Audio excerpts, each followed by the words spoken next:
Mañana te mando un mensaje. Mañana te mando un mensajito. Disculpame.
tu información, ya no están arrancando. Continúa marcando normal. Afírmale, estoy en la C14. ¿Cuál fue el último que pasaron, por favor? Aquí tengo parado el 246. Ok, perfecto, gracias. Ya con eso me guío. Pasó la hielera. ¿Por qué no estudiaste, güey? Ah, hielera, cayó. No, aquí vamos a ponerlo.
se renovó la salida práctica.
Their cars up for the whoops versus this qualifying course is more short course style. So you turn off the road there onto this left, and you know, so some teams will set their cars up for qualifying and then turn around and change their settings back to their normal race setup for the course, but not everybody does that. So it'll be interesting to see people's strategy coming into this. This is all pretty fast, flowy. Just kind of work through here. There's a lot of little S turns. You know, the trucks, they can carry a lot more speed through here. So these corners are going to be coming up pretty quick. A little dip.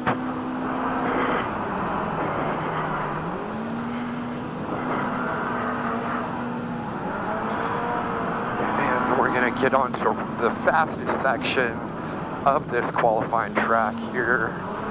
Got a little local traffic there.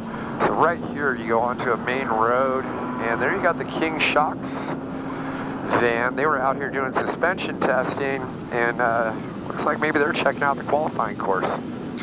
You've got, you know, I think trucks are probably going to be hitting maybe like 120, 130 through some of this. It's a little windy, so they're going to have to pedal through a little bit of this, but they're still going to be carrying a lot of speed. And then you're going to have a turn off here going back into some tighter stuff right in here. This is going to sneak up on some guys. And you're back into the tight bushes.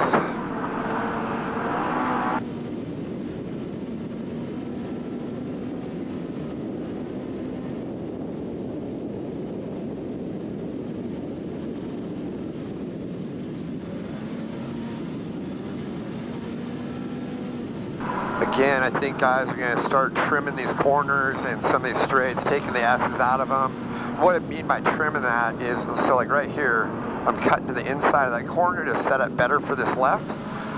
And your better drivers are going to start doing that. That way it makes it easier to carry momentum through those corners.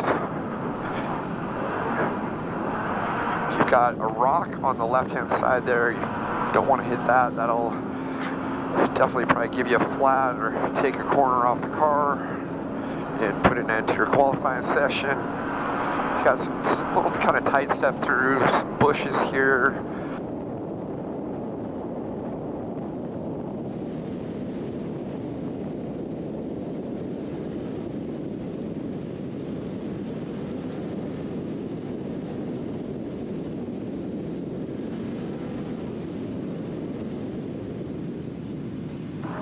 Alright, so right here you come off the straightaway, you've got this little bump, and then you get into a tighter section, pivot off that bucket. This will be a lot tighter for the bigger trucks, set up wide to this right. And come through here. Kind of just weaving through the bushes. Trim this corner on the inside, set up for this left. And then back into some tight twisties. Couple little bumps here, nothing major though. You got this rock on the left, you want to make sure to miss that. That'll end your day, or at least your qualifying run.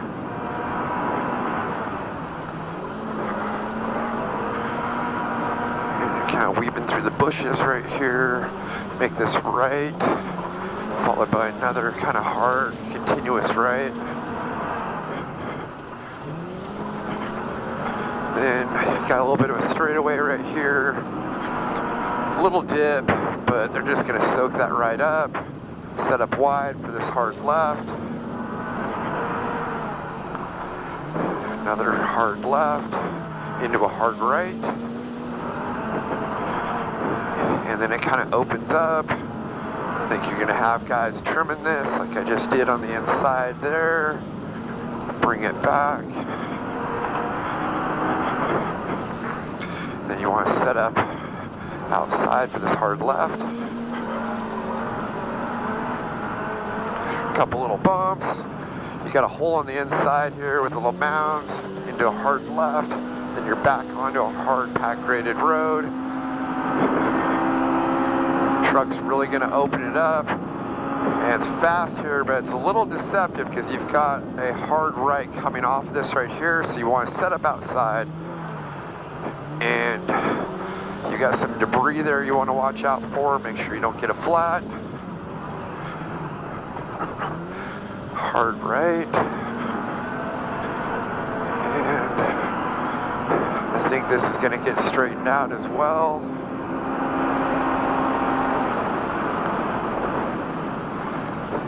Left, this corner's probably going to start getting trimmed.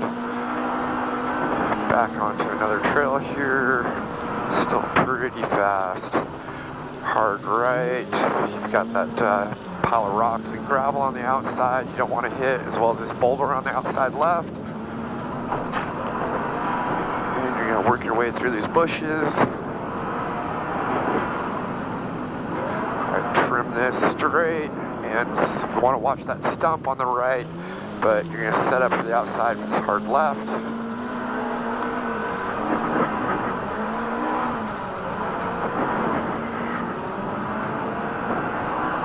And work your way through the bushes.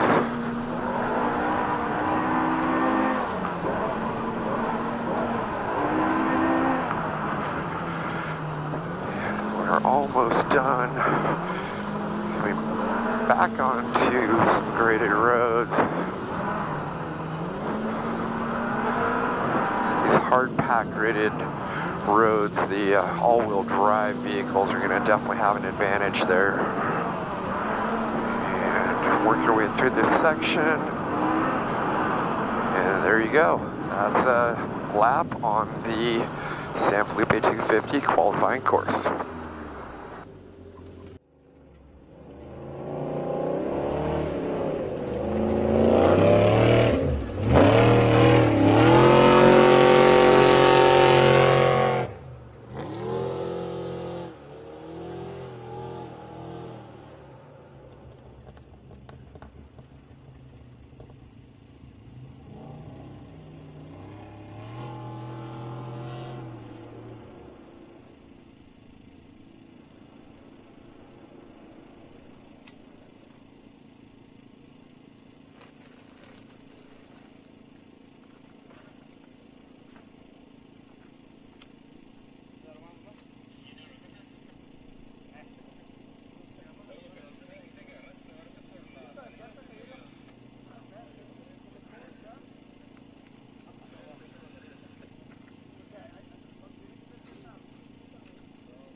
We're here on the north side of town from San Felipe, and we are going to check out the 2023 SCORE San Felipe 250 qualifying course.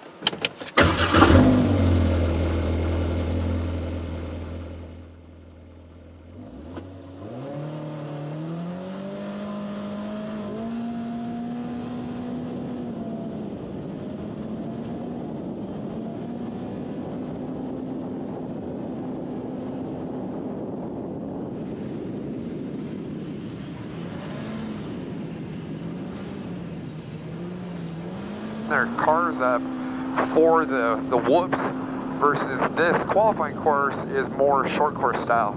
So you turn off the road there onto this left, and so some teams will set their cars up for qualifying and then turn around and change their settings back to their normal race setup for the course, but not everybody does that. So it'll be interesting to see people's strategy coming into this. This is all pretty fast, flowy.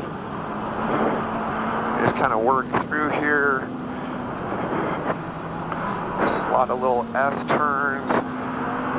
The trucks, they can carry a lot more speed through here. So these corners are going to be coming up pretty quick. A little dip.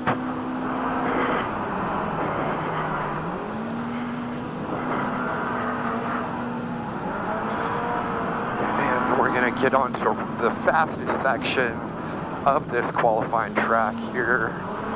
Got a little local traffic there. So right here you go onto a main road, and there you got the King Shocks van. They were out here doing suspension testing, and looks like maybe they're checking out the qualifying course.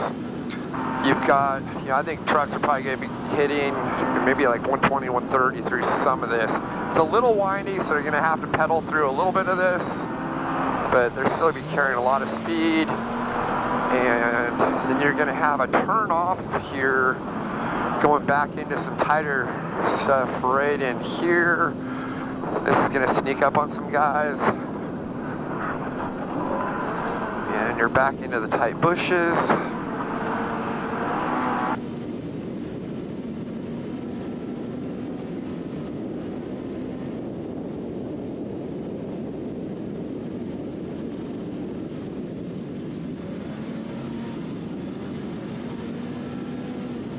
Again, I think guys are going to start trimming these corners and some of these straights, taking the S's out of them. What I mean by trimming that is, so like right here, I'm cutting to the inside of that corner to set up better for this left. And your better drivers are going to start doing that. That way it makes it easier to carry momentum through those corners. You've got a rock on the left-hand side there. You don't want to hit that. That'll definitely probably give you a flat or take a corner off the car and put it into your qualifying session. You got some little kind of tight stuff through some bushes here.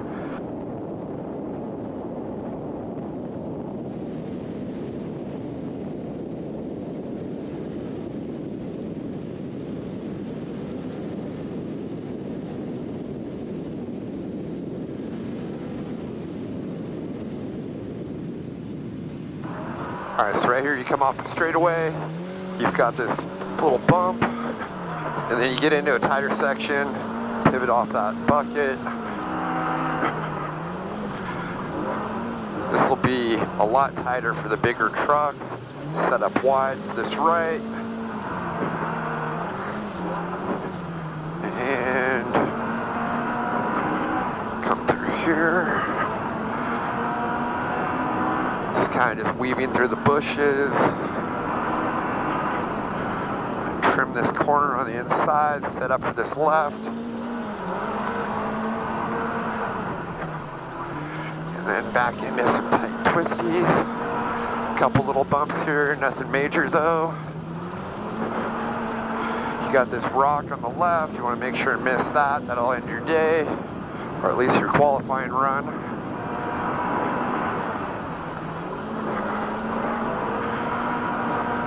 kind of weaving through the bushes right here. Make this right, followed by another kind of hard, continuous right. Then got a little bit of a straightaway right here. A little dip, but they're just going to soak that right up. Set up wide for this hard left. Another hard left into a hard right. And then it kind of opens up. I think you're going to have guys trimming this like I just did on the inside there. Bring it back. Then you want to set up outside for this hard left. Couple little bumps. You got a hole on the inside here with a little mound into a hard left. Then you're back onto a hard pack graded road. Truck's really going to open it up. And it's fast here, but it's a little deceptive because you've got a hard right coming off this right here. So you want to set up outside. And you got some debris there you want to watch out for. Make sure you don't get a flat. Hard right. And I think this is going to get straightened out as well.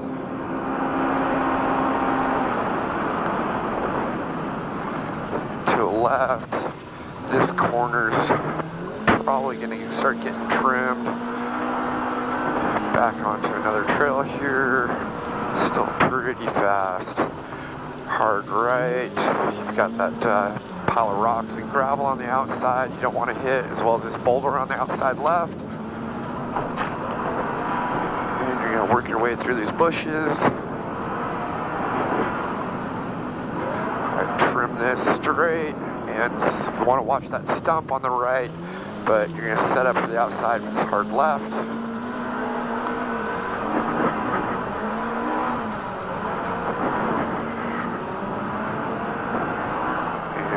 Work your way through the bushes.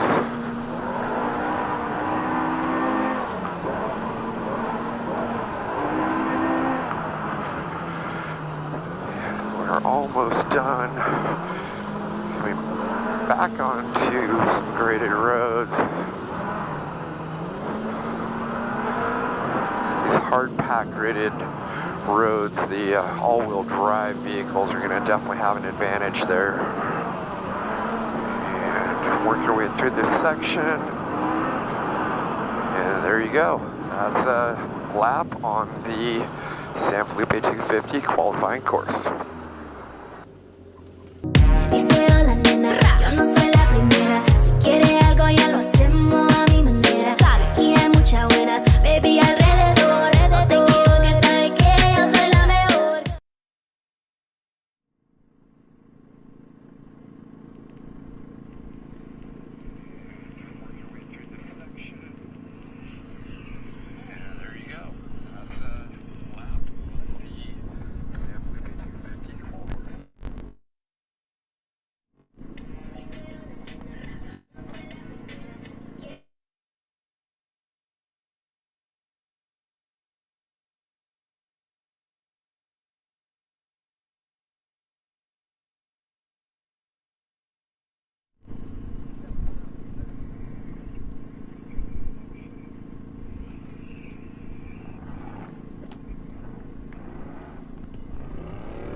Test,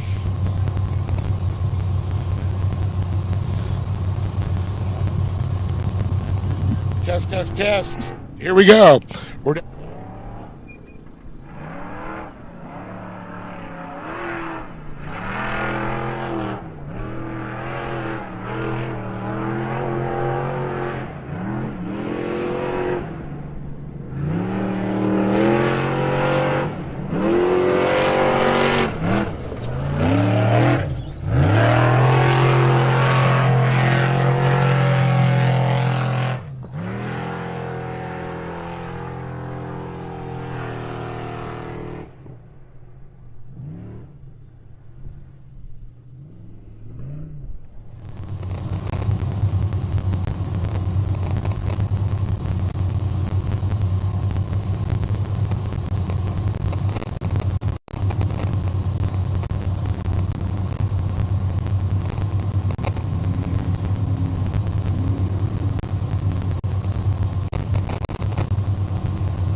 right, everybody, welcome. We are here for the King Shocks San Felipe 250 this year, presented by Baja Vida.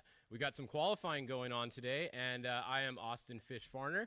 I am joined by Nick Eisenhower. How's it going, Nick? Pretty good. Pretty excited to watch this really cool San Felipe 250 qualifying. Yeah. It's been pretty rad. Yeah, this is what it's all about today. So you have to start today.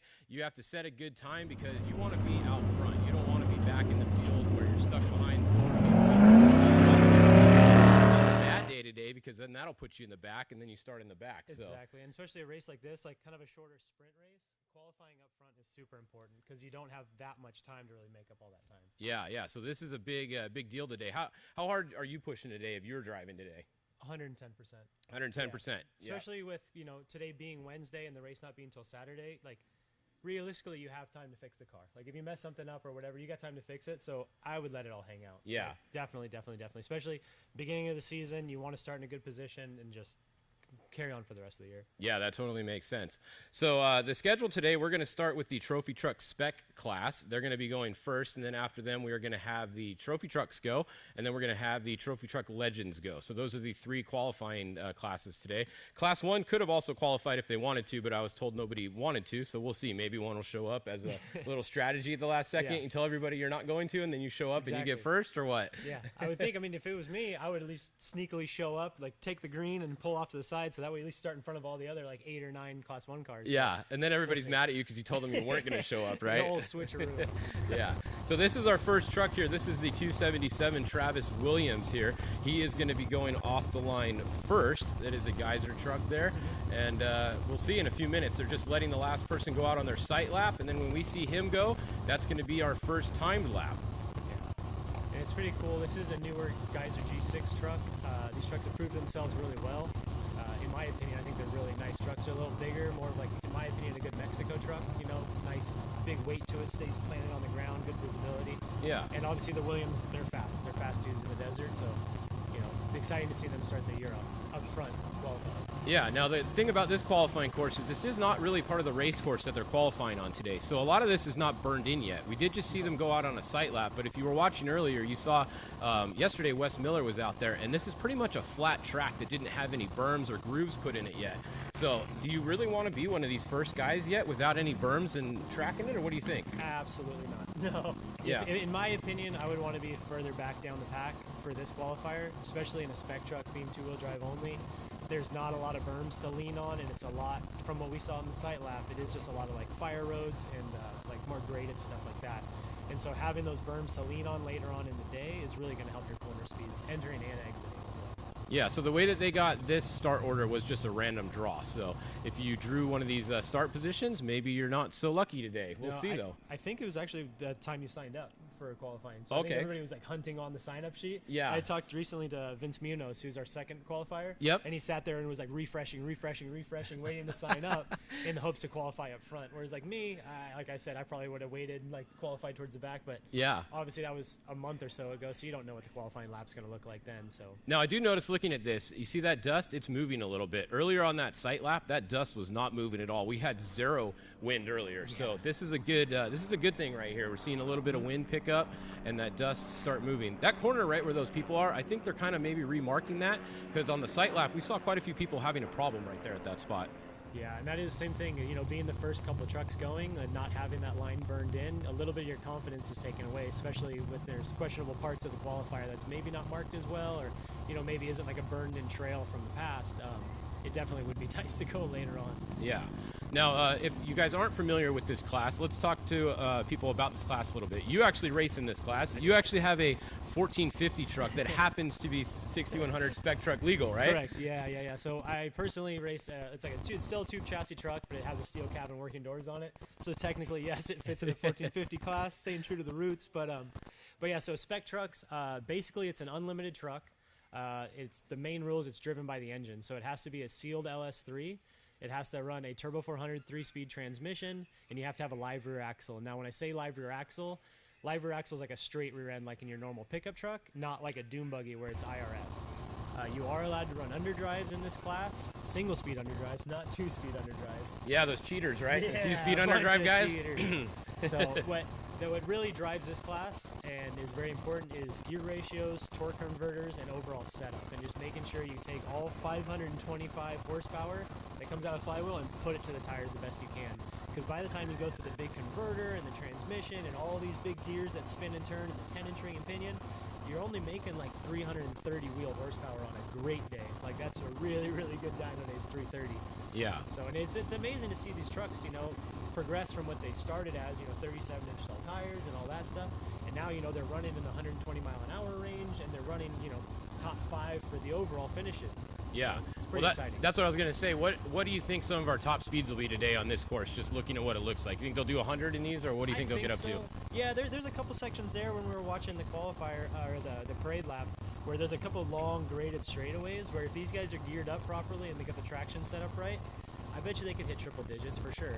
Yeah. Now, some of the setup in here, you said everyone has to run a turbo 400 transmission, but the gear ratio in the transmission and your underdrive and the rear end is all open, right? Correct. Yeah. And so there's a few different transmission gear ratios. There's endless underdrive ratios, and same thing with the rear diff. And so it's most of these guys have kind of figured out somewhat of a formula.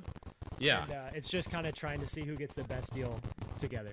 Okay. So a lot of the people, they might be putting a special ratio in just for today for qualifying, and then they're going to change it out for tomorrow. Correct. Yeah. So a lot of the time, me sitting here, obviously we're not giving any secrets away because these guys are set up the way they are. Looking at this course, I would almost leave the desert set up just for how long and wide open everything is. Yes, there are some tight sandy corners from here and there, but there are a lot of good long runs. So we'll see who, you know, made the right decision and who didn't. Now, you said the desert setup. Is that the same setup that you would have for this race also then? I would think so, yeah. Something like this, big, like, you know, you see the San Felipe stuff, it's just big, long, wide open stuff. It is a sprint race, but it's not like, you know, your typical like prim race or shorter course race where you want like that shorter ratio setup. Yeah, that makes sense. All right, well, just looking over this entry list as we're still waiting for the first car to start here, which will be Travis Williams. A couple of the favorites today that I can see just going down the list. We got Christopher Polvardi. He's always fast here. Then we have, let's see, we got Ryan Hancock and Jason Coleman. We got Mason Cullen. This is a stacked field. There's 43 of these cars today that are starting. What are some of the names you see on there that stand out for people to watch today? Well, for me, anybody with the last name McNeil is going to be fast, whether that be, you know, Jason or the rest of the family. Those guys are quick. Kiger's fast. Griffith's fast. Any of the Herps are quick. It just, especially 6100, a lot of it comes down to who's going to have a good day. There are, you know, there's the 10, 15 guys that are really, really, really fast, and they can run at 100% all day long. But at the end of the day, it just comes to who gets the least amount of flats and who has to stop the least amount of times. Yeah, that totally makes sense. And, you know, even if you have a good day today, these cars are going to be starting behind the trophy trucks and the one cars tomorrow. So if you qualify out front right here, you're not starting first off the line in this class. You're just starting in front of everybody in your class. Exactly, yeah, which, you know, it's an advantage of sorts, but you still find yourself catching dust and you're still racing through. Yeah, and if there is a bottleneck somewhere on the track, then, depending on when it starts, it might be a disadvantage to be in the front. Because if one of those Class 1 cars starts a bottleneck on the mini summit, and then you are stuck there and everyone else lines up right behind you, now those guys just made up all that time on you, right? Yes, absolutely. And those are the unforeseens that happen in desert racing. You know, that's kind of what separates this desert stuff from road racing or track racing or, you know, designated course stuff, where like there's the, you know, unthinkable that could pop up and definitely ruin your day. Yeah, definitely. That's one of the fun parts, like you said, of desert racing. You can have a really good plan coming into the race, and then as soon as that green flag drops and there's the first something that happens on the course, your plan is out the window, and you got to redo your plan in the middle of the race. Exactly, yeah. And so, you know, it's just being able to adapt and overcome. Yeah. All right, it sounds like we have Dave Arnold down in Baja with an interview.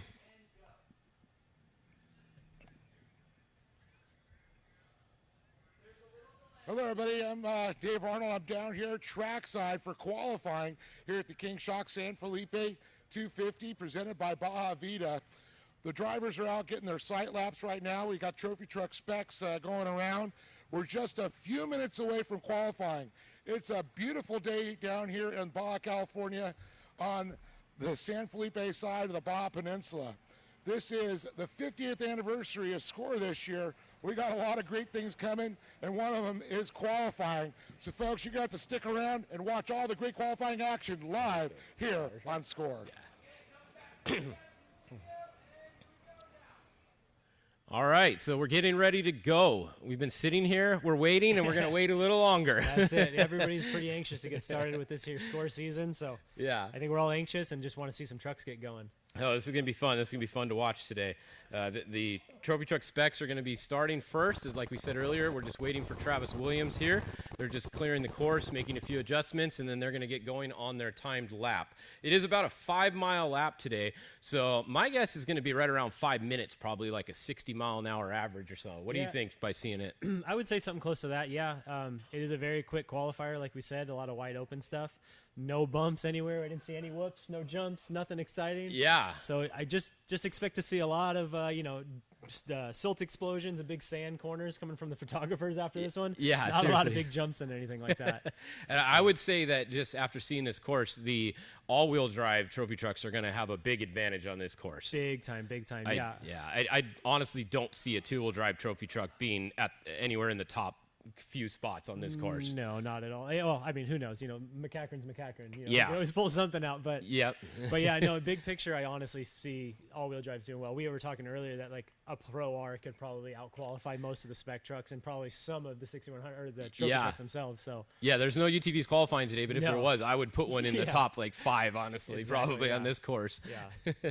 So that'll be fun to see. We'll see what happens. All the trophy truck specs are all two-wheel drive. That is one of the rules of the class, Yep. correct? Yeah, two-wheel drive. So they're basically, older trophy trucks is what the old rule was. But I mean, these Yeah. are all brand new trucks. But it is a two-wheel drive truck, tube chassis, unlimited suspension. Like I'd said earlier, it's just a motor rule, transmission rule, and it has to have a live rear axle, so you can't show up with a dune buggy.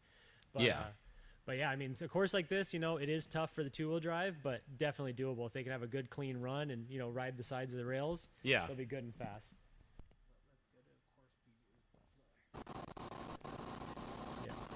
All right, so we got another minute here. We're going to show you guys the course preview with Wes Miller. So this is a look at the course. You guys can see exactly what we're talking about how fast it is. So let's go look at the course with Wes Miller. We're here on the north side of town from San Felipe, and we are going to check out the 2023 Score San Felipe 250 qualifying course.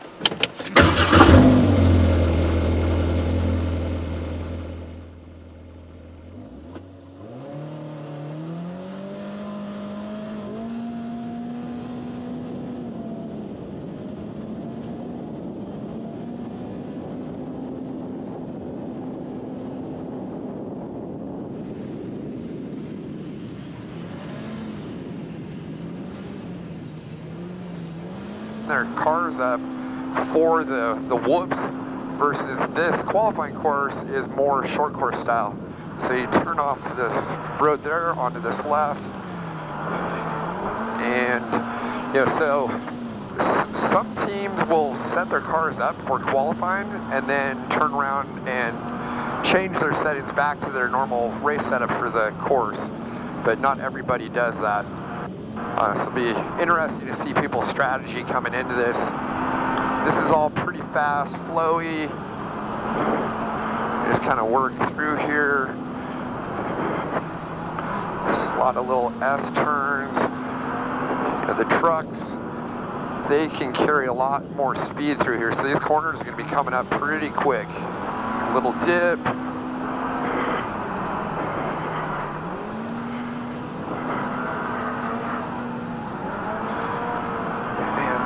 Get onto the fastest section of this qualifying track here. Got a little local traffic there. So right here you go onto a main road, and there you got the King Shocks van. They were out here doing suspension testing, and looks like maybe they're checking out the qualifying course. You've got, I think trucks are probably going to be hitting maybe like 120, 130 through some of this. It's a little windy, so they're going to have to pedal through a little bit of this, but they're still going to be carrying a lot of speed. And then you're going to have a turn off here going back into some tighter stuff right in here. This is going to sneak up on some guys. And you're back into the tight bushes.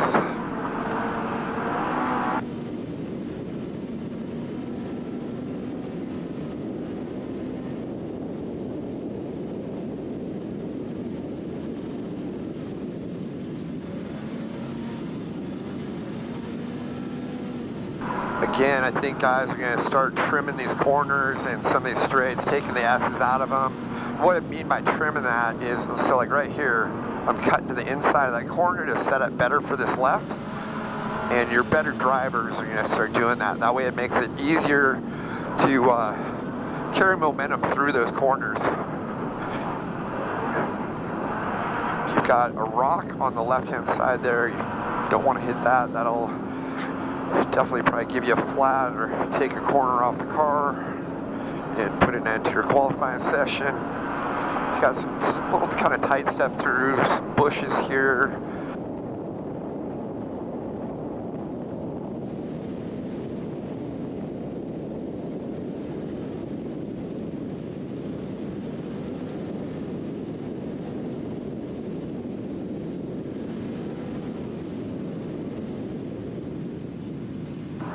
Alright, so right here you come off the straightaway, you've got this little bump, and then you get into a tighter section, pivot off that bucket. This will be a lot tighter for the bigger trucks, set up wide to this right. And come through here. Kind of just weaving through the bushes. Trim this corner on the inside, set up for this left. And then back into some tight twisties. A couple little bumps here, nothing major though. You got this rock on the left, you want to make sure to miss that. That'll end your day, or at least your qualifying run.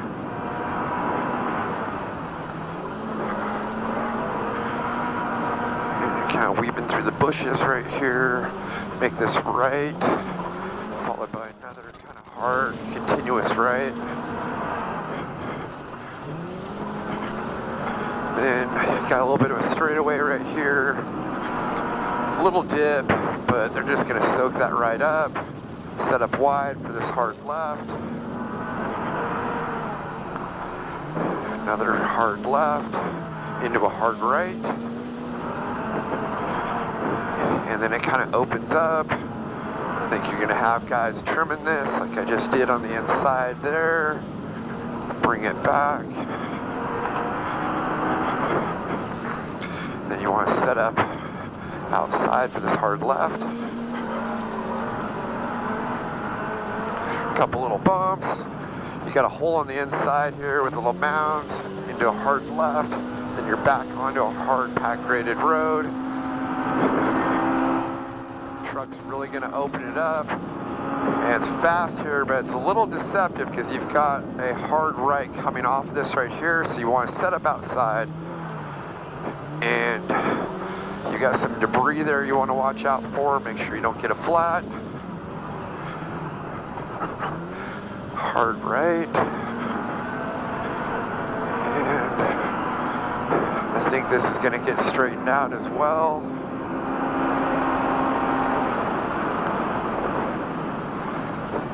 Left, this corner's probably going to start getting trimmed.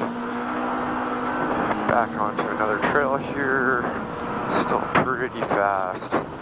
Hard right, you've got that pile of rocks and gravel on the outside you don't want to hit, as well as this boulder on the outside left. And you're going to work your way through these bushes. Trim this straight, and you want to watch that stump on the right, but you're going to set up for the outside with this hard left.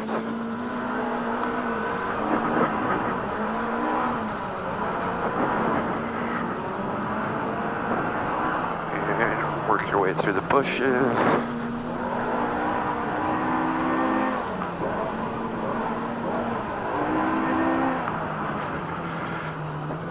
And we're almost done. Back onto some graded roads. These hard pack graded roads, the all-wheel drive vehicles are going to definitely have an advantage there. And work your way through this section. And there you go. lap on the San Felipe 250 qualifying course.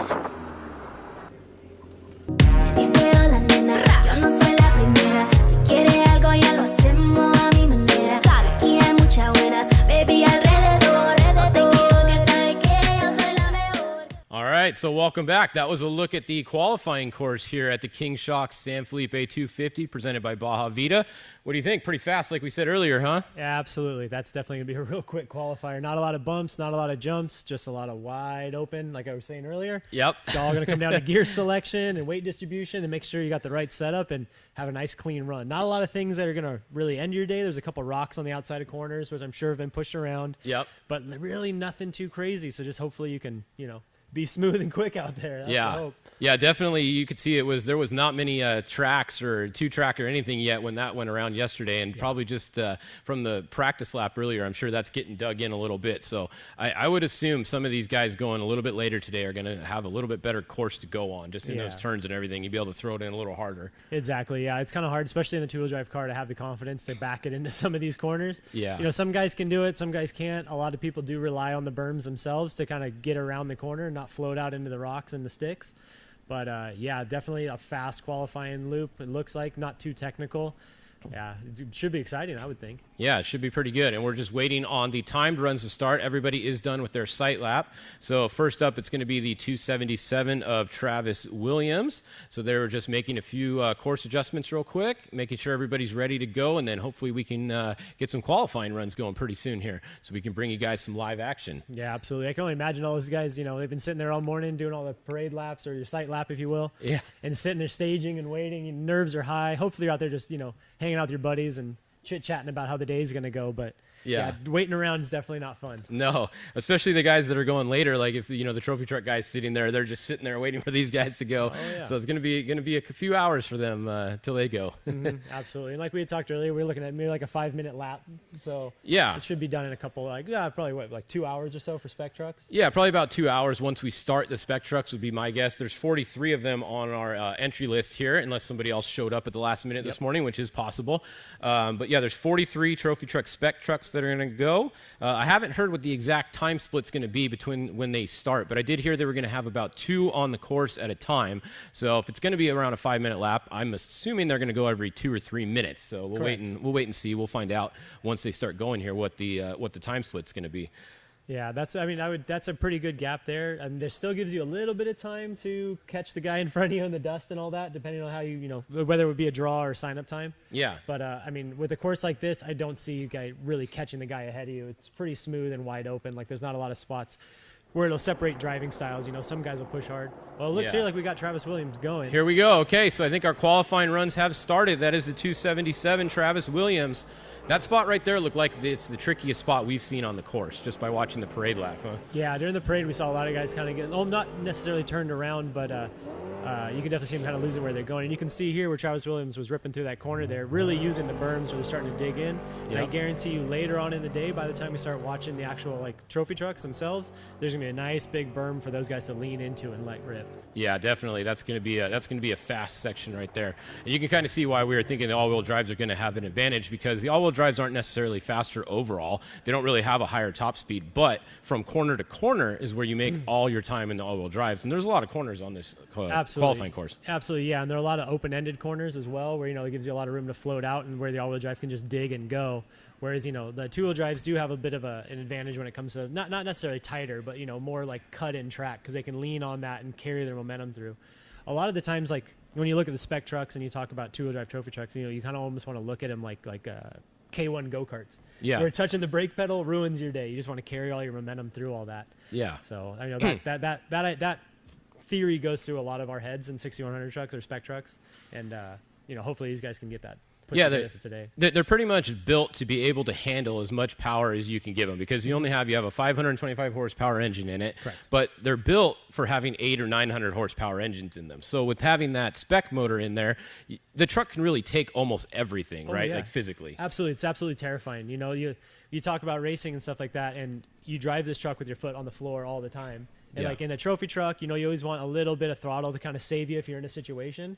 But in the spec trucks, there's nothing left. You don't have anything. Yeah, I always call you have 2 foot rests and a brake pedal. So the right one's a foot rest, the left one's a foot rest, and then you dab the brake pedal when you dive into the corners. Yeah, so. you could pretty much just put an on and off switch and just have it full throttle or off, right? Because you're not driving Yeah. in between too much in these. Yeah. So yeah, it's a fun class. This class has been growing. You know, last year there was 36 in this class. Now there's 43. Yeah. So we're up quite a bit just from last year in this class. It's one of the up and coming classes. It's really competitive too. You don't really see anybody winning this class by a large margin. Usually it's a couple minutes or less even at a lot of these races. It comes down to seconds sometimes at the end of these races. And honestly, in this 250-mile race, I would expect it to be within a minute the first few qualifiers. Absolutely, or less. It's kind of crazy. Like we call it, you know, they're spec trucks for a reason. It is spec racing. And if you go any form of motorsports from, you know, road racing Miatas all the way down, as soon as spec gets involved, it just gets so competitive. And that's where, like, you know, finding those little tweaks and those edges where you can modify your truck or, you know, change your gear ratios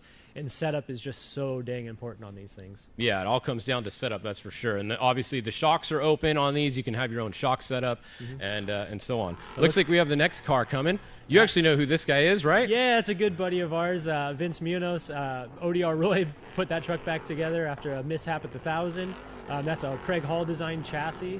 Vince is a contender, you know, he's real quick and fast down there. I think it was 2 years ago, he was like running, like, I want to say 3rd in points, and he was running an I-Beam 4 Ranger in spec truck. Yeah, he was just pretty going awesome. there to catch points. But yeah, he's a local 1450 guy that we all grew up racing together and all that, and him and I get to line up door to door from time to time, and man, it's a good time. It's cool to see, you know, where we've all progressed in this sport. Yeah, that's not Dave Taylor there. That was Vince Munoz. Yeah, he's one of the 1450 guys, like you said. And, you know, just being a 1450 guy gives you a big advantage today, obviously. Oh, yeah, because, you know, like we talked earlier about carrying your momentum and your speed and conserving the vehicle. When you go back to, like, you know, the sportsman racing days, we're kind of racing, you know, not so superior equipment. We're racing to say Ford the Rangers least. Yeah. and pickup trucks. So you want to try and save the equipment and keep the truck together, and you don't have, you know, the high dollar budgets to have the big motors and all that. So, like, learning your momentum and learning to carry your speed and learning line choices is just very, very important. You can't just go out there and bulldoze through all the holes like you can in a trophy truck. Yeah. So it definitely teaches you to be a, you know, in my opinion, an overall better desert racer when you start in a lower class like that, where the equipment is fragile, I guess. Yep. So. And he's throwing it back to the 1450 days because he said they just finished the truck last night and started driving it down there. So literally pulled up this morning, didn't even test it, just pulled it off the trailer, went straight to qualifying. That's how you do it. That's it. That's the way to go. And you can see right here, like we were talking earlier, where guys are kind of getting bobbled up in this corner. It looks like he braked a little late, pushed himself a little wide. I think that's actually coming back right there. Oh, is that? Okay. Yeah, that looked like Travis Williams. I'm assuming that's the first car to go, so we'll see if we see Vince come through there. Oh, but fair. I think that's the 277 coming back across there. It did look like an orange truck. It did, or somebody took the totally wrong turn and they're out of here, right? But the next truck coming is Mason Cullen. I think it's a yellow truck. That's usually, right. Yeah, it should be a yellow guy. So we'll see. We'll see when he comes next. But look, we got a little bit of wind, so that is good. It's moving a little bit. Probably not as much as some people like, but I don't know. You might have clean air by the time 3 minutes or so goes by, huh? Yeah, I would think so. I mean, if we watch the time split, you know, between Travis and Vince, like Vince had a good clean air run, so we don't know. Obviously, with the cameras, we're us here sitting in the studio looking at it, we don't know what the course looks like further on down. But from right here, it looks like you should be able to have a pretty clean, no dust run, unless the guy in front of you really slows it up. Yeah, for sure. And once they cross the finish line, we should have some official times for you guys. So just keep in mind, any times that I read off today are unofficial, and they always have to review everything, and then they'll be posting official times later. But we are going to try to keep you guys posted with some times. Once the 277 Travis Williams comes across the line, hopefully I will have a time for you guys, and then we'll kind of get a ballpark. Travis should be pretty fast, so I think wherever his time is probably going to be about what we're seeing today from people. This looks like it's Mason Cullen coming here. Yeah. So that is the 207 Mason Cullen in the F&L fuel truck. So we have Mason driving. His dad is also driving with him, Matt Cullen, during the race. This is Mason qualifying, so that is Mason behind the wheel right now. Yeah, and Mason's always somebody to look out for as well. You know, he's coming from the dune buggies and all that stuff, you know, when you race a Class 10 car. So it's the same thing we talked about, carrying momentum, keeping your speed up. And yeah, those cars are a little bit more fragile than these big old tanks of trucks. Yeah. So he definitely knows how to keep a car alive. He is always somebody somebody to look out for on the race course because he's quick. Yeah, I think you can definitely see a difference between people that raced other classes and people that just came in here for their first race.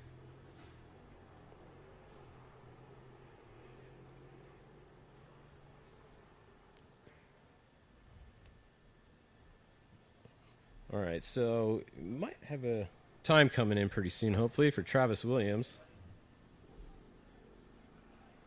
And then next, after we just saw Mason Cullen go, next is going to be the 205, I believe. Joe Deluge is going to be. I'm going to mispronounce everybody's last name today, by the way, too. I'm horrible at it. Yeah, we all dropped out of school. That's why we're here talking about off-road trucks. Yeah. It's 205 of Joe. Yeah. There we go. Joe's letting her in. Joe's going to be next in the 205. Anything with 05 is good in my book. So. Yeah. But this should be Vince right here coming back if the cameras are where we're thinking they're at. Yeah, you should see him coming across that little road right there in a minute. Little chicane across. And then we do have a time coming in, and I'll have to try and confirm this. I think it's 9:06:43, possibly for Travis Williams. So it might not be quite as quick as I thought it was going to be today. Absolutely not. So we'll see once we get another time if those seem to match up. But that's the time I have so far. And that was... Looked like Vince going through there. The camera cut to it just a little too late, but our assumptions are that that's Vince having a good run. Yep, should be. Now, there's not a lot of spots on this course for people to necessarily mess up today, right? Like, it's pretty much, even what I saw, if you blow one of the corners, there's not really anything that's going to hurt you too much. Absolutely not. No, it definitely looks like a wide open desert run. Like I said, anything you float out on, unless there's something hiding in the bushes or something like that, or you pick up a stick flat. But in a 5-mile qualifying course, even if you pick up a stick flat, you're not stopping. Yeah, nobody's stopping to change a tire today, right? Yeah, you run that thing in on 3 tires, and you're hoping that you get a good run out of it, trying to salvage something. So yeah, you have 2 days to fix the truck, like you said. So who cares? You need a new rear end housing, you need a new hub. You don't really care. You just want to get that thing across the finish line today to get a time. Yeah, especially for San Felipe, like we had talked. You know, with a 250-mile race like this, it is a all-out sprint. You know, it's a full battle all the way to the finish. And so your qualifying position is very, very important. You know, you want to be out front and you want to stay out front. You don't want to be battling through the dust because, you know, end of the day, you don't have that much time to make up, you know, places on the track. Like, you need to stay up front and keep running. Yeah. And San Felipe is known for, you know, having some of the most open lines in a lot of these races. Like, the washes are pretty open. The rule is hit the VCP and make your own line. Today, I don't know. There's no VCPs here, really, so I think we're going to see some creative line choices in some of these spots today. What do you think? Yeah, I think so. We've already seen a couple of them, so at least in the parade lap, so we'll see how it goes during actual qualifying. And then this should be the 205. Joe, we're coming through right here. Yep, there you go. And this is a brand new truck, a Spencer Lowe-built truck. I believe they only have, you know, like 1 test day on this car. I've, you know, just following along on Instagram, Spencer Lowe builds a real beautiful truck, and I'm excited to see this thing out on the race course. I'm excited to see it up and running. And he's got those cool kind of, you know, vintage throwback Nissan feel with the red clip and the blue on the bottom. And I know that was a big Spencer Lowe deal back in the day. So yeah, definitely cool to see some of the retro coming back in, being cool again nowadays. The little throwbacks. Yeah, old is always cool. Yeah. Well, speaking, that's like your truck, right? Yeah. What year is your truck? Mine's a 95, actually. Yeah. See. Technically, so. Technically. Yeah. So yeah, don't ask the DMV, but yeah, it's a 95. Yeah. All right, I do have a time for Vince Munoz in the 294, 9:09:48. Okay. So it looks like we're going to be around 9 minutes today. It looks like, because we got 2. The first one was Travis Williams at 9:06:43, and then we had Vincent Munoz 3 seconds back at 9:09:48. Yeah, so it looks like we're going to have around 9 minute laps today. Yeah, neither of those guys are scrubs either. They're both 2 real fast dudes. So yeah, you know, it's probably a good, you know, thing to lean on right there, is that's going to be roughly the time. So. And we'll see. Mason Cullen should be going by. That looks like that might have been his dust going across the other way, or coming around to go across in front of us in a minute. And here comes another truck. That's Mason Cullen right there, making the right. Same thing, that same floaty corner. That should be him headed in towards the finish. So, yeah, I mean, on time, we're pretty close to that 9-minute mark on both those trucks, or all 3 of those trucks. I just got an update. Mason Cullen just mowed down a tree. So we were talking about not being much stuff on the side of the course, but there was a few trees we saw. That's it. So yeah, hopefully it didn't slow him down too much, you know, because, you know, we all, you know, I hope the best for all these guys. So yeah. They had a good run. So. His body might not be totally on there at the finish line, but that's okay. They got a couple days to go get some new panels and fix it. So as soon as we get a time for Mason, I will let you know. They didn't say he was stopped. They said he was still moving, so that's a good update at least. That's a good run. So that'll be fun to see what his time is in a minute here. And then next, it should be the 270. Jimmy Diaz is going to be coming off the line next. That's on the entry list. That's who we have next. So Jimmy Diaz. And we're just waiting on a time for Mason Cullen to finish. We should have a couple more cameras getting up in a little bit. We got some drones out there that should be going. We'll have a couple other views for you guys hopefully soon. And here we go. The 270, Jimmy Diaz would be my guess here. Mm-hmm.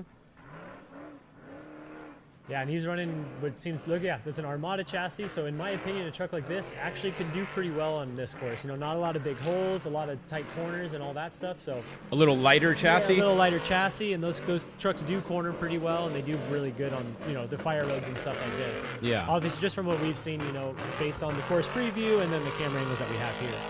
Perfect. So there goes Jimmy Diaz. So one thing we're going to keep an eye on today is their strategy. You see, he had both spares on. Some people we've seen take one spare off. We've seen them take both spares off. Mm-hmm. They might not be running full fuel because they want the weight. What do you think? What would you do on this qualifying course today? So in my opinion, this is kind of a tough one because you're always hunting for traction no matter what. You always want to make the tire make the most traction as possible because that means the truck's moving forward and you're not, you know, burning energy with the tire spinning.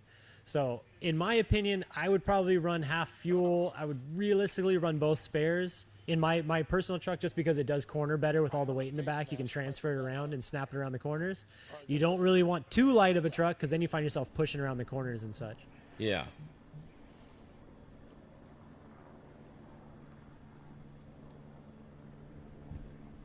So Mason Cullen should be done with his run, and then next is going to be the 292 Jason Coleman. Yep, Jason Coleman's always somebody to look out for. You know, he's had a lot of really good runs down here in Mexico. We'll get you guys sometimes as soon as it goes back up, hopefully. Yeah. The internet that they're using out here is Starlink, so hopefully the satellites stay where they need to. Fingers today. crossed. Yeah, a lot of what we got going on right now depends on those satellites being where they need to be. So yeah. So we are, you know, trying to get the connection hooked back up so we can get the timing back on Austin's computer here and go from there. So we're still waiting for next is going to be Jason Coleman. That truck's easy to spot because it's the red Eibach truck, which is Eibach is presenting our qualifying today. That's it. So we got the Eibach truck coming on the Eibach qualifying next. That's it.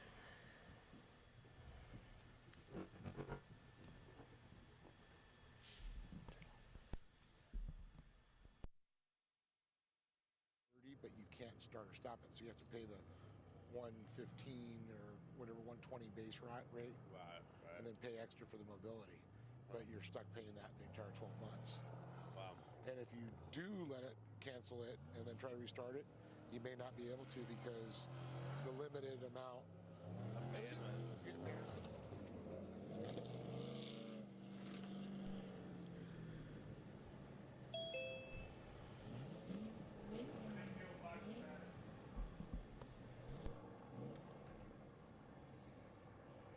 And it looks like we got the finish line camera up and going, and Fish is over here working on the computer trying to get the timing back. So I'm working on it. Yeah, we should have some updates back for you. Stand by. Stand by. Yeah, so we're keeping an eye out here for Jason Coleman like we had spoke in the Eibach truck. Beautiful red truck, so it's hard to miss that.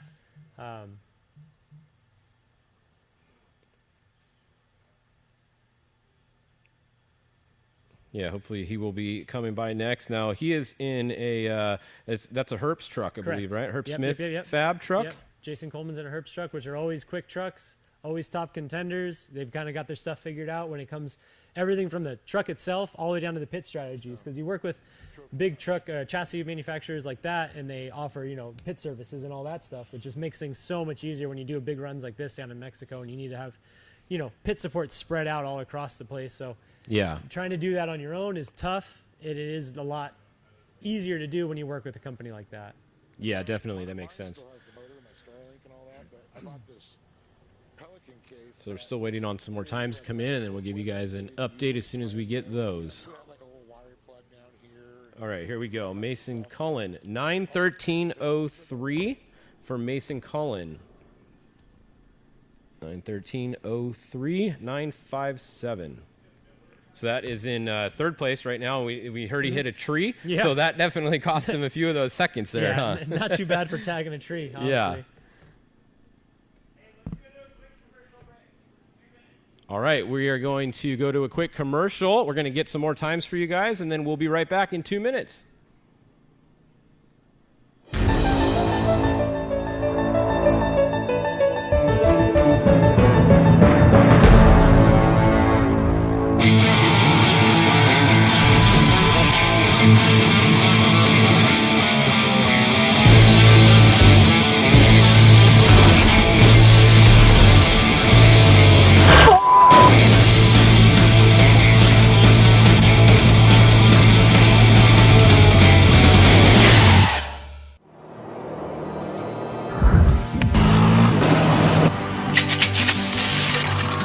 Welcome.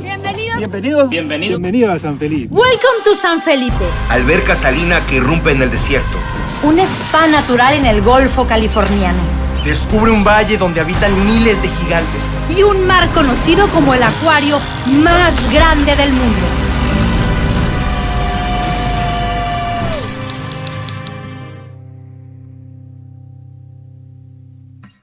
Conquer the elements, handle the most extreme environments, and dominate the desert and trails with King's new 2021 Ford Bronco 2.5 OEM Performance Upgrade Kit. All kits are 100%.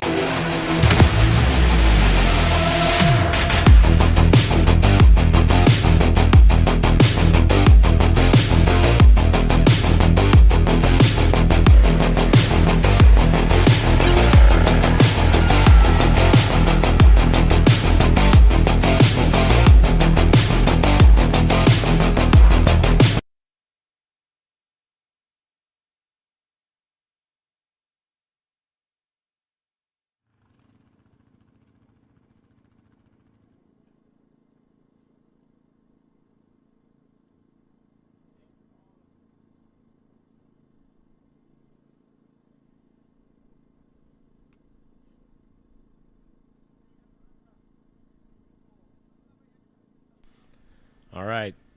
Oh.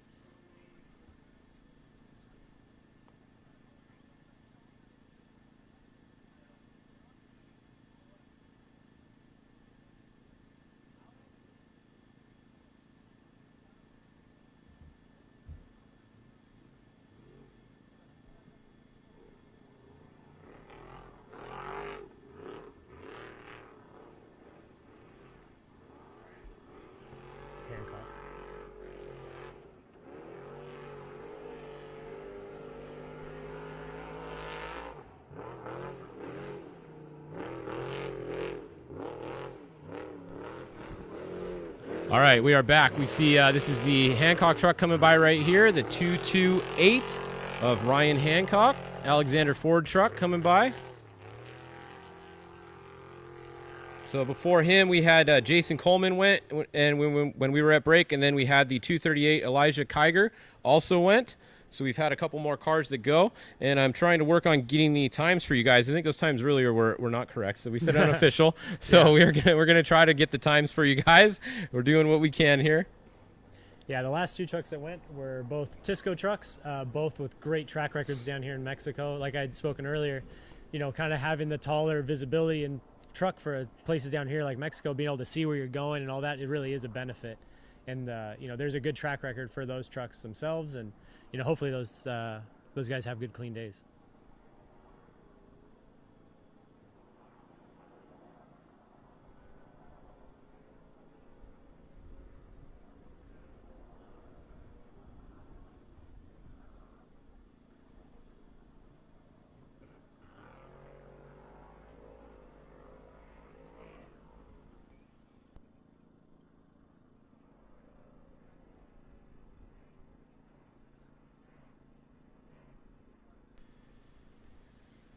All right, so next we're going to have the 249. Dustin Swanson should be coming by next. He's from Honolulu, Hawaii. So we got somebody from a little ways away going next. Honolulu, Hawaii. He didn't. I don't think he drove over here, huh? Oh, I mean, maybe. How do you trailer the truck over here? Yeah, that's a question that everybody really wants to know. Yeah, that could be interesting, huh? Yeah. So Dustin Swanson will be up. Will be coming by next. Mm-hmm. And I know this is a very beautiful truck. You know, I always lean back on the truck stuff. My specialty is knowing all these trucks and everything about them. But, you know, this is another Tisco chassis prepped by Jake Velasco. And I know Jake pulls out all the stops when he preps these things. You know, like everything gets coated, every bolt's beautiful. So it's, you know, when you see these things sitting and staging, you're like, it's almost a shame to see them go get drugged through the dirt for, you know, 250 miles plus a qualifier. But, you know, it's always cool. That's what these things are built for, and that's what off-road racing is all about, is taking really, really, really pretty cars and totally wrecking them for nothing but pure enjoyment.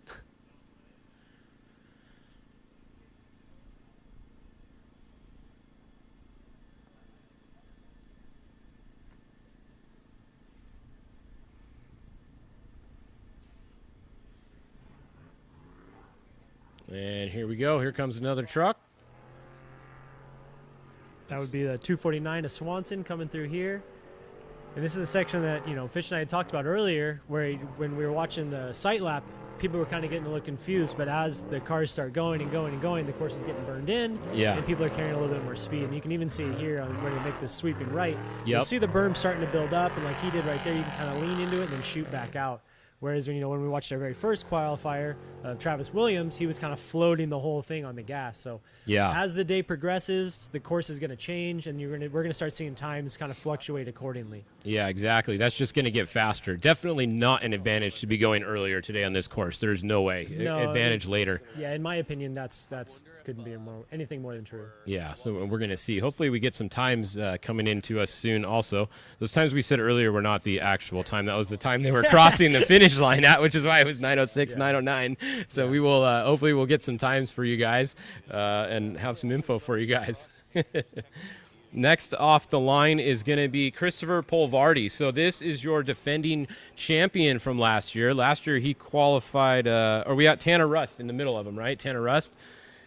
Yeah, the 289 of Tanner Rust. He's a San Diego guy from El Cajon, which is where, I'm from down here and right where the studio's at, actually. I know he spends a lot of time down in Placer City doing a lot of testing with Down South and all those guys.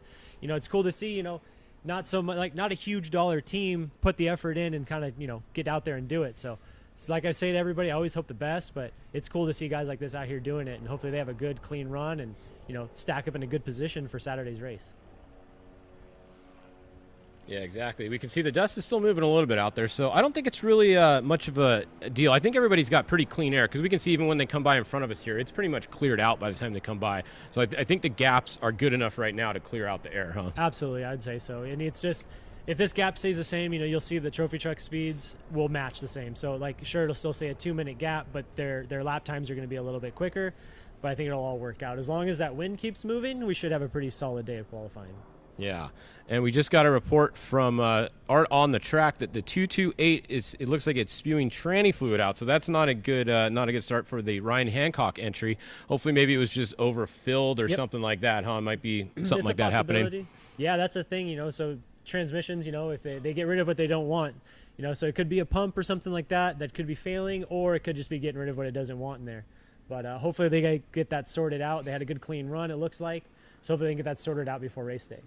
Yeah, definitely. And like you said, you got 2 days, so plenty of time. If you need to change a transmission or something after qualifying, that's no big deal. Most of these guys can do that in about half an hour or less now anyways, if they really needed to. Exactly. And I mean, even like we had talked earlier, some of these guys might get wild enough to be having different setups in their transmissions. And if you see here, we've got the 289 of Tanner Rust getting ready to go. And like I'd said earlier, it's cool to see these, I don't want to use the word smaller, because I see myself as a smaller team, but, more of grassroots guys out here really getting after it and doing it.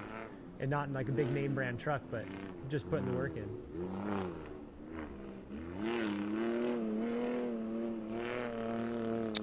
Yeah, and there we go. So the 289 coming by. Like you said, that's Tanner Rust. Mm-hmm. So next is going to be Christopher Polvardi. Yeah. I was off by one on my list Way here. to go. So last year, Tanner Rust did not race this race last year, like you said. So he's a newbie this year to this race. But next is going to be Christopher Polvardi, who last year qualified 4th, and then he went on to win the race. Exactly. So you don't necessarily have to qualify first to win the race. Anything can happen. It is racing, but you definitely want a top 5 qualifying spot, I would think, today. Yeah, and that's what I always like. You always shoot for a qualifying position, but it's up to the course itself. But we always shoot for a top 5 qualifier is what we want. Sometimes you don't want to be that first truck on the course, pushing all the rocks out of the way. Sometimes you want to be towards the back. Yeah, definitely. All right, so Christopher Polvardi is going to be in a Mason Motorsports 2-wheel drive. Obviously, they're all 2-wheel drive. Yep. He might have something else coming at one point, too, I heard. Little rumors. Oh, I don't know, man. I don't listen to little birdies, because sometimes they tell you the wrong stuff. Right? Yeah. But who knows?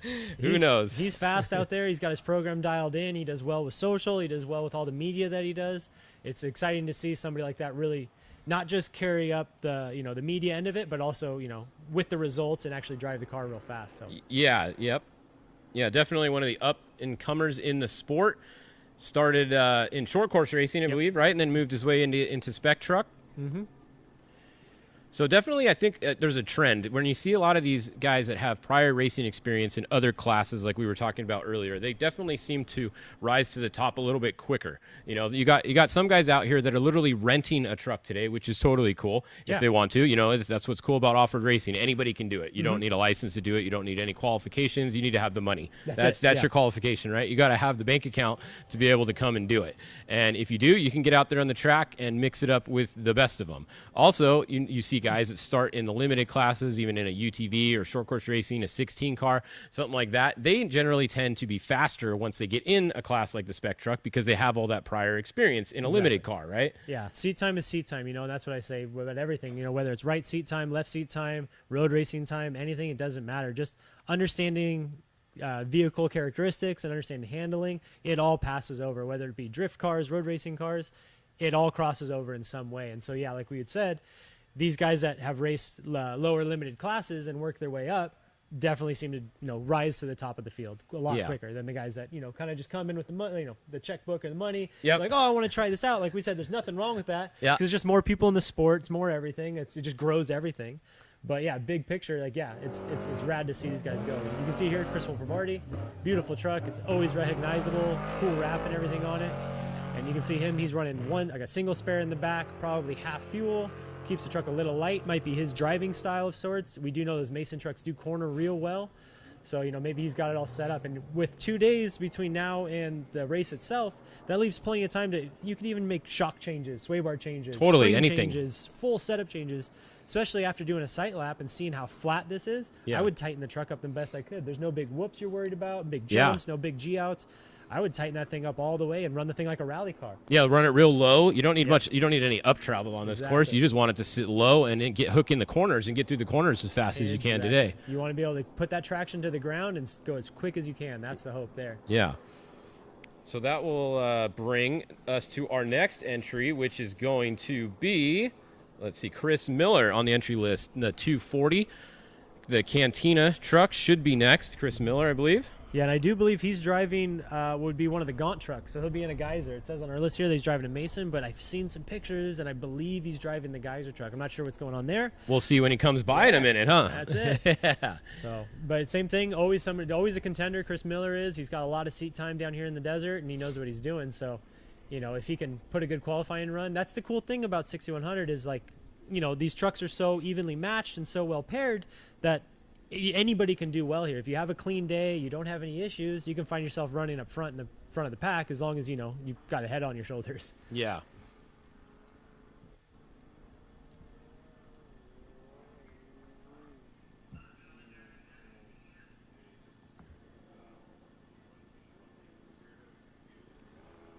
That's one of the cars finishing their lap there. That's the hard right you make at the end of the lap to go back to the finish line, and then it's not far from there to the finish. Probably assuming that's probably Pavardi or maybe Rust. Probably Rust, right? Yeah, because Pavardi just went by. It's probably Rust. Yep.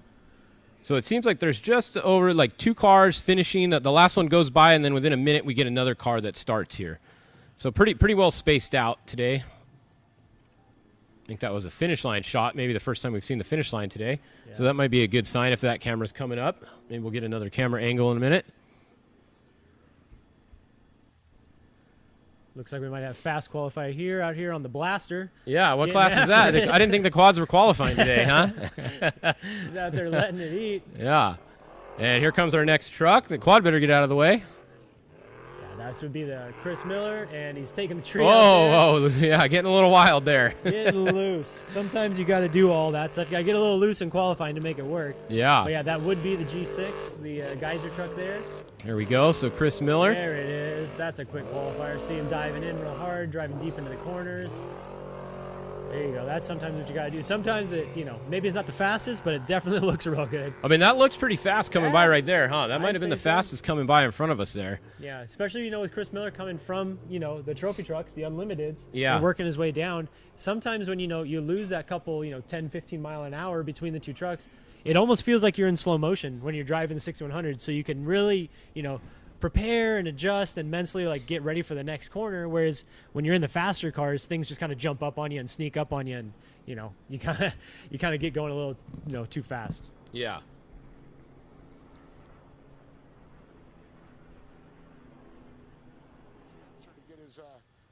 his new budget.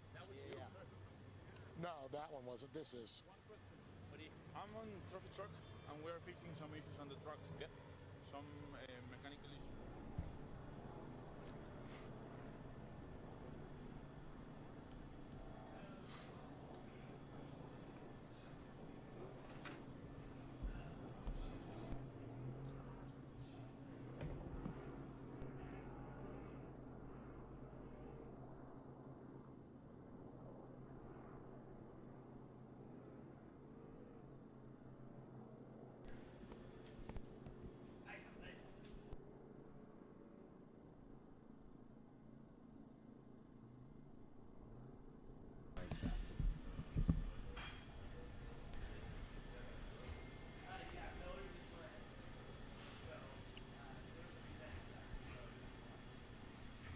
All right, and we did just get a report that Christopher Polvardi seemed to be the fastest by Art that's down there that's sending us some updates. So Christopher Polvardi looked the fastest in one section so far. Yeah. And as you know, sometimes you can tell that. I mean, it wouldn't be surprising if, Polvardi did qualify up top. He has the speed, he's got the pace, he knows how to do it, he's got the team, he's got it all figured out. Those guys have real good heads on their shoulders, so hopefully they can, put something together. All right, next up we are going to see Santiago Creel in the 260 is next on the entry list here, so that should be the next car coming by in a minute here. It's going to be the Monkey Business car. Didn't he win something recently? Did he win the 1,000? Way to put me on the spot there. I Come forget. on, He big did, score he guy. did, right? I think he did, Yeah, right? Yeah. I think you might be right. Yeah. And like we said earlier, like any of these guys have the potential to win this race because, this with spec trucks especially, like everything's so evenly matched. It's having the good day and having a good clean run. Yeah. So nobody ever remembers who won the race, but they do remember who looked fastest through main pit. That's very true. Very true. See? All right, so here we have our next guy coming right here. It should be Santiago coming by in the 260. Looking pretty fast. Yeah. And you can see here, like we had spoke earlier, the berms are starting to build up. They've got something to lean on. Looks like he's in an older Jimco chassis with the single spare, all that stuff set up. That truck was developed in the earlier stages of 6100 where they were kind of cutting a lot of weight with a single spare in the back and stuff like that. Yeah. Nowadays, they're basically full-blown trophy trucks with spec engines in them. Yeah, So they kind of changed the plan of what they were trying to do with them, huh? Exactly, yeah. Just like everything, it just keeps progressing and progressing. So yeah, weight's not always your enemy. You do like weight, especially in the bumps, in the whoops and everything. You like weight. It helps you get through it better, especially, of course, like San Felipe. It's all big holes and big whoops and big runs and all that stuff, and you want that weight to hold that truck down on the ground, not just for speed, but for comfort as a driver as well. And if you're in a car that's kind of beating you up all the time and shaking you around, it's really, really, really hard to stay focused and keep driving because, you want to make sure yourself is in good position before you keep the truck going. Yeah, exactly. So that was Santiago we saw. Here's someone coming back at the end of their run. That might have been Polvardi. Chris Miller. No, that'd be Chris Miller coming back. You can see the big old wing on the back. They do a lot of aero stuff there on that Gaunt truck. So we'll see if that pays off for him here. And I don't have any live times again yet, but hopefully we get some more at some point here so we can tell you guys some of these times.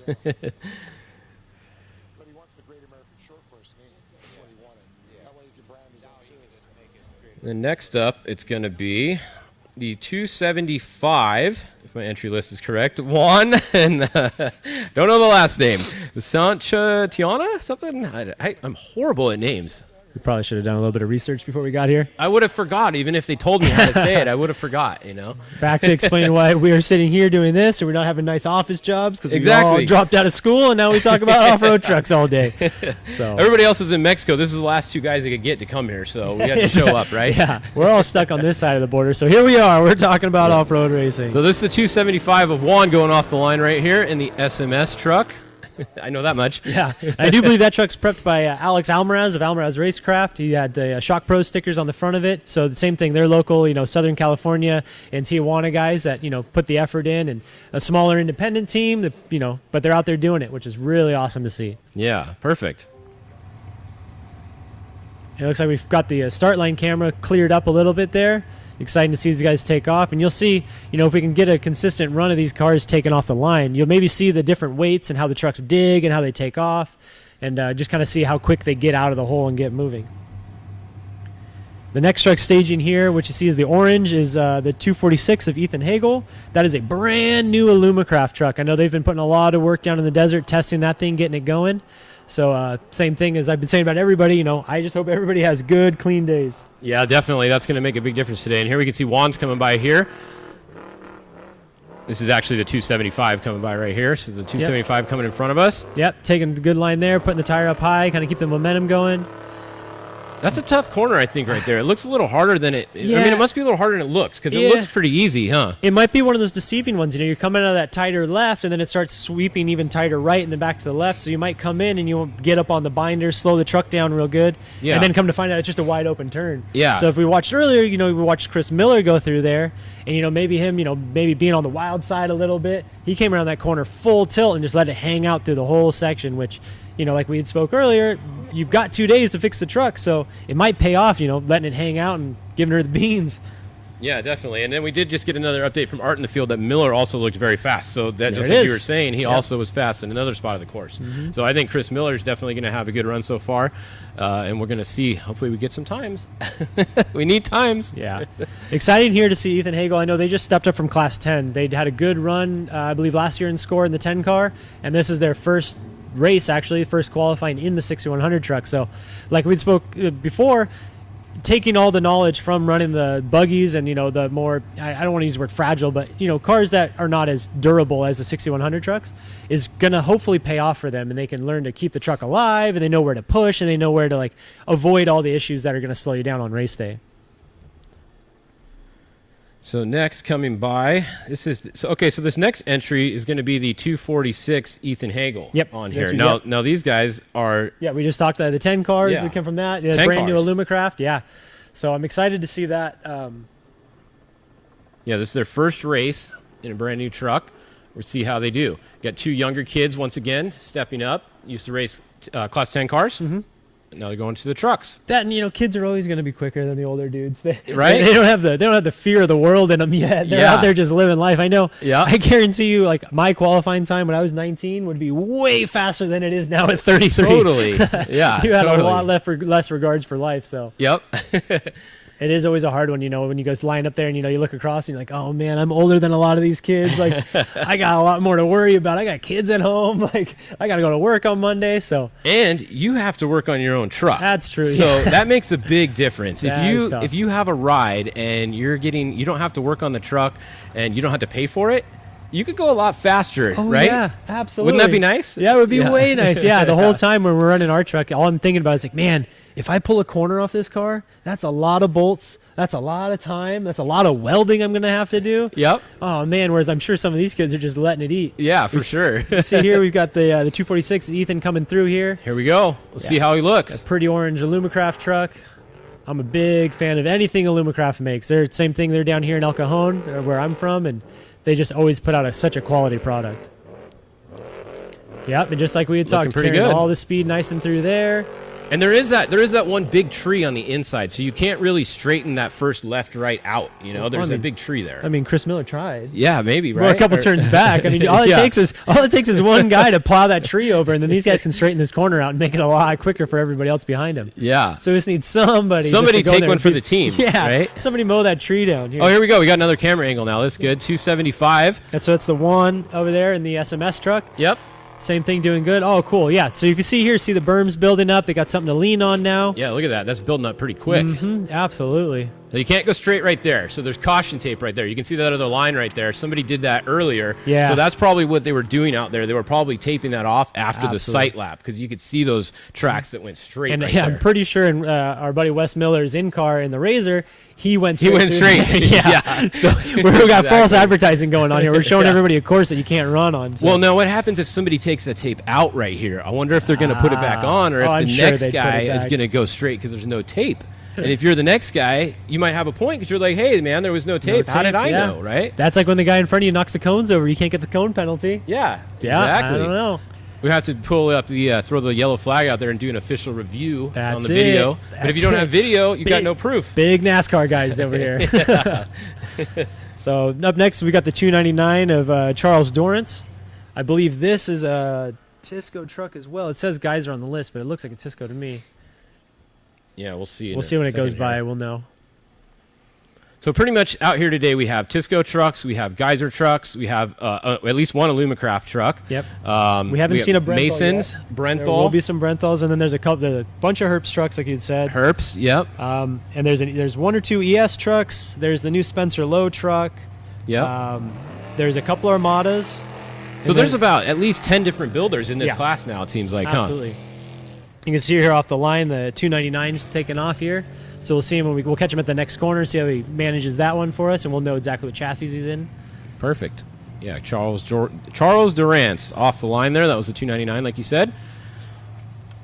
And we should see him coming by the other corner pretty soon because it's pretty fast. That is Justin Davis pulling up to the line right there. Oh, yeah. Always somebody to look out for. Those Davis kids are real fast in anything they get in, whether it be Class 1 cars, trophy trucks, anything. You know, yeah. I spent a lot of time with my buddy Ryan Baywood, and he used to prep their cars and ride with them a couple of years ago, and he always talks very highly of how fast those kids are. So it's cool to see them out here still ripping. Once again, kids that started in a lower class and worked their way up, right? Yeah, and if you look here, it looks like the 299 of Charles maybe missed that corner there. Looked like he slowed way down for it, huh? Yeah, looks like he's diving off into the dirt. But Charles Durance right here, yep. Yep, yeah, it's cool. Yep, that is the Tisco truck, I believe.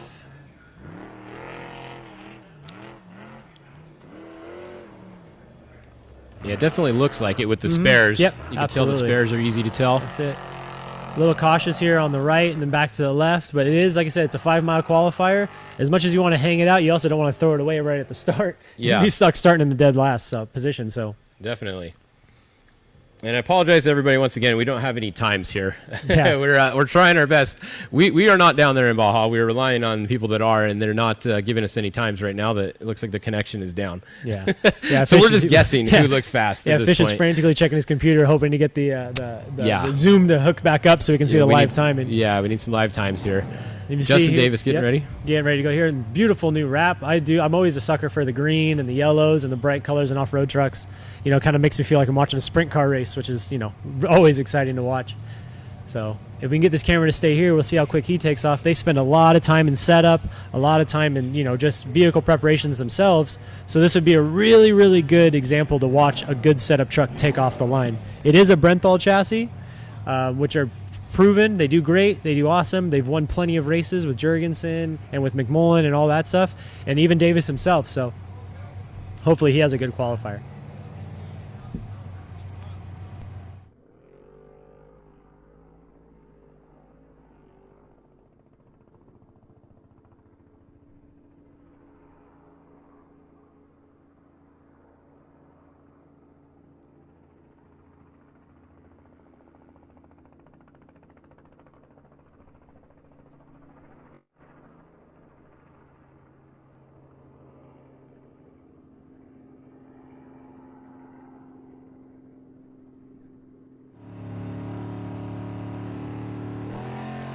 All right, there goes Justin Davis off the line. Real fast truck, good takeoff there. Not a lot of tire spin. You can see it just kind of dig in and go. That's always what you want there. You don't want to spend too much time spinning tires because, like we talked, although we don't have official times or even unofficial times right now. Yep. Qualifiers come down to the seconds, the milliseconds. It comes split really, really tight, and especially over 5 miles in vehicles that are so evenly stacked. Every single second spent wasting time not moving forward is not good for your overall time.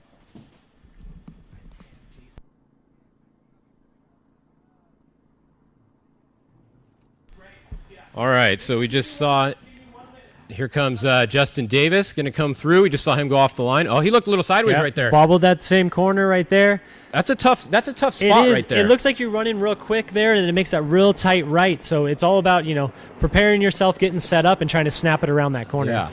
That left rear looked a little weird right there. Check out the left rear. Let's see here. He did just stuff it in that corner. It's dipping a little bit. I don't know. It looked a little weird to me. It might be okay, but that left rear looked a little weird when he came by a second ago in that other view.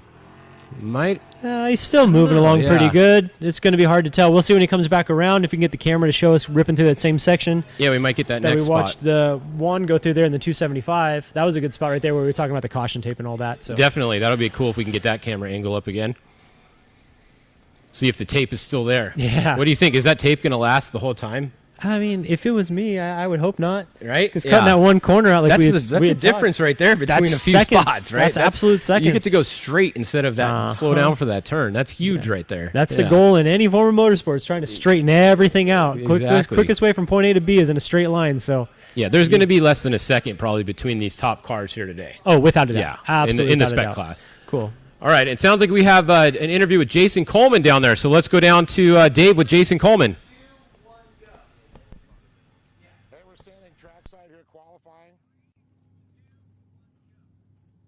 Thanks, guys. Well, I'm trackside here at the Eibach qualifying. Well, walking around, we just ran into Jason Coleman, one of the drivers. And Jason, you just qualified out there. How was it? Yeah, it was great. You know, it's nice to be in a new spot this year qualifying. A little bit less tricky than the sand pit. You know, a little bit faster pace, but definitely challenging and twisty. And you know, it's Mexico. You didn't have to pull out the sand wedge to be out here at this one, right? No, it's much nicer, much nicer. But it's definitely a different challenge this year. Very twisty and fast. But yeah, I feel like we had a pretty good run and tried to be a little conservative, and so we'll see how that stacks up. But you know, stoked to be on all four wheels and ready to go charge on Saturday. Well, how was it out there? Was it getting a little torn out? What number did you go off at? We took off 6, so we had a pretty good. The course is still in pretty good shape. Still, lines aren't burned in a whole bunch, so you know, kind of challenged to see a couple of the turns. So you know, hopefully that doesn't cost me too much. But all in all, it was a good run. Well, we haven't got a word, but what were you around? What, the 6 minute, a little over 6 minutes? Yeah, about 6.5 minutes, but we had timing, so you know how that stacks up. You know, and we'll see. But I'm sure in the studio, the guys fishing the boys are going to figure that out, get it all going. But let's talk a little bit also your pre-running out there, you know, with your team and everything. How's everything going? Yeah, pre-run's been great. You know, we just been pounding the Eibach springs all week. It's definitely there's no shortage of whoops out there, but it's great. It's great to be down here. The weather's been awesome, and really we've had a great pre-run, logged quite a few miles, and so we're just pumped and ready to go. I saw a couple of guys come flying in. They might need to get some Eibach springs because a little out of control. It's a hard little turn coming right before that finish line, but you got to keep on it to get your time in, right? Yeah, it's a balance between too much and too little, right? That's great. Well, looking forward to it, and we'll see you on course, and we'll see you in contingency, and of course race day when it comes. Well, folks, you know, it's an awesome day down here in San Felipe. Back to the studio in El Cajon. All right, we are back. Thanks for that interview down there, Dave. Here we have, that's the 278, it looks like. Yep. Carlos Ibarra coming through. Yeah. Good looking truck, like we had spoke earlier. Always a big fan of the neons and all that. Makes them look like real race cars. He's running a single spare, like we had talked about, different setup ideas. Maybe maybe that's what works for him. Maybe he's running more fuel, maybe less fuel. Who knows? You know, there's so many options, so many things you can do to these trucks to kind of make them handle differently.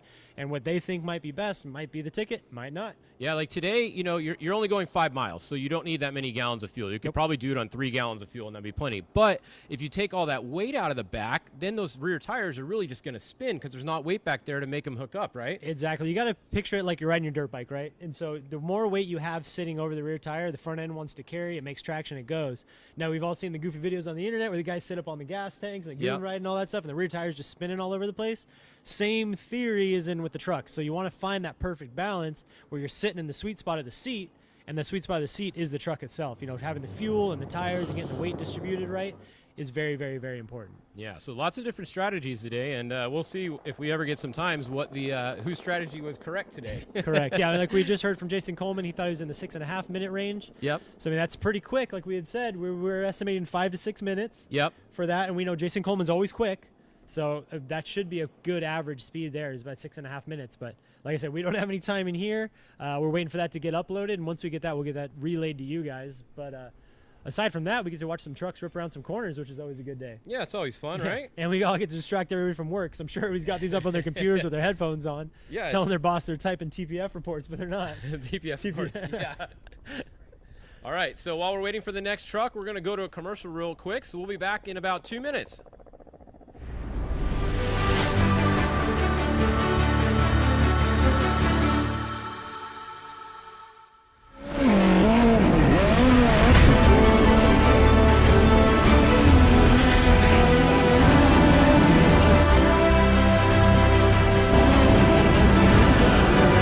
But here comes the battle for the checker flag. I believe it is.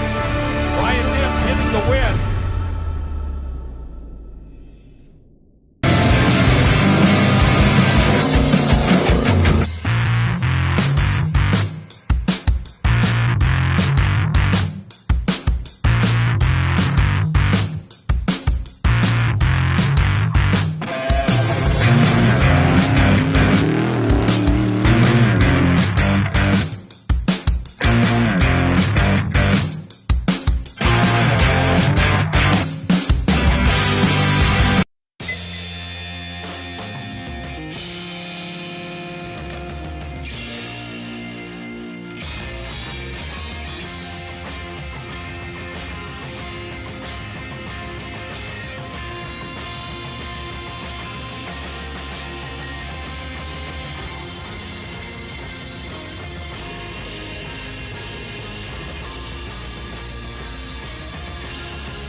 got that right turn. We're good. Let's meet up at the compound, group up. At 10-4. Yeah, for sure, dog. Good, little driver, straight on through.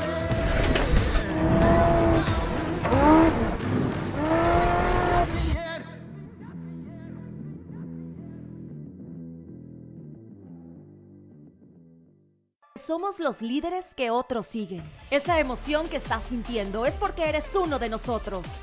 No hay quien nos detenga. Polaris.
All right, so we are back, and we are waiting for the next car to go. We're still working on getting times to you guys. Hopefully we will have some soon.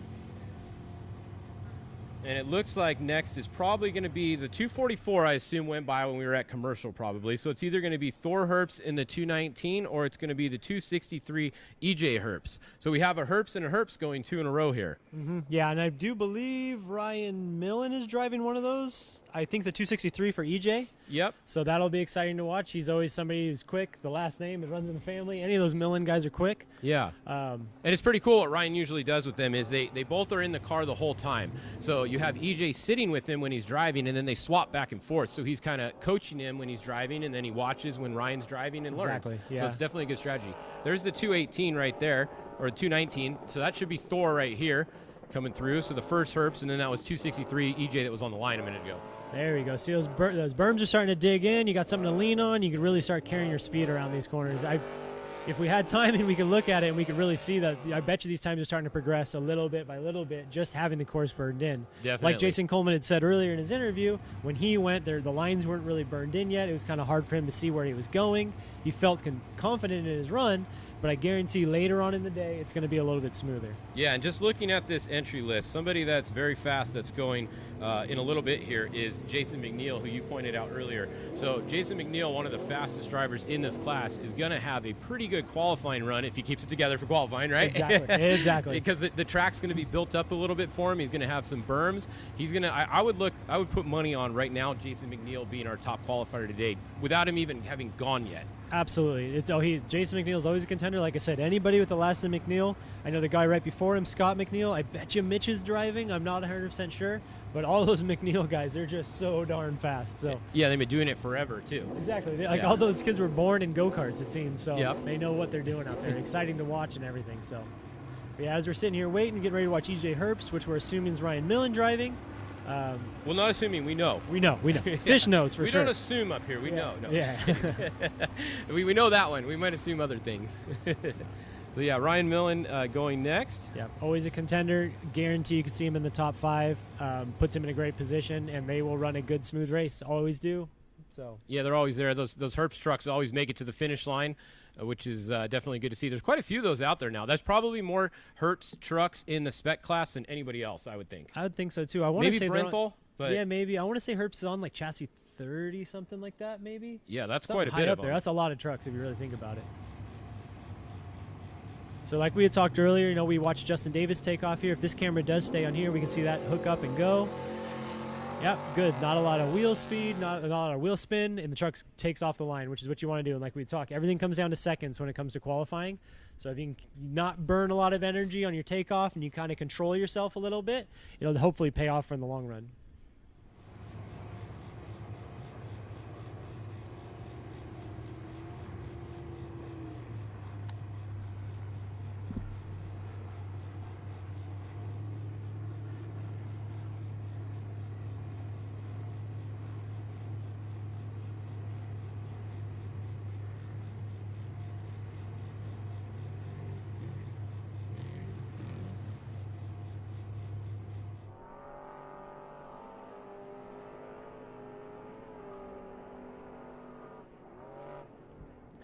Here's the 263 of EJ Herbst with Ryan Millen driving.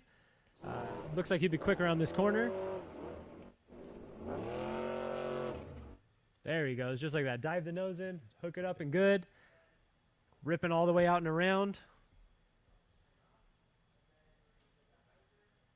You know, Ryan Millen and that whole Millen family coming from the rally background, a course like this is definitely going to be something that, you know, leans on his favor. He knows how to carry through the gravel roads. He knows how to just carry wheel speed and all the way around everything. That, and he spends a lot of time in trucks. Not only does he drive with Herbst, he drives with Brenthal, he drives with a lot of other companies. He also does a lot of driver training. So that is definitely somebody who is always a force to reckon with. Anybody with the last name Millen is somebody to worry about. Right here staging, we've got Scott McNeil. I'm not quite sure who's driving. I would assume it might be Mitch. I know Mitch does do a lot of the qualifying in the 225.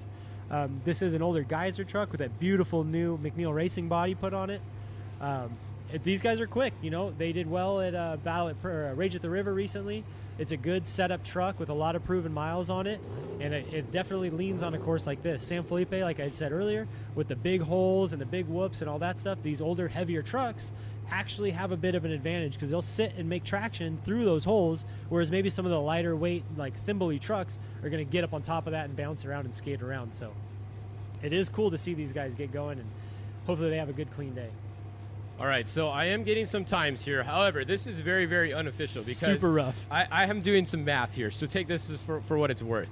So here's a couple times for you guys. So Travis Williams in the 277, 6:43. Vincent Munoz, 6:49. Mason Cullen, 7:04. Joe Deluche, 7:18. Jimmy Diaz, 6:57. Jason Coleman, 6:30. Elijah Kiger, also 6:30. I don't have the dots there, so it's both of them within a second of each other. Yep. And then we have Dustin Swanson or Ryan Hancock at 6:45, and Dustin Swanson at 6:54, and that's as far as I got on my math so far. You keep doing math. We'll talk about some truck stuff. All right, you talk about that. I'm going to do math. There goes the McNeil truck taking off. Looked like a good takeoff. Not a lot of wheel spin. Not a lot of wasted energy. He's really getting out there getting it. Hopefully they have a good, clean run. Like I said, Fish is over here doing the math, trying to get some times together. We don't necessarily have a top qualifier yet, but it does look. Well, so far it looks like it should be Jason Coleman at 6:30. We got Christopher Polvardi at 6:29. I just did the math. So okay. 1 second ahead so far is Christopher Polvardi on my list. I'm working my way down. Yeah. So, I mean, it's not a surprise, you know, like we had said, the names Coleman, Hancock, Polvardi, anything with the last name Herbst or McNeil, they're all going to be fast. So we are, you know, none of this is official. Now, Chris Miller, I just did the math on him. He just jumped in front 6:18, which makes sense because we knew he was fast. That's earlier, true. remember? And he's late. Then, as like I said earlier, the later on in the pack you go, the more berms are built up and all that. And perfect example right here, you watch McNeil come through this corner. He can stay low, dig in deep, make traction, and shoot out. It's definitely not something we saw earlier in the day when Travis Williams was going, or even Vince. They were going through and kind of floating around and almost rallying the corners, and it made it a little tough to keep that momentum going and keep the speed up. So hopefully, you know, as Fish keeps doing math here, we'll go down. And I guarantee you, the later on in the day, these times are going to start stepping up and stepping up and stepping up. As the course is burned in, as there's two-track, you know, you kind of dust off that top layer of soft stuff, and as you get deeper into it, it's going to be a little bit more hard-packed, which makes more traction. So that's definitely a big help too. You know, sometimes you'll see some of the tracks, you'll see like the two-track, and you think that it's going to be a little bit slower because you're not up top on the gravelly stuff. Well, that's sometimes not true, because as you get deep down in there, the dirt's a little bit more moist, it's a little bit more stickier, and the tires make better traction. They can dig in and actually take off and go. Whereas, you know, the first couple guys being on a fresh track, they're burning off that whole top crust of dirt. So. And Santiago Creel, I just did the math, new leader 6:15. So Santiago Creel into the lead in the 260 with a 6:15 on my totally unofficial Fish math. Extremely unofficial fish results. You say that 5 times fast, right? You got me all jumbled up here. So the next truck going off the line should be the 234 of Jason McNeil in a Tisco chassis. You'll notice that truck all the time.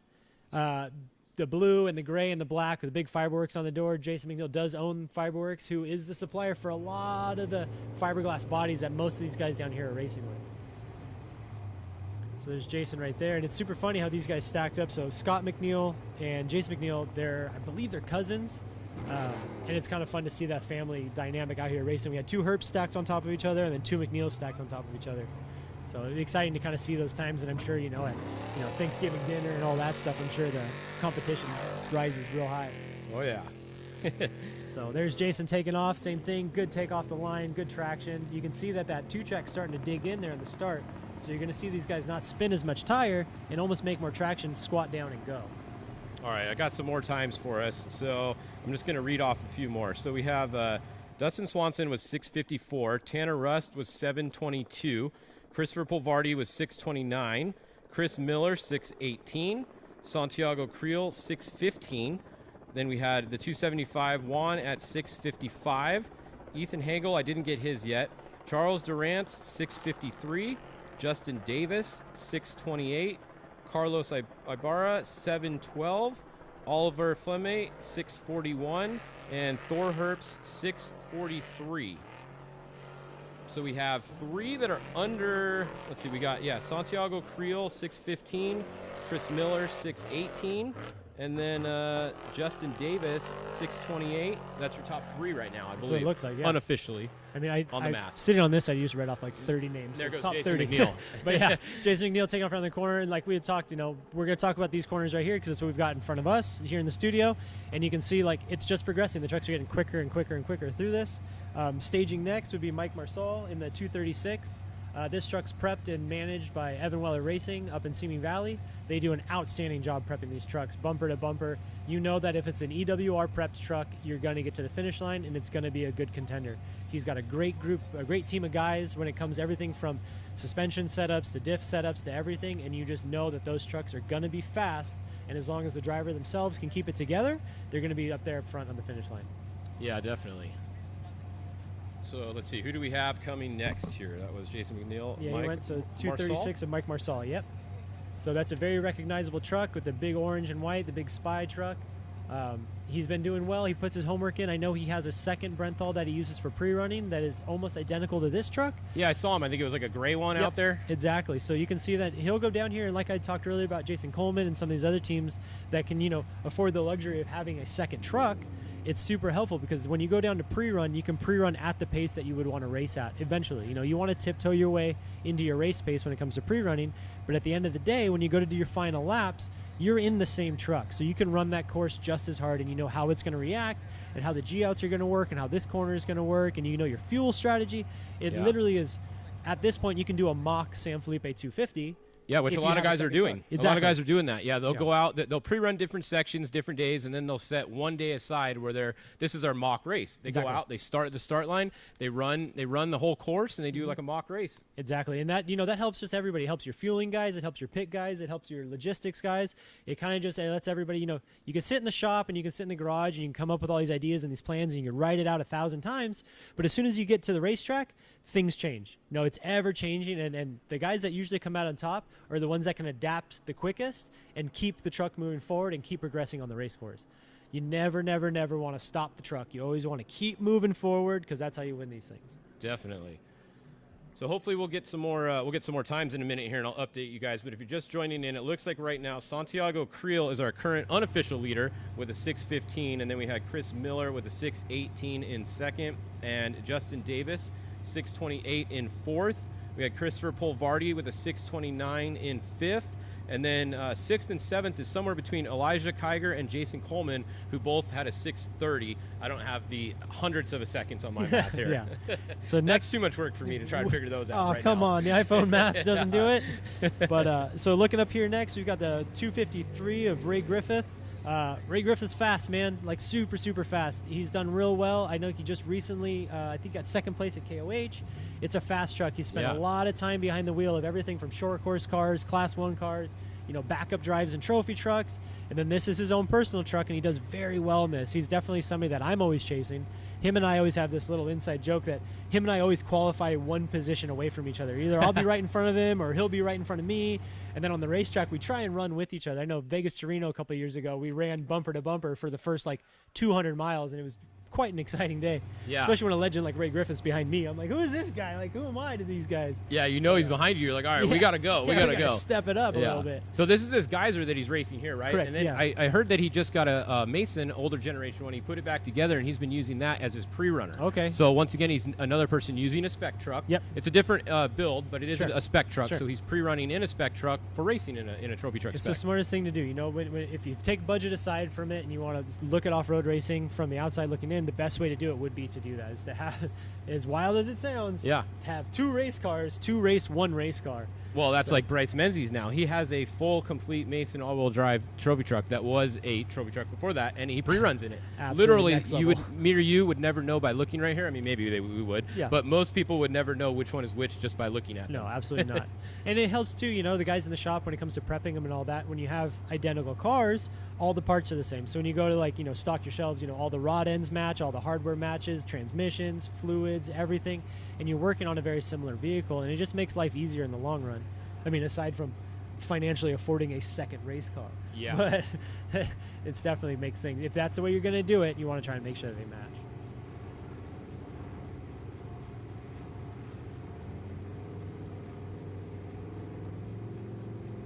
All right, I have some more times that just came in as we see Ray Griffith. There he goes off the line. I'm going to do some more math and get you guys a couple more times here.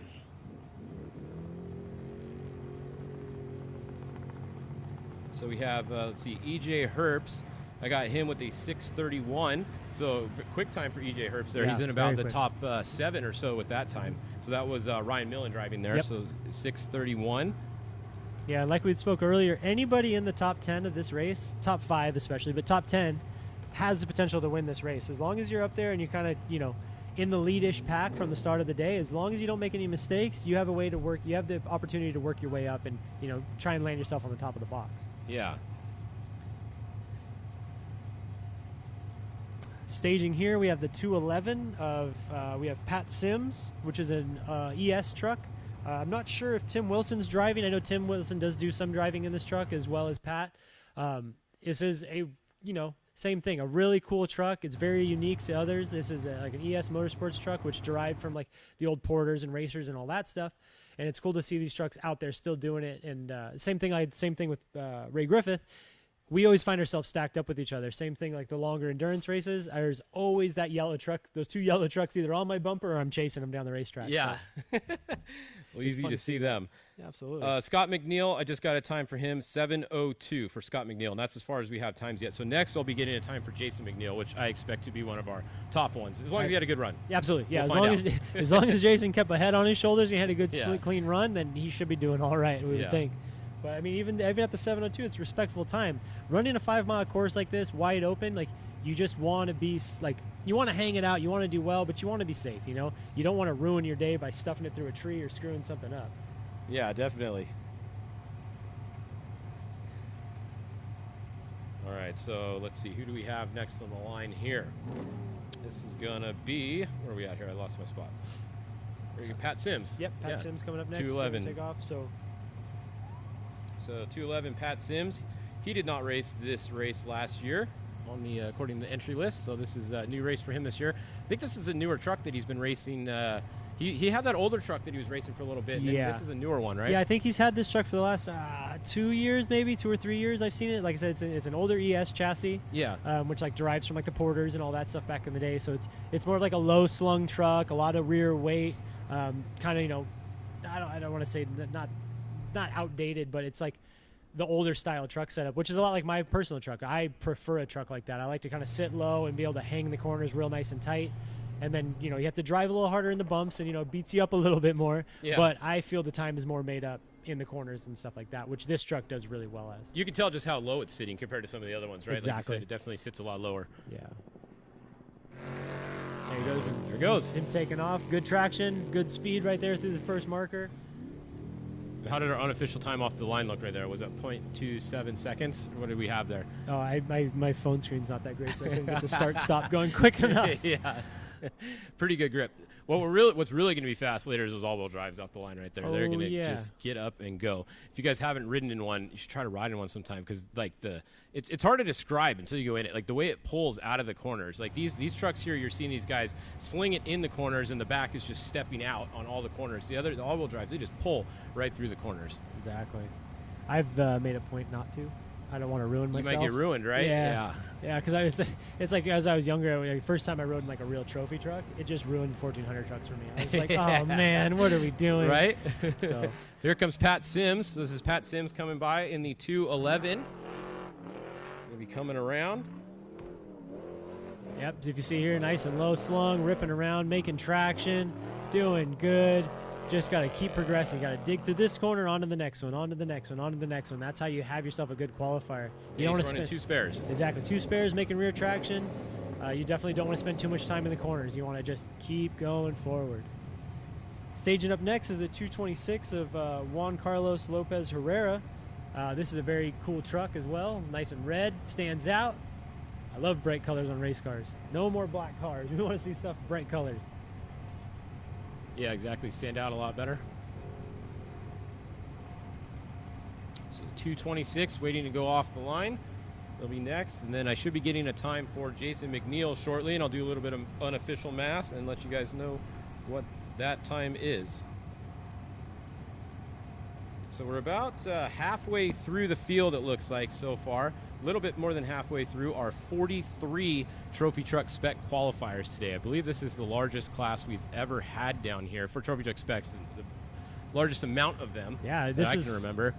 Yeah, I want to say this is maybe the largest Anywhere? I've seen. Yeah, I'm just trying to think in my head. Sorry for pausing, but yeah, I want to say that's a pretty large field of trucks now that you actually think about it. 43 is pushing on 50. Massive. Those are like some old Battle at Prim 1450 days where you right? get 60 steel cab trucks. 60 steel cab trucks, and about 15 of them finished. Yeah.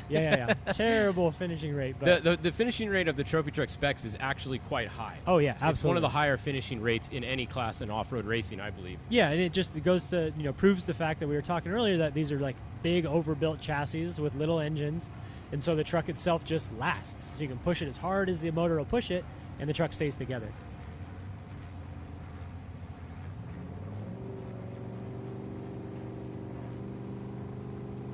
Here we go. Off the line. A little bit of wheel spin there, but overall good. Definitely looks slower than the last one to go off the line. Well, yeah, this one was 2.3 is what, or 0.23 is what I saw on my timer see? here. Yeah, we're off. Little off. He's already going slow. You got to pick it up. Yeah, he's got 5 miles to go to pick it up. Yeah. I think he actually stepped on the gas too much. Maybe just a tad. Huh? Just a tire a touch. spin. Yeah. So that's the other thing. What kind of air pressure would you be running today looking at this course? That's a secret, man. Well, can't be asking that. No, I'm just kidding. What do you think other people are running?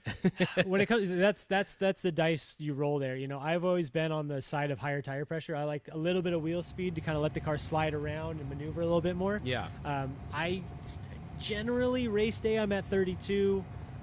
Qualifying I'll be like in the high 20s. Yeah. I've heard rumors of some of these guys running like mid to low 20s for qualifying, just depending on the course and the rocks and the terrain of sorts. Yeah, I would think today on a course like this, we might see some guys running a little bit lower, right? Because there's not that many rocks, and you want a little bit more grip, probably. I would think so. Yeah, we would definitely have the discussion in the trailer before the race of like, hey, do we run low 20s? And me being a little cautious, I'd probably say, nope, keep it high. And then as I'd get mile marker 2, I would fully regret my decision. But yeah, no, definitely, like I said, it all comes down to strategy, like picking your ratio, picking your tire pressure, picking all that stuff, and, just evolving, like I said, just always, adapting to the situation, doing your sight lap, looking at the course, thinking ahead, having the experience to know, like, hey, I'm, call it 20th off the line, that track's going to change. So you don't want to set your pressures and your weights and everything up for what you just saw. You want to set it up for what you predict the course to look like 20 cars down the road. Yeah. These are all 6,000 pound or just shy of 6,000 pound trucks with 40-inch tall tires, chewing it up.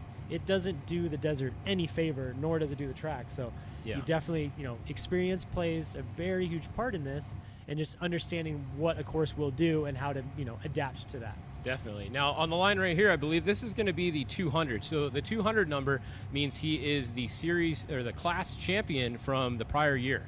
So that's something new that Score did this year. They changed their numbering system. You're going to see he's going to have a red number plate on the side of the car when he comes by, and it's going to have the number 200 on it. So that is George Sampatiro here, and I completely butchered his name too, guarantee you. But he's going to be coming by next, the 200. So this is your class champion from last year, 2022.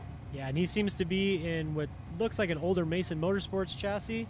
Those are great trucks. They were kind of, I want to say, part of that first wave of guys actually developing trucks for 6100 specifically.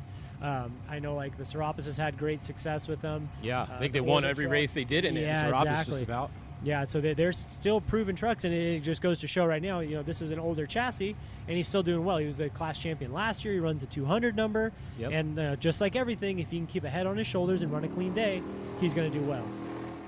There he goes off the line. That looked pretty quick, actually, I'd too. say so, yeah. Put the power to the ground, didn't put too much, didn't burn the tires off too much to start, and good to go.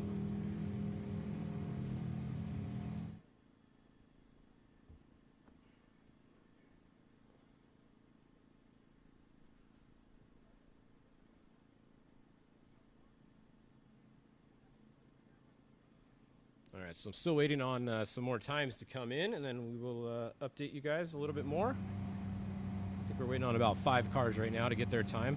If you're just tuning in, we have Santiago Creel had the fastest time unofficially that we have got so far. It was a 6:15. So he is your unofficial leader as of right now until I get some more times. But Santiago Creel with a 6:15, and that's closer to what we thought. I thought it was going to be 5 minutes, so it's a little bit slower than what I thought it would be. Yeah. I think it's just there's a lot of turns, a little bit more than I thought. Yeah, and it's like I said earlier, it's softer out there. So the tires are spinning, you're not really hooking up and going. So, it's maybe taking a little bit longer to get around. But yeah, I mean. There's the 200. Yeah. Class champion. Good and quick through that section there, ripping around. And you can tell he's just got eyes forward, moving on to the next corner, moving on to the next corner. You get into this stage, you get to a point in driving where like it almost becomes second nature, where like you don't really have to think about what you're doing in the moment. You just start planning for what's next and what's next. So going through a section like that, sure, you make that tighter left-hand corner, which sweeps around into the sweeping right back to the left. If it was me, I'd be in that left hand setting up to go, and I'd be thinking about the left 2 turns ahead and how I'm going to set the truck and where I'm going to put it on the course to make that corner even faster than I did the turn prior. And next on the line is going to be the 252 of Oscar. It's going to be going off next, so the 252.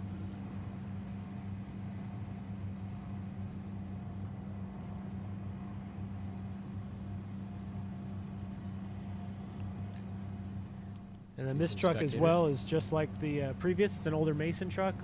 Probably one of the, like I said, one of the first couple builders to build 6100 or spec truck specific chassis. So this is, an older chassis, older truck, but obviously, the truck we saw previous did well last year, class champion. George did a great job with that. So nothing to say, chassis selection isn't everything. It's how you put the whole program together and how you run your entire team and how you run the race start to finish. Yeah, it really comes down to prep, as you know, on all these things. If you can have a good truck and bad prep, and you're not going to have a good race. So. Exactly. 99% of this race is won in the shop or in the garage before the race, and that $5 bolt or 5-cent nut that we've all seen on the internet. Oh, my day was ruined because this. It's true. It's happened to me. I've had one loose bolt take out an entire drivetrain, and it's sad, but that's why prep is so important, and when it comes down to it, making sure that you're prepared for these races. And here we go. The 252 is off the line. So Oscar headed out on course. 252. Got about 12 or so more trucks to go in the trophy truck spec class today. They are going first, and then after them, we are going to have the trophy trucks up next. So the big bad boys will be coming up after this, the unlimited trophy truck class. These guys are the spec trophy truck class right here, basically limited to a 525 horsepower LS engine, or there is a couple variations of the engine, because there is a couple ones you can run. Yeah. But they all have to run a Turbo 400 also behind it. Majority of the field, there's a Ford option. There's the LS3, which is the 525, and then there's also, I believe, the LT1. But not a lot of people. Majority of the class runs the LS3. I think Michael Pyle's the only one that runs the I think so too. And nothing wrong with it, but man, it's a lot of work to make that engine fit in a truck, so I'm not getting anywhere near that. All right, I have some time, so I'm going to do some math. I got Jason McNeil time, so Fish I'll be is back in doing a math. minute. Next up is the 217 of Joe Belt. Like we had spoken before, this is another 1450 guy.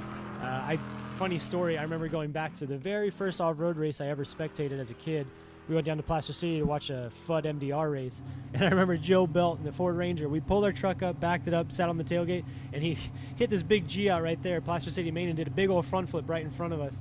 And from that moment forward, I've had this dude's name burned into my brain. I think I've only met him a couple of times, but he runs with the same group of guys that I know and all that stuff. So same thing. It's super cool to see, grassroots 1450 sportsman racers working their way up to the, I would call this almost not, trophy trucks are premier, but 6100 is probably the most competitive class it can be. So there's definitely the most of them that are the most competitive. Absolutely. And here we go.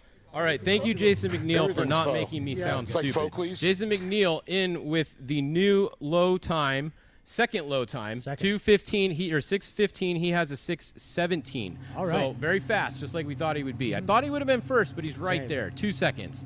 So pretty close. Then we have the let's see, EJ Herbst. I think I gave you guys a time for him. If not, it was 6:31. Scott McNeil with a 7:02. We had Jason McNeil, we just said, with a 6:17. Michael Marsal with a 6:54. Ray Griffith with a 6:26. And Pat Sims with a 6:48. All unofficial fish math. Yeah. So there's some more times for you guys. That's as many as I have right now. I'll keep reading them off as I get more in.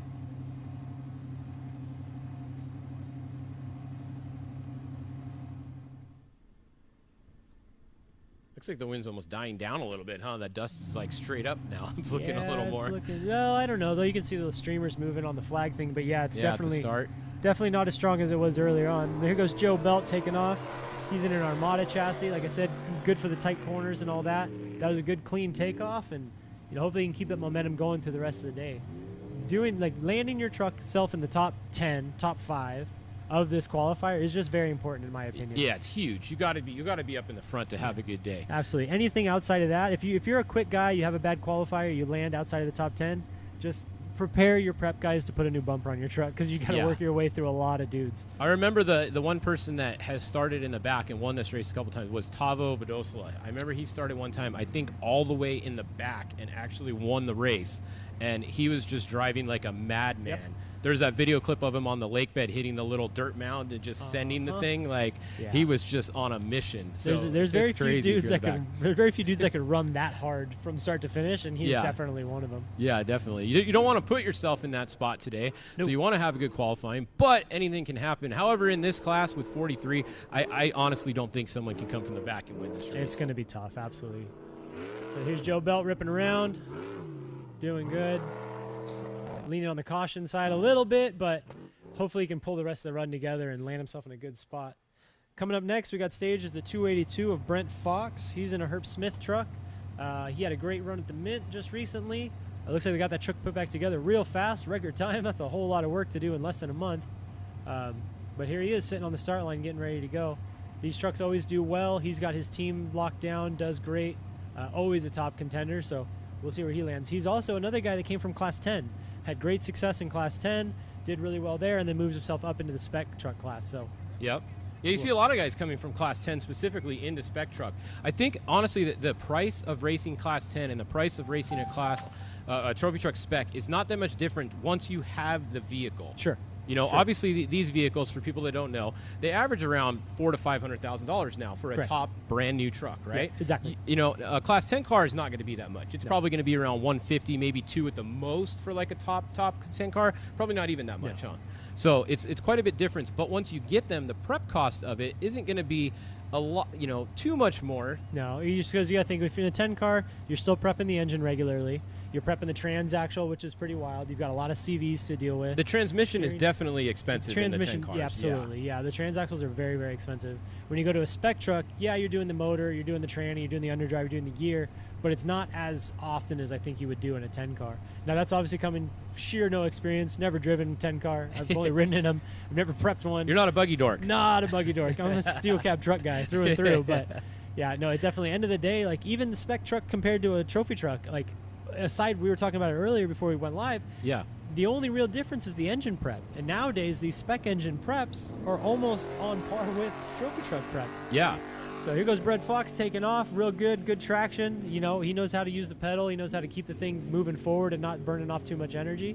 So we'll see how he comes through this little S-turn corner here. He should be quick. He's always fast in the tight stuff, so we'll see how that plays out. Yeah, like you were saying, this is it is a trophy truck. They're racing here, so all the parts are exactly the same. The engine is definitely a little bit less, but other than that, everything else is the same. The transmission, some of the guys are running, you know, the X-Trax and the sequential transmissions, which those are, you know, upwards towards 40-ish plus grand to get one. Mm-hmm. So those are expensive, 40, 50 grand. But you know, a Turbo 400, the you know, fully loaded Turbo 400 reed case, like you were saying, everything, that's 25 grand nowadays, isn't it? Plus, yeah, so you're looking at 20, 25 grand for that, plus you got to add an underdrive to the back of that. So the majority of these guys are running underdrives. How much are those nowadays? $7,000 to $10,000. So yeah, so there it you adds go. up. You see Brent Fox coming through here, looking good. We'll see how he rips around this corner. Yep. It's looking pretty there fast. There it is. That's quick and fast right there. Did you see the berm catch the back? Oh, when it yeah. started to step out, That's too, what so we're it's talking. getting built up. Yep, course is building up, and it's going to be quicker. I guarantee he'll be in one of the top spots when it comes to qualifying. There it is, carrying momentum around. Nice, solid turn.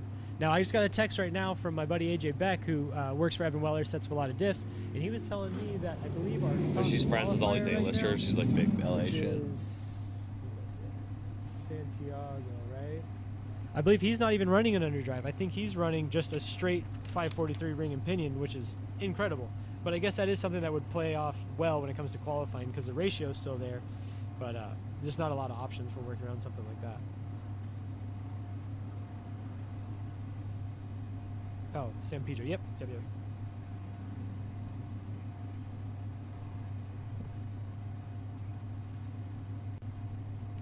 Here's staging. We've got the 231 of Carlos. Same thing in an Armada truck. Sitting real low. Yeah, see nice that. low slung. Yeah, the bodies on those are definitely recognizable, huh? Especially the hood. Oh yeah, yeah. That whole and the Armada trucks have kind of a unique rear suspension setup as well. So like a traditional style 4-link, you know, your lower links are straight, coming from the chassis to the housing. They go straight back. You know, sometimes you can angle them out towards the tires or angle them in a little bit, which changes how the rear axle drives the front of the truck because it'll rear steer or not. And then traditionally, your upper links go wide at the chassis and then narrow at the top of the housing. Now, the Armada trucks have that backwards, where the upper links are wide at the tires and then narrow in at the front of the chassis, kind of like a short course truck you'd see in like a Pro 2 or a Pro 4. And I believe the thought process behind that was to try and get the car to handle more like the short course trucks and sit low, and when you dig in and bite, it sucks the truck down around the corners. It does give you up a little bit in the big bumps and in the holes and all that, but the whole thing in desert racing is finding the average. So you got to think of the whole racetrack. So you've got whoops, you've got corners, you've got lake beds, you've got mountain stuff, and you've got like I want to say like fire road type stuff. So you want to find an average in all that. You don't want to build a car that's specifically fast for the lake bed because maybe you're not fast on the bumps. You don't want to build a car that's specifically fast for the bumps because then when you hit the fire roads, you're all loosey-goosey all over the place and you're driving off the edge of the road. Yep. So the name of the game when it comes to desert racing is just trying to find a good average of the truck. Maybe find something that's not great at one thing, but it's good at everything, and being able to push that truck all day long in all those sections, and maybe lean a little bit more on, you know, your driver talent to kind of make up the time or the chassis difference as you move forward. Driver talent. I think that is one of the most important parts. After the prep, first you need prep talent, right? Absolutely. And then after that, you got to have some driver talent. You can't just go out there with the driver talent tank empty. Sometimes you see they'll spring a leak in the talent tank. Yes, sometimes. And it leaks We've all out. done it. We've all done it. And then that's not good when that leaks out. Yeah. You have to reload it. Yep, and then sometimes it takes a little bit of ego swallowing to get that tank to fill back up, but yeah, we've all been there. So here we go. Here's that Armada truck coming around here. Sits a little bit lower. Yeah, you see the rear end kind of biting and digging and going. It lifts that inside tire as it goes around. A little slow right there. A little bit on the brakes, a little too much, I think. Yeah, playing it cautious. 250-mile race. Don't want to throw it away today. Well, it's a 5-mile race. No, today, it's true. Right? Today is a 5-mile race. 5 miles. You can risk it a little bit. Yeah, I remember I talked to Ryan Millen before qualifying one time, and I asked him, I said, hey, what's your plan for this? And it was like a 40-mile qualifier. And he's like, it's a 40-mile race. Yeah. Like, it's a 40-mile what? It's a 40-mile race. Drive it like so. I was like, yep. All right, I guess so. Got to hold it wide open. Yeah, I mean, it's big having 2 days between qualifying and the race. Like, Huge. it really is. It's Absolutely huge. huge. It's huge. Yeah. Yeah, because some of the other series you qualify the day before the race, or or the day of. The day of. We've done that in the Yeah, past. the morning. Stressful. Definitely. Yeah. Yeah. Sometimes you qualify and then you're done qualifying and you go straight to the race. Yeah. So that one you got to think a little more, because if you screw something up there, you don't have any time to fix it. Here, you got some time to fix it. That's honestly probably the most nervous I've ever been for a qualifier is Yeah. when it's the same day. Like, that is just so stressful. Not just for me, it's because I just think forward of all the crew guys and the guys that are going to help us fix this truck if I make a mistake. You got to think, sitting in that driver's seat, like, you have so much responsibility you could make or break your entire team's day. You bring them a weeded up truck, like, oh man, you got a lot of work you got to do. And it's not just you by yourself. You got 10, 15 guys that are all going to be, busting their hump to get it going. So they might not be helping you at the future races if you do that very often. True, yeah. Majority of this is volunteer based. So right? Make sure you feed these guys well, you house these guys well, you give as many free t-shirts as you can, and you try and make it the least amount of inconvenience as possible. So. Yeah. If you're racing a trophy truck or a trophy truck spec, you got to be taking care of your crew guys, right? Big time. That's a huge part of our race logistics before we go racing, is making sure we got the Blackstone loaded up, we got the coolers packed with food, and we have a solid food menu, because you want to make sure your crew guys are happy and going. So here's the 264 of Arnold getting ready to go. Taking off nice and tight, good and fast. That's a Brenthal chassis, kind of a taller truck. They make good traction. They've really got it figured out. This is a Gen 3 truck, so they've had 3 revisions of this truck to get to this point. So each one should just get a little better in theory every time, right? Theoretically, that is correct, yes. Yeah. So we have 9 more vehicles to go on our list here. So we'll see how many we have. I think that is the correct list, though. So we should have 9 more trucks to go on track in the Trophy Truck Spec class. And then we will take a little break while the Trophy Trucks do their sight lap. So the Trophy Trucks will do their sight lap. They did not do it earlier. They just are going by class. So the Trophy Truck Specs go, then the Trophy Trucks, then the Trophy Truck Legends will also go. Mm-hmm. Absolutely. That's the best way to do it, is make sure you see that sight lap. Could you imagine if these trophy truck guys did their sight lap this morning? It wouldn't look anything like what it looks like this morning, right? Exactly. 43 trucks go through and chew it all up. Yeah. There's no way. Even the first couple of these that went by, it doesn't look like that anymore, Yeah, and just like we had stated, the first couple trucks that went through, yes, they're in the 6s, but it just keeps getting faster and faster as the day goes on and as the course progresses. You can see Arnold in the 264, Arnold Gutierrez coming around, looking pretty good, keeping it solid through there. Mm-hmm. Yeah, we just recently saw Brent Fox come through the finish line. That finish line camera is pretty cool because you can see him. It's a full speed finish, so they're coming through that wide open and they just run through the timing loop. So you see him for about a quarter of a second there on that screen, right? Yeah, they blip right on through. Hopefully, if they got their program figured out, they're just blipping right through. Yeah. So next up, we got the 214 of David Binns in a Geyser truck.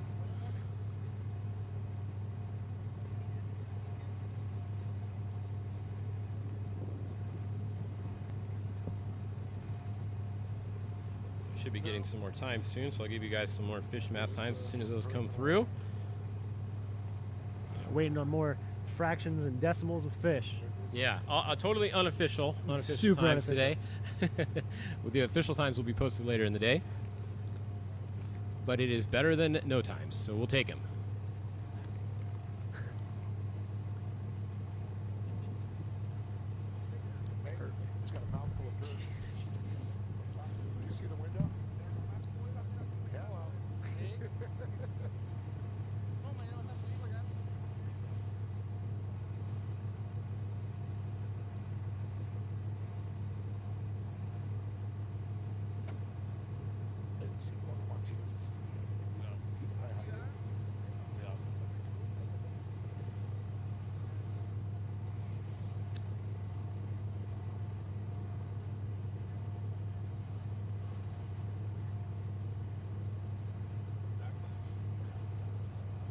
Just a little tiny rock that hit up top, right?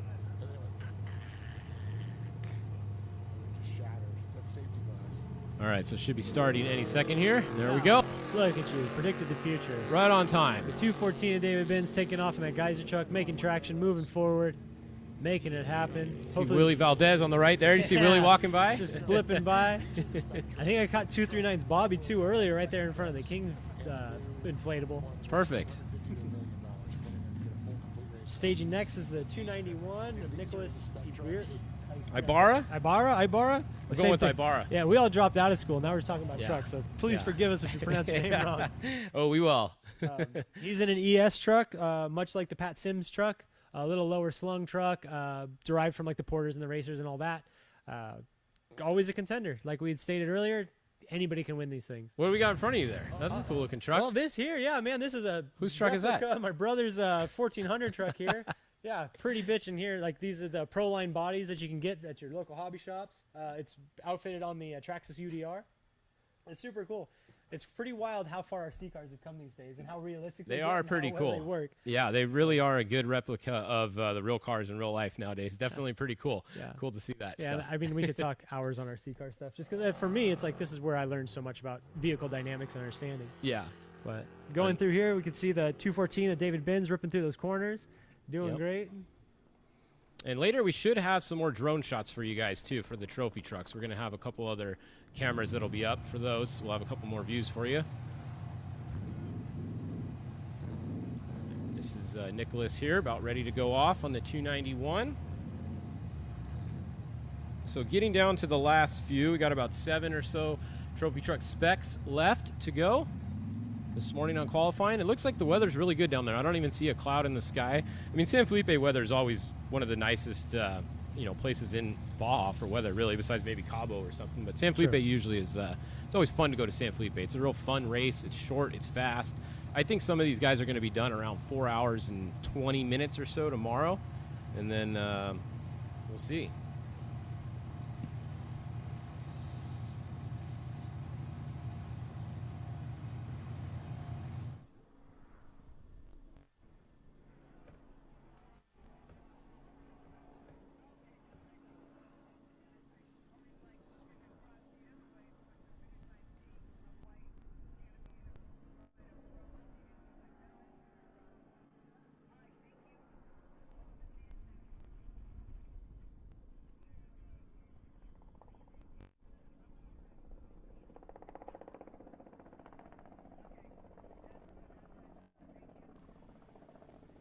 All right, so waiting for a car to come by over here. And waiting for more time. Waiting. We're more just times. waiting. I'm waiting for more times. Fish is over here like a high school kid with his phone in his hand, just anticipating that next text message to come through with some times. There we go. The 291 is off the line. Nicholas Ibarra out onto the 5-mile qualifying course for the King Shocks San Felipe 250, presented by Baja Vida. Today, our live qualifying is presented by Eibach Springs, the live qualifier, all day long today. Probably going to go until about 2 o'clock today. Maybe a rough guess, 1 or 2 o'clock. Yeah. It'll take a little while here. Maybe even later, because we're only at 11 right now, and we got a ways to go. Probably about 2. I would say so. Staging up next, more local boys to me, the 247 of Scott Shields. They're also in an Alumacraft truck. I love seeing these guys do well. I love seeing these guys out in racing. 2 brothers just out there doing it. Reminds me of my brother and myself. Great guys. If you ever get a chance to meet these guys, these are probably the tallest dudes I've ever met in my life. The tallest. Taller than you?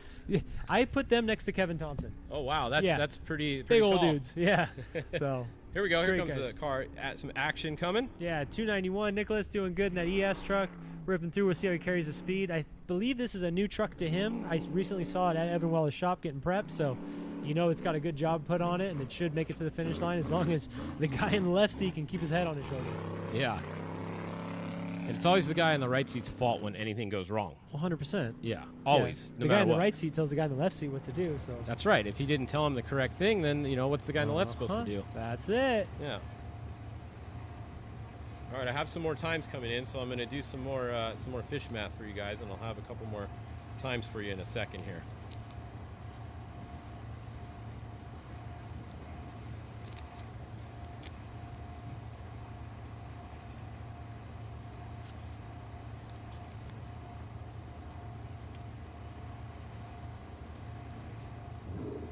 We got the 226 Juan Lopez with a 655.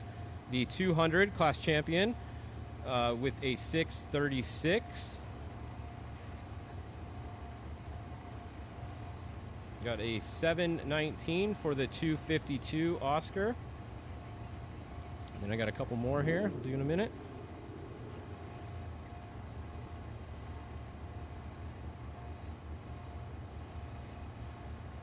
Joe Belt came in with a 7-minute flat run, so 7 minutes for Joe Belt. We got 636 for Brent Fox in the 282, so 636. Pretty good run there for Brent Fox. He's going to be up towards the probably in the top 10 with that run. or very close to it.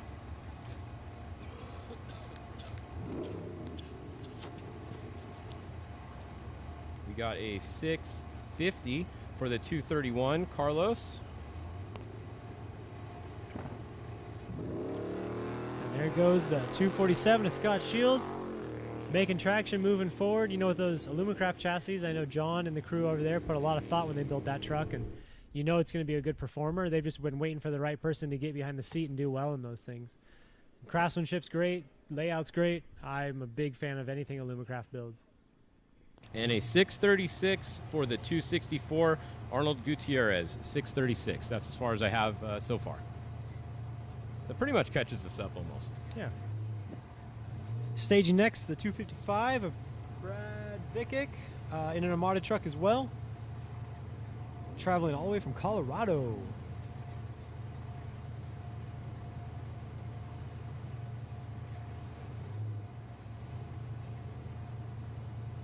Yeah, that's one thing cool about this racing too. You get people from all over the world literally coming down here to race. It's pretty cool. We see a truck coming through here.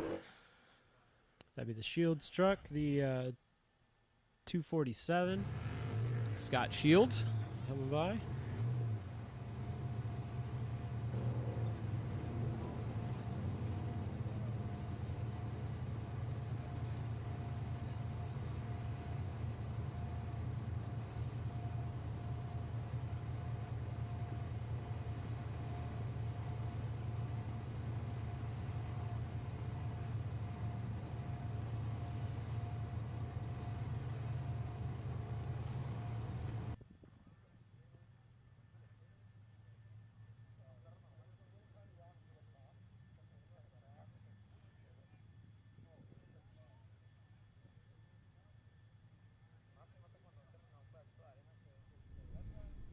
So waiting on a couple other cameras to come up. Hopefully for the trophy truck race here, we'll have a couple more views for you guys. But that's where we are right now. If you're just tuning in, we have the 260 is Santiago Creel with a 615. That is our current race leader, unofficially right now.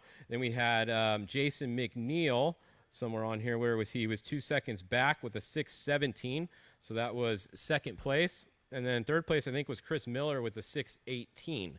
So that's your top, your podium right now. As of right now. And like we had stated at the beginning, that puts their fast guys right in the middle of this pack so far. Yeah. Those first couple of guys, unfortunately, had to go out there and run on a course that wasn't dug in yet. It wasn't burned in. There was nothing to lean on. You know, and in a two-wheel drive spec truck like that, it's going to be hard to run a fast lap like that. Yeah, yeah, definitely. These guys going now and on definitely have an advantage on that. Absolutely. I don't think we didn't see any whoops on this course, No. so it's not like any whoops are getting bigger or anything like that. Not it's a single just one. getting a little bit of two-track, which is going to help you in the berms, like you said. Exactly, yeah. So this is definitely a driver's course here through this one. This car should be going off the line now. There we go. So the 255 is your next car off the line. We've got Brad headed out on course. The 255, let's see what he can do. That means we have 5 cars left. 5 cars by my count in the trophy truck spec class to go today. Staging next should be the 223 of Kyle Murray. He's in the American Reynolds Geyser 6100 truck. Same thing. This is not.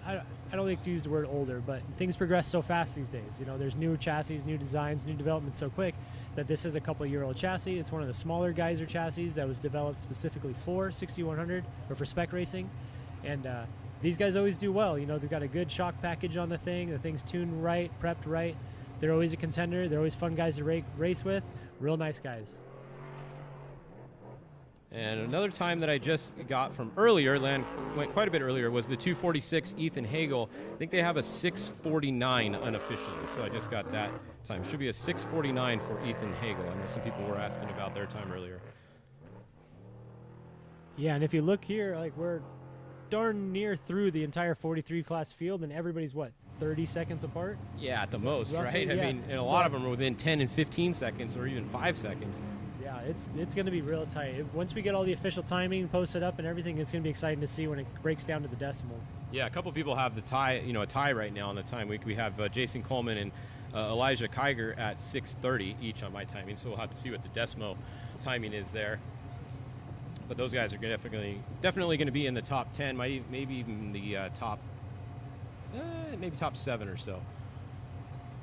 Yeah, you got to have a low 6-minute run right now to be anywhere on the leaderboard up front. Really low 6-minute will get you to the top. 6:15 is our current top qualifier so far. Now the trucks coming next, the trophy trucks, they're going to be a little bit faster. Just a touch. What do you think? At least 30 seconds, maybe? I would say so. I'd like to see. I would predict to see the Menzies, the McMillans, the Impudias in the 6s, maybe a 6 flat. I think so. I think they could pull a 6 flat. Yeah, I mean, because if they're doing a 6:15, they're going to be at least 15 seconds faster. Yeah, that all-wheel drive, especially all-wheel drive. huge. Yeah. So you see 6 flat, like high 5s. Yeah. But I promise the majority of the class will be in the low 6s. Yeah. Yeah, it'll be interesting to see what those top guys are at. Yeah, and it'll be the same thing. After 43 trucks, this course is going to deteriorate so much, and especially as the trophy trucks start going through and the all-wheel drives, it's not just 2 tires eating the track up. Now you've got 4 tires digging and pulling that whole place apart. So it's going to deteriorate pretty quick. And I believe in our starting list, we have the main all-wheel drive trucks all stacked up in the first 10 trucks. So that makes it real tough for everybody back to try and dig through that course. But we'll see. We got the 223 of Kyle Murray taking off right now. Great start. Looks like it made traction and shot right on out of there.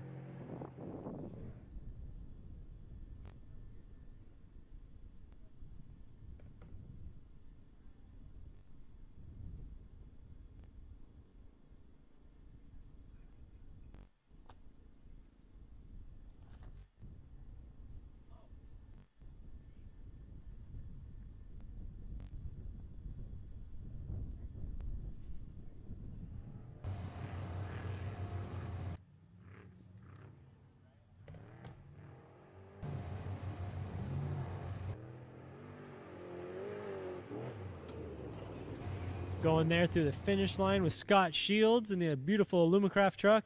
And like we said, we just catch a little blip. Whoa, we got Kyle Murray getting loose over there.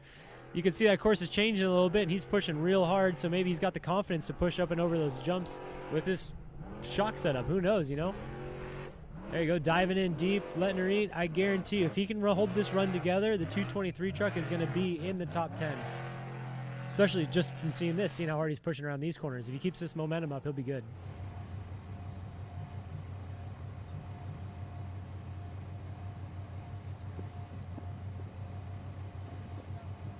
Staging next is the 266 of David Ziegler in a Brenthal truck.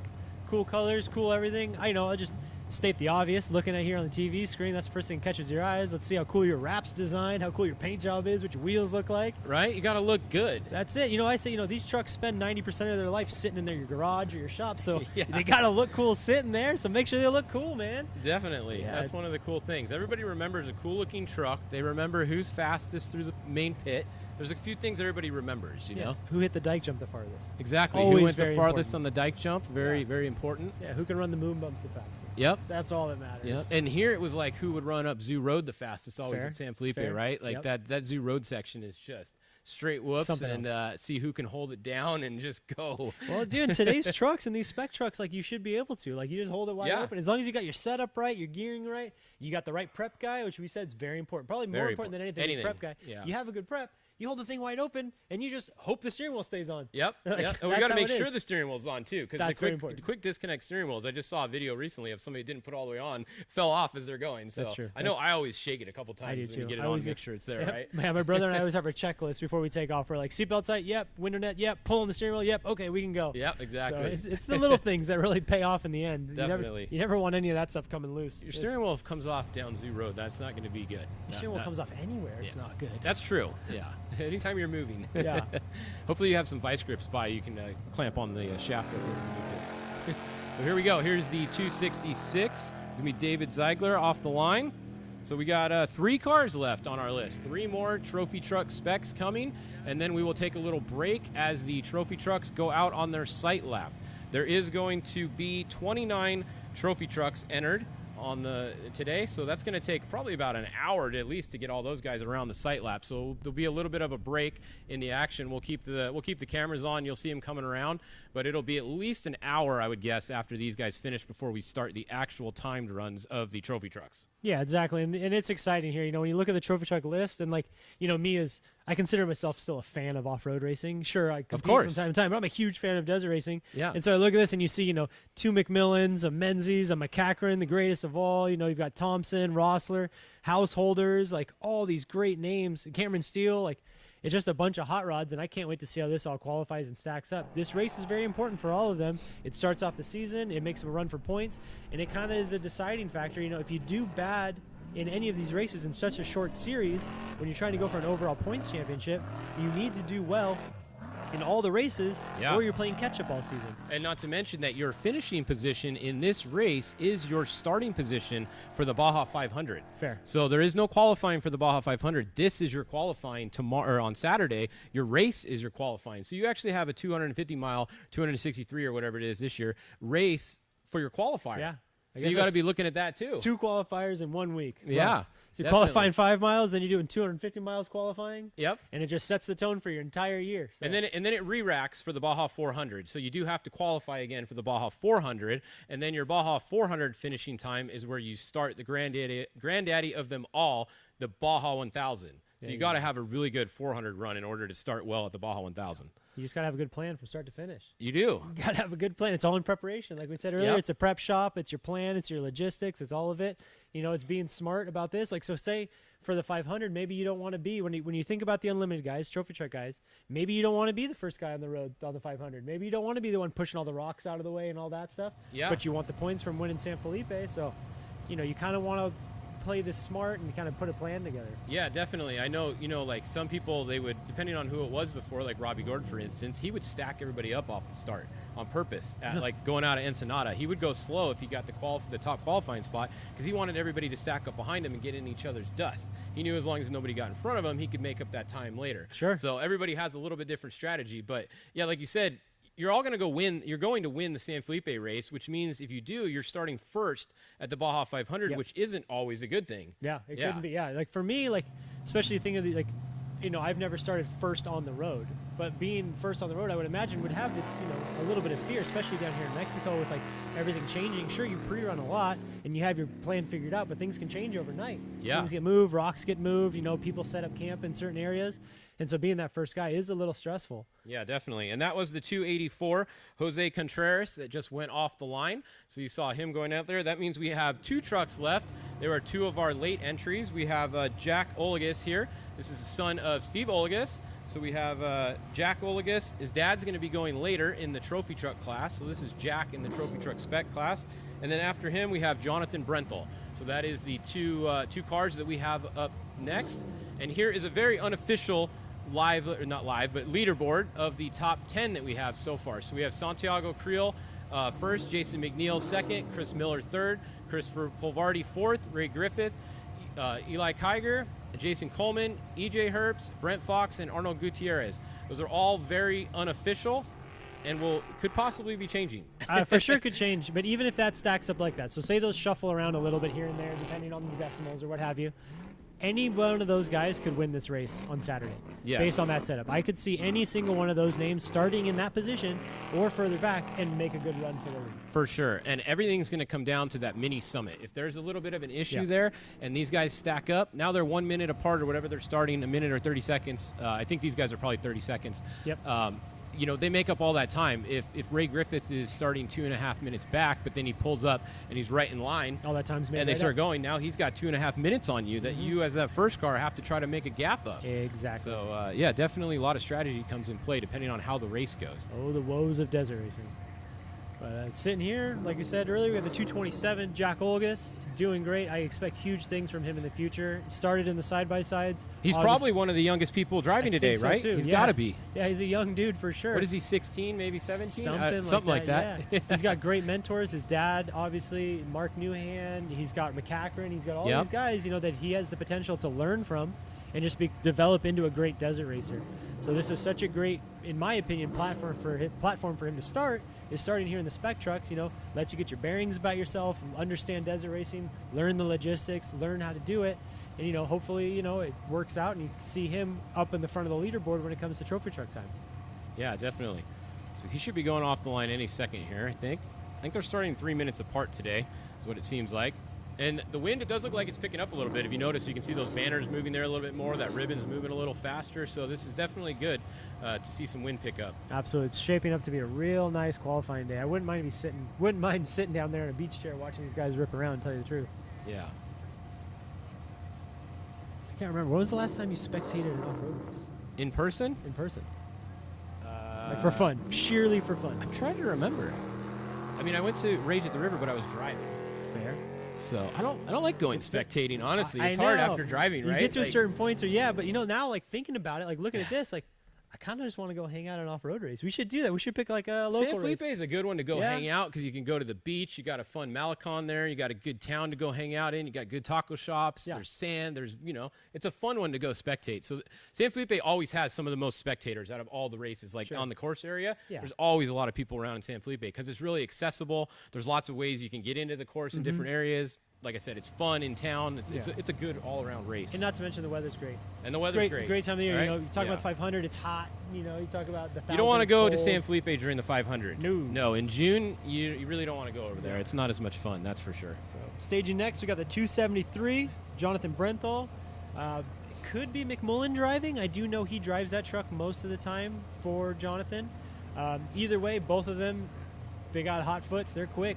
McMullen and I recently broke down at a race next to each other. We got to share some stories and share some notes. Great guy, great family, great program. Like, I have nothing but respect for those guys. So if that's him driving, same thing. Hope the best for him. Hope he can put a clean run. And I wouldn't be surprised if that leaderboard changes and we find that McMullen name or the Brenthal name up in those top couple spots. Well, we're going to find out as soon as we see their time, right? Yes. Yeah. And we saw Jack go by a minute ago, so Jack's looking good out on course. So probably be about 2 minutes until this truck will take off. This will be our last on our list here. I don't see anybody lined up behind them, behind the King Shocks arch there. So I believe this should be our last timed qualifier in the trophy truck spec class today. Yeah. And then after that, we'll take a little break. We'll let the trophy trucks themselves go out and do their sight lap. Like we said, there's 29 of those guys, so we expect, call it about an hour before we start running the actual trophy truck qualifying. And we're going to start the day off with Sam Baldy, probably one of my favorite trophy trucks because it's a house-made truck. Yeah. Homemade, home design, home everything. It's just cool. That's, to me, it's fast. It's very fast. Very, very fast. That whole program and team is put together right. And it's kind of like, to me, what the essence of off-road racing was, it's building a car, designing a car, developing it, thinking about it, I remember being a kid going to see like an older Laughlin race, walking through a score race, and just seeing all these unique builds and unique vehicles, and it just really attracted me to the sport. And when you see guys like Baldy building their own truck, it's just super exciting. Yeah, you don't see many people doing that anymore, obviously. No. I mean, the Herps are building trucks for themselves and for customers, right? Yeah. So they're kind of one of the other ones doing it. But yeah, you don't see a lot of the other builders out there racing their own trucks anymore nowadays. Exactly. So it's definitely a rare sight, and I enjoy it. As a fabricator myself and as a prep guy, oh man, I just love seeing something different, something unique about the whole program. Yeah, and a lot of these guys nowadays, they have co-drivers that actually prep the trucks too. Oh. So I know Andy McMillan had Johnny Nelson doing it, and all these guys, when they're the ones prepping the truck, they really get to learn a lot about the truck. Yes. So if something happens on the course, they know what to do right away. If something's off, they know it. It's the best way to do it, honestly. When you have your prep guy sit in right seat, you're going to have that truck fixed quick. Exactly. I mean, the best way is probably have your prep guy sitting left seat. Yeah, who's that? Robbie Gordon, maybe?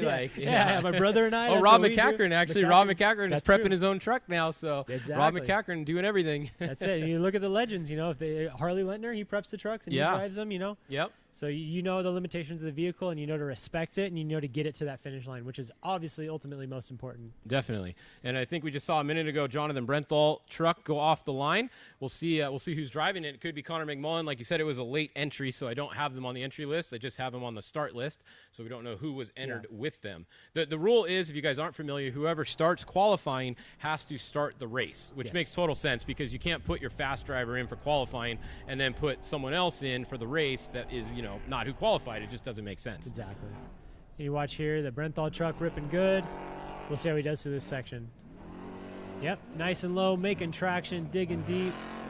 Perfect. And you see as the course is progressing, those berms are building up, just giving the driver that much more confidence to lay into that corner at speed and at pace, and just have the faith knowing that it's going to hold the truck where you want it to go.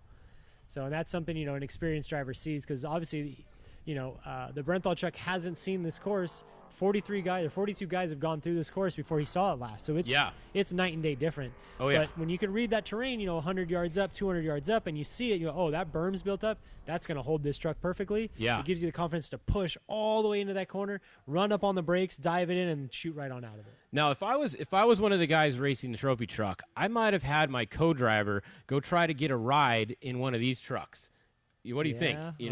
If somebody's not really too into their co-driver or something, you'd be like, hey, can we throw him in there? Yep. Go get an extra look, especially these guys going towards the back right here. Yep. Get the co-driver in there so he can see exactly what the course looks Absolutely. like. Then they're going to go do a sight lap, and he'll know, and then they're going to go and do their race. Exactly. That's the best way to do it. I mean, just like I said, seat time's most important. The Yeah. more times you can go around that loop, the better. I know I've seen everything from guys filming it with a GoPro, downloading it quickly onto like an iPad, and you sit there and you study it and you study it and you study it. I've seen some guys just rip around, and then they're out BSing with their buddies, not even thinking about it, and then they'll be top qualifier. Yeah. It all comes down to like sometimes preparation, sometimes talent. You got to find that balance of both, and it'll put you on the top of the box, or I don't know, maybe it won't. Definitely. So we have about 10 people I still need to get times from. We have the last car out on course right now. So pretty soon here, we're going to take a break, and we're going to see what the sight lap looks like. The trophy trucks will be going out on their sight lap once he's finished. So probably within 5 minutes or so would be my guess, right? Because we just saw Jonathan Brenthal go off the line. Yeah, so we should be getting times, unofficial times. Unofficial then we can do some fish math. times. Yeah, haven't we got can them do again some yet, addition but stuff, we'll and see. then we can update that leaderboard for everybody. Perfect. So. Yeah, I think it's going to be tough to beat, Santiago Creel right now. These, nothing against anybody that's out there that we don't have their time yet, but I think that's going to be a really hard time to beat, seeing as what some of these other guys got. Even Jason McNeil, 6:17. That 6:15 time is going to be that's fast. It's going to be tough to top. That was like we talked, risking it. Like you hang the whole thing out, you get real wild, and it paid off. Not unfortunately, but fortunately for him, it paid off. Yeah. Unfortunately, sometimes it doesn't pay off, and you end up on your roof. But a course like this, there really isn't any sort of get you. There's no big berms built. There's up. trees. There's trees. We heard of a few trees being taken out, but that's about it, that's right? That's absolutely it. So one of our first people actually took out the tree. We heard Mason Cullen hit a tree. Yeah, so he was that like was the right third off the bat. guy off the line or something like that. Third guy, yeah. So definitely. All right, so maybe we have a couple more shots, and then that'll probably be it. Here's the finish line. So we'll probably just leave it here. And who's this coming through? It looks Jack like a white truck. letting it rip. So Jack Olagus. And look at that. He was Couldn't even there see and gone. He's so flash, fast. so fast. So fast. So that means the only car left on course right now is the 273 Jonathan Brenthal. So as soon as he finishes, we're going to be done talking for a little bit. Yeah, you don't have to listen to us anymore. Fortunate for you. You guys can go get a snack. Let's see, what time is it? It's 11. Yeah, maybe get lunch real quick. Yeah, you got time Take to a tell your break. boss you're actually doing some work. Get another drink. If you Yeah. guys are playing the drinking game today, I haven't seen the rules yet, so somebody can send me the rules. Hopefully, I don't know how we've been doing so far. I got a bad habit of saying the same thing, like "there you go" or "oh snaps" or something Yeah, like that. see? Yeah, so it'll come up. So don't. So you worry. somebody text us the drinking game rules so we can get some people fired up. Yeah. But hopefully you guys are having fun watching today. This is the King Shock Score San Felipe 250 presented by Baja Vida. All of our qualifying today is presented by Eibach, and we have one more car left to go. So we're just sitting here waiting for the last car, Jonathan Brenthal, to come across the line. Trophy trucks are getting staged. 11:15 was the scheduled start for their sight lap, so just in about a little over 5 minutes, if we're on schedule. It looks like we should be because these are about done. They'll probably go out, check the course, make sure no ribbons got taken down, and then they'll let the trophy truck guys go on their sight lap. What's the over/under on that ribbon still being there on that straightaway? I think it's still good, honestly. You think so? I don't know. Yeah, I haven't really seen a time that would tell us it wasn't. You'd have to. You know what I mean? You'd have to intentionally drive straight through that because there's nothing Yeah. around that area where you're gonna have to like, oh no, I couldn't get it straightened up in time. Yeah. It's literally like a nice long straight into a sweeping right, sweeping left. It's a joggle, as my brother and I call him, where it goes Yep. right, left, and you just go straight. So it's just a quick little joggle right there. So I don't know how you would mess that up unless intentionally you were the one taking the bullet and running through it, so everybody else could run nice and straight. But yeah, we're just waiting on some more unofficial times so we can do some more fish math and get you guys an updated leaderboard. We had a good couple more trucks go and some potentially fast guys, so we'll get you updated as soon as we're updated. Yeah, and if we don't get those before we see this last car come, we'll give them to you as soon as we come back when we start back up with the trophy trucks. And hopefully we'll have a little faster times for you guys during the trophy trucks. I think we're working on it, and we should have some more, a little quicker timing. Fingers crossed. Fingers crossed.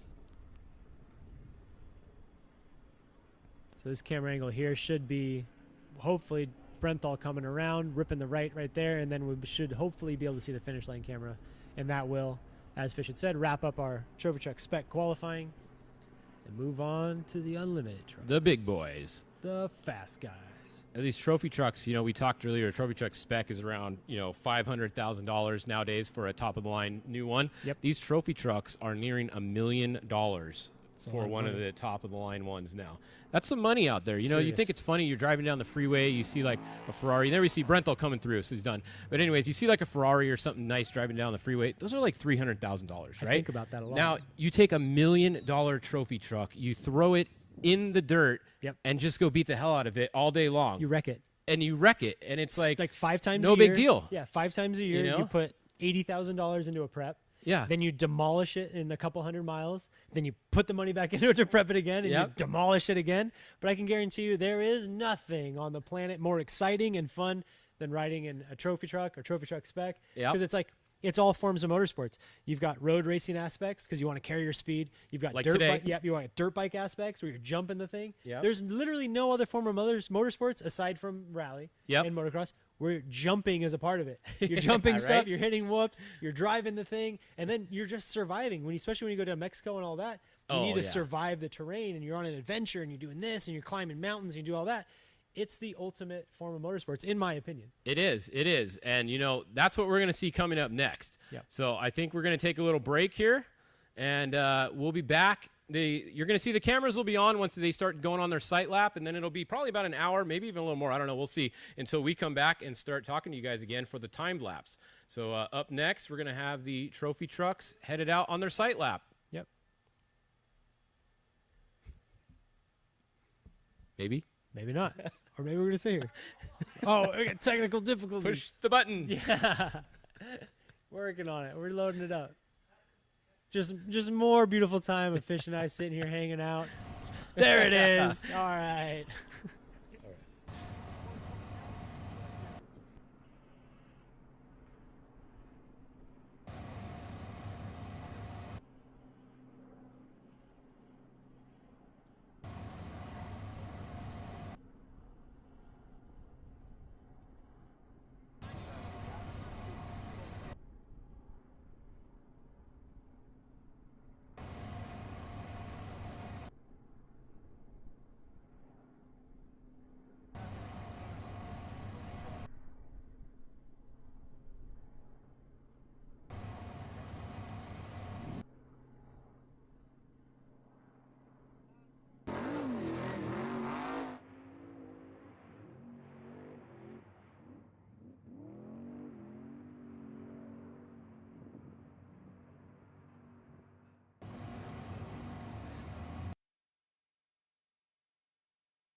conquer the elements, handle the most extreme environments, and dominate the desert and trails with King's new 2021 Ford Bronco 2.5 OEM Performance Upgrade Kit.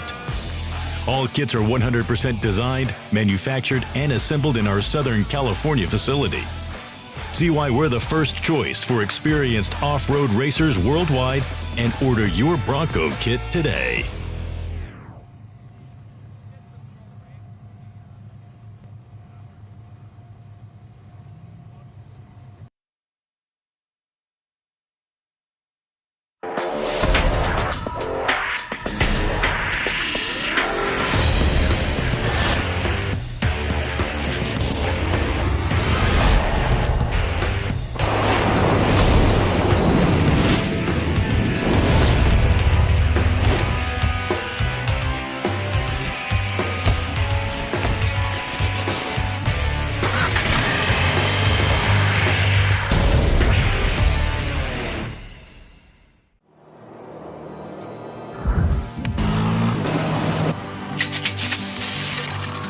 Welcome. Bienvenido a San Felipe. Welcome to San Felipe. Alberca salina que irrumpe en el desierto. Un spa natural en el Golfo californiano. Descubre un valle donde habitan miles de gigantes. Y un mar conocido como el acuario más grande del mundo.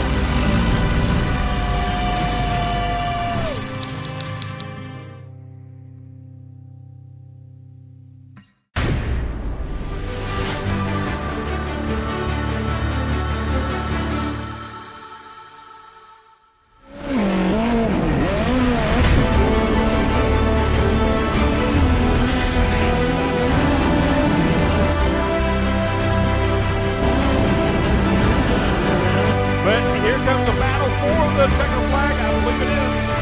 Ryan Timms hitting the win.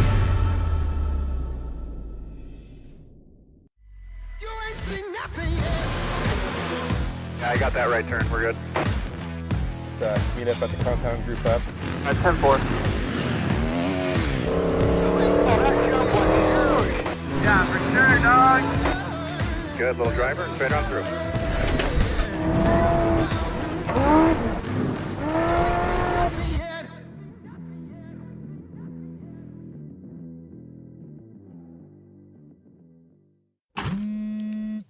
Hey, Dad. What are you up to, bud? Oh, nothing much. I think it's time I bought a new lawnmower, though. Did you try and fix it yourself? Fix it yourself? Fix it yourself? Whoa. Don't touch. Hand me those pliers, would you? Hold that still. Yeah, I think I'm gonna go ahead and get some Fix-It fuel instead. Fix-It fuel. Do it yourself. The easy way. Hey, does that stuff really work? Yep. Don't touch. Take your office and keep your business running from anywhere in the world, no matter where you are.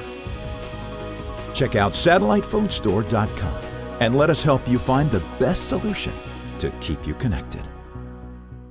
Somos los líderes que otros siguen. Esa emoción que estás sintiendo es porque eres uno de nosotros. No hay quien nos detenga. Polaris.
single digit.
Somos los líderes que otros siguen. Esa emoción que estás sintiendo es porque eres uno de nosotros. No hay quien nos detenga. Polaris. Over 25 years of off-road racing dominance. Proprietary patented race technology. Proudly made in the USA. Unparalleled customer service and support.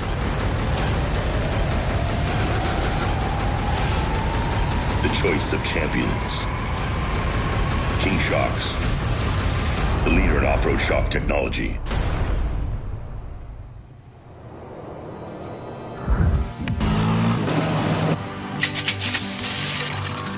Welcome. Bienvenido a San Felipe. Welcome to San Felipe. Alberca salina que irrumpe en el desierto. Un spa natural en el Golfo californiano. Descubre un valle donde habitan miles de gigantes. Y un mar conocido como el acuario más grande del mundo.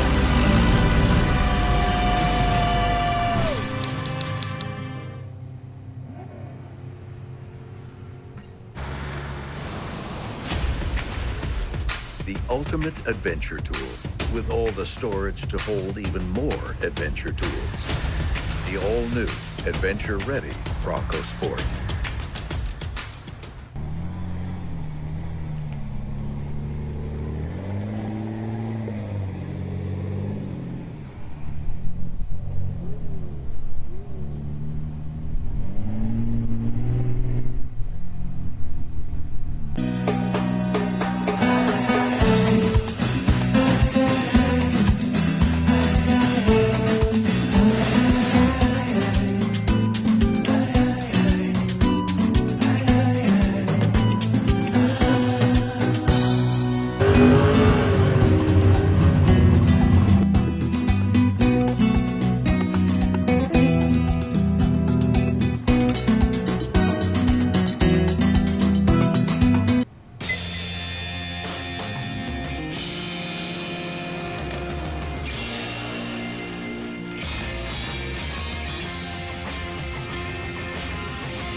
this is Rugged Buggy. Do you copy? Keep radio contact going. Copy?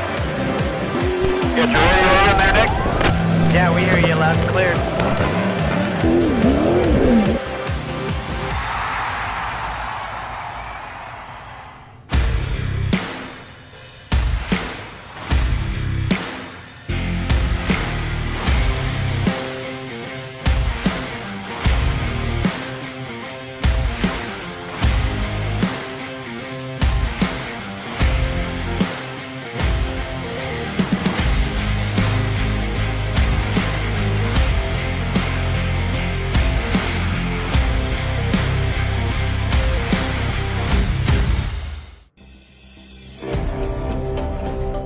Don't let your friends and family worry about you.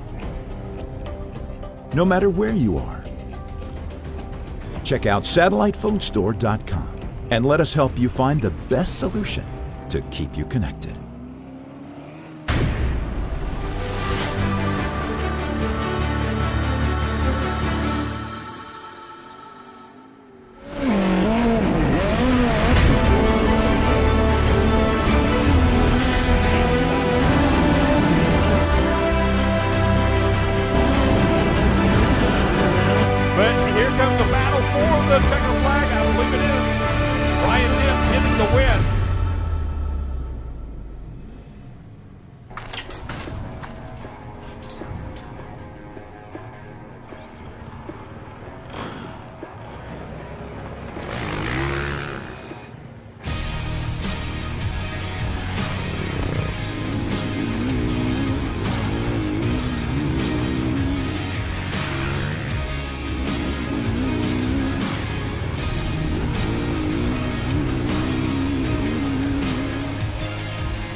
Welcome.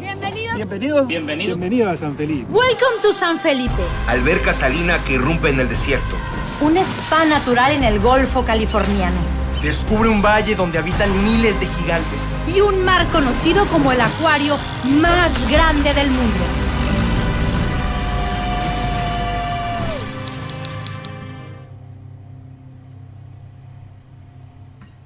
Conquer the elements, handle the most extreme environments, and dominate the desert and trails with King's new 2021 Ford Bronco 2.5 OEM Performance Upgrade Kit. All kits are 100% designed, manufactured, and assembled in our Southern California facility. See why we're the first choice for experienced off-road racers worldwide and order your Bronco kit today.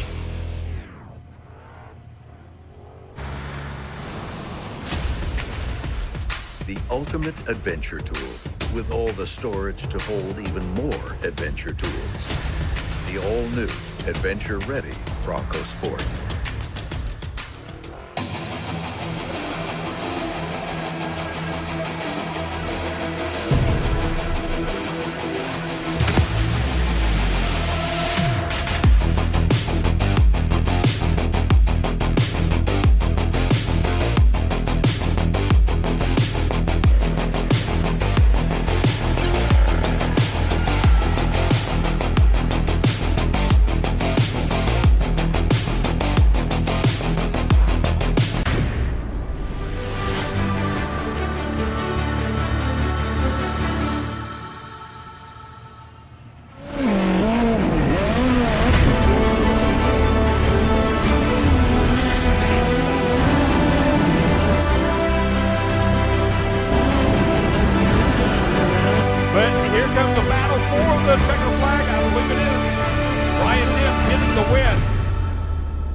I got that right turn. We're good. Let's meet up at the compound group up. At 10-4. Yeah, for sure, dog. Good, little driver, straight on through.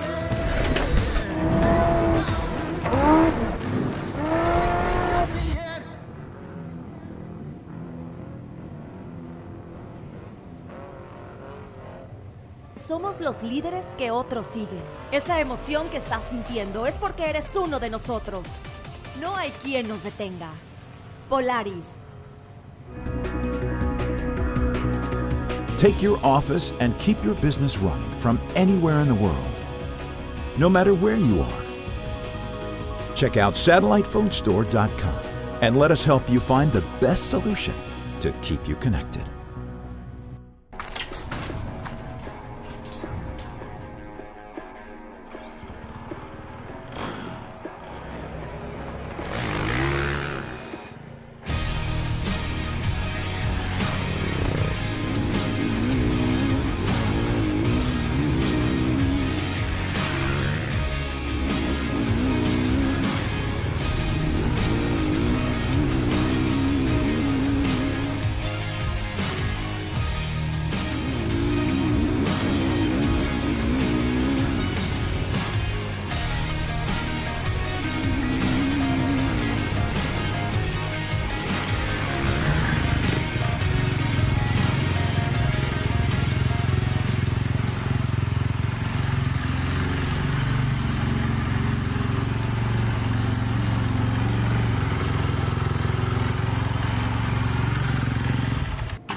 bud? Oh, nothing much. I think it's time I bought a new lawnmower, though. Did you try and fix it yourself? Fix it yourself? Fix it yourself? Whoa. Don't touch. Hand me those pliers, would you? Hold that still. Yeah, I think I'm gonna go ahead and get some fix-it fuel instead. Fix-it fuel. Do it yourself. The easy way. Hey, does that stuff really work? Yep. Don't touch. The ultimate adventure tool, with all the storage to hold even more adventure tools. The all-new, adventure-ready Bronco Sport.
Conquer the elements, handle the most extreme environments, and dominate the desert and trails with King's new 2021 Ford Bronco 2.5 OEM Performance Upgrade Kit.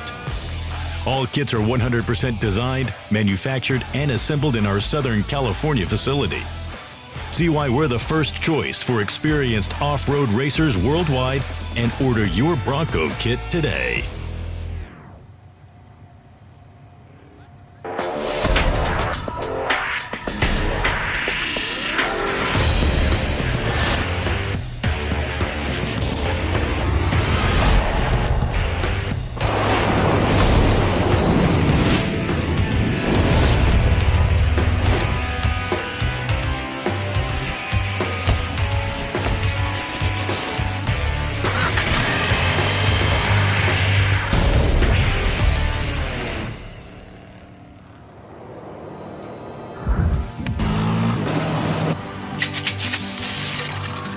Welcome.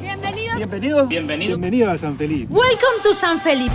Alberca salina que irrumpe en el desierto. Un spa natural en el Golfo californiano. Descubre un valle donde habitan miles de gigantes. Y un mar conocido como el acuario más grande del mundo.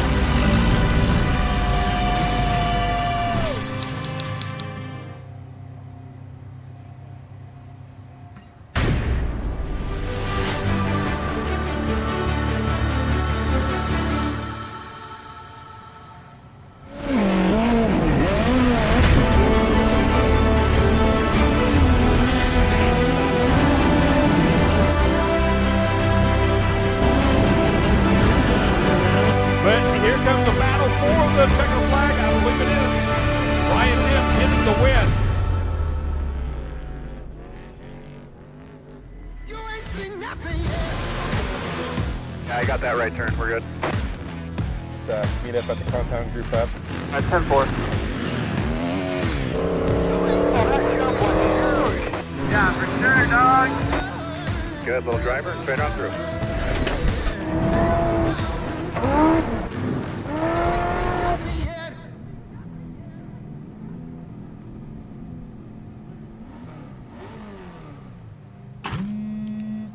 Hey, Dad. What are you up to, bud? Oh, nothing much. I think it's time I bought a new lawnmower, though. Did you try and fix it yourself? Fix it yourself? Fix it yourself? Whoa. Don't touch. Hand me those pliers, would you?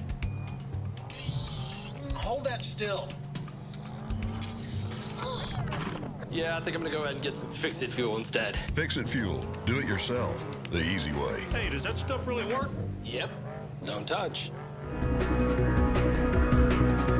Take your office and keep your business running from anywhere in the world, no matter where you are.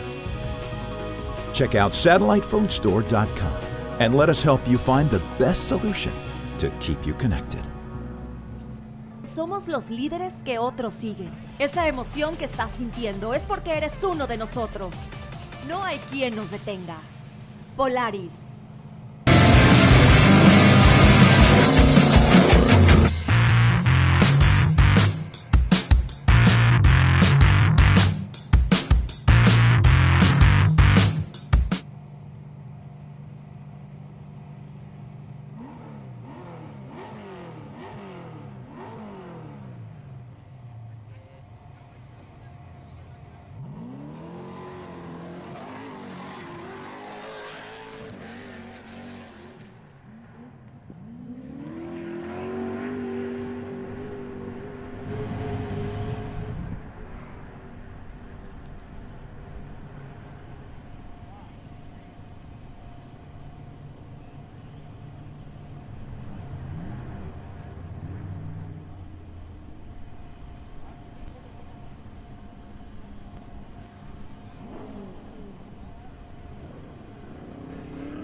Welcome. Bienvenidos. Bienvenido. Bienvenidos a San Felipe. Welcome to San Felipe. Alberca salina que irrumpe en el desierto. Un spa natural en el Golfo californiano. Descubre un valle donde habitan miles de gigantes. Y un mar conocido como el acuario más grande del mundo.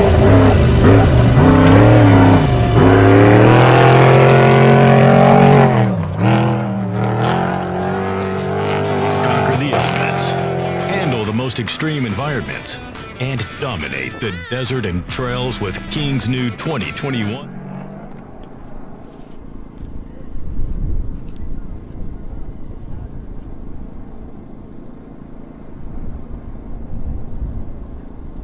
See why we're the first choice for experienced off-road racers worldwide and order your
think it's time I bought a new lawnmower, though.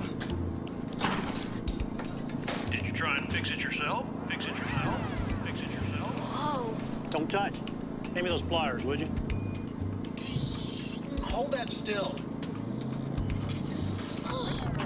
Yeah, I think I'm gonna go ahead and get some fix-it fuel instead. Fix-it fuel. Do it yourself. The easy way. Hey, does that stuff really work? Yep. Don't touch.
Sure.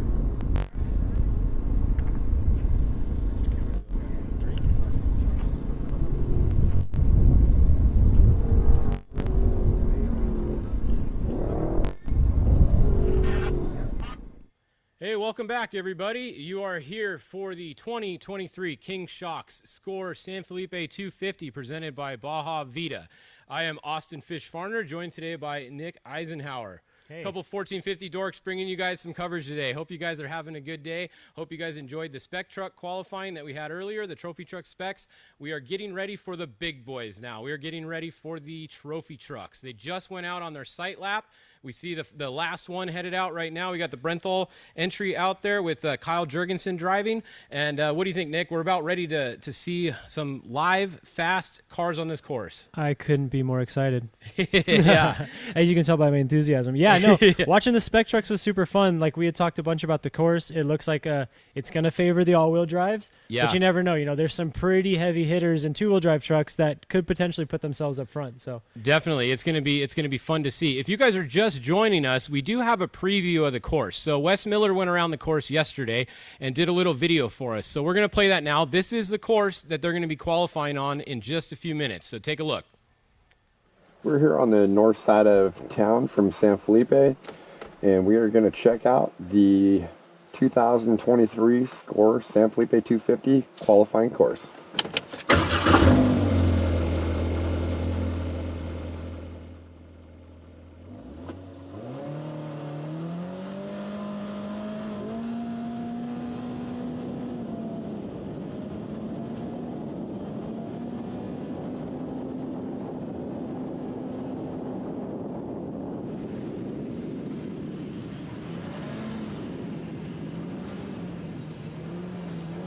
Their cars up for the whoops versus this qualifying course is more short course style.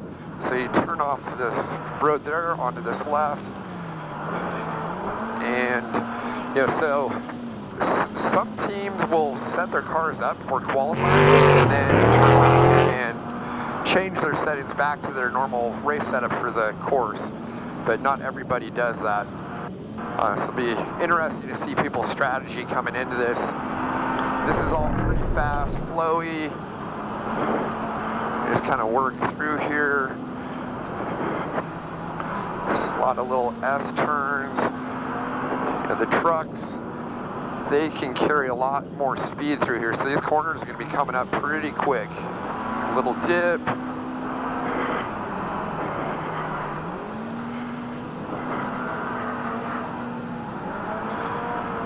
And we're going to get onto the fastest section of this qualifying track here. Got a little local traffic there. So right here you go onto a main road, and there you got the King Shocks van. They were out here doing suspension testing, and looks like maybe they're checking out the qualifying course. You've got, you know, I think trucks are probably going to be hitting maybe like 120, 130 through some of this. It's a little windy, so they're going to have to pedal through a little bit of this, but they're still going to be carrying a lot of speed. And then you're going to have a turn off here, going back into some tighter stuff right in here. This is going to sneak up on some guys. And you're back into the tight bushes.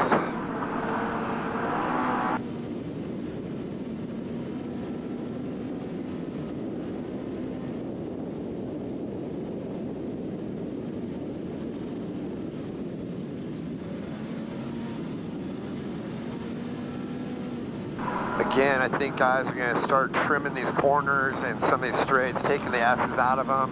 What I mean by trimming that is, so like right here, I'm cutting to the inside of that corner to set up better for this left. And your better drivers are going to start doing that. That way it makes it easier to carry momentum through those corners. You've got a rock on the left-hand side there. You don't want to hit that. That'll definitely probably give you a flat or take a corner off the car and put an end to your qualifying session. You got some little kind of tight stuff through some bushes here.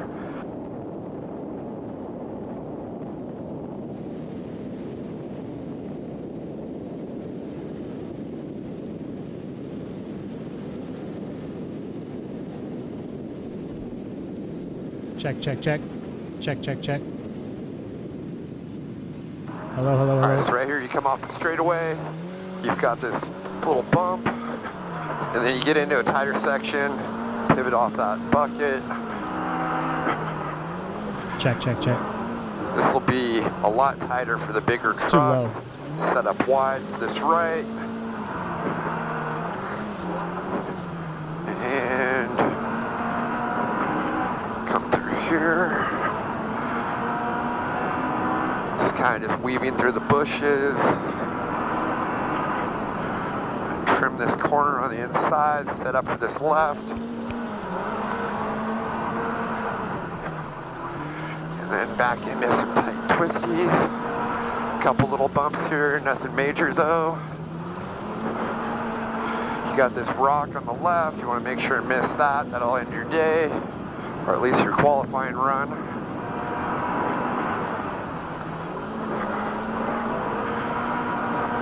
Kind of weaving through the bushes right here, make this right, followed by another kind of hard, continuous right. Then got a little bit of a straightaway right here, a little dip, but they're just going to soak that right up, set up wide for this hard left, another hard left, into a hard right. And then it kind of opens up. I think you're going to have guys trimming this like I just did on the inside there. Bring it back. Then you want to set up outside for this hard left. Couple little bumps. You got a hole on the inside here with a little mound into a hard left.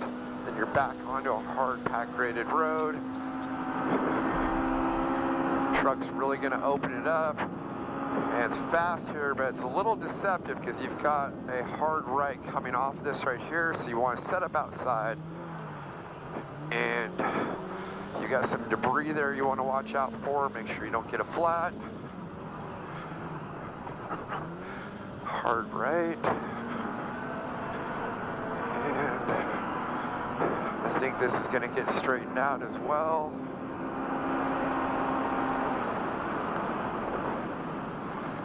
To the left. This corner's probably going to start getting trimmed. Back onto another trail here. Still pretty fast. Hard right. You've got that pile of rocks and gravel on the outside you don't want to hit, as well as this boulder on the outside left. And you're going to work your way through these bushes. Trim this straight, and you want to watch that stump on the right, but you're going to set up for the outside with this hard left.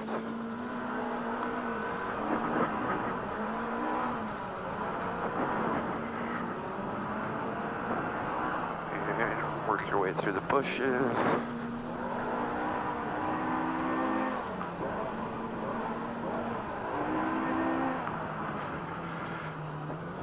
We're almost done.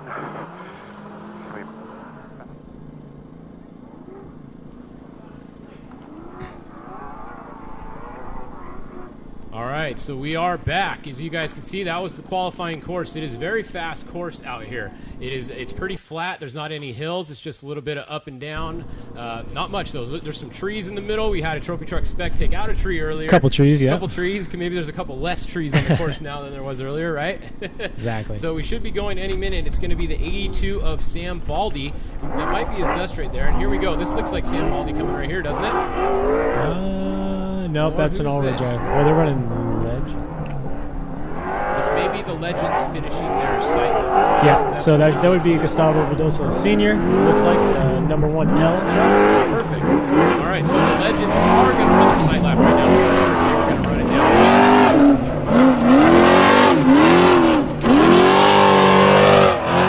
So you can see that is the 1L, like you said. Now that is actually going to be Ricky Johnson driving that truck there. So Ricky Johnson in behind the wheel of the 1L.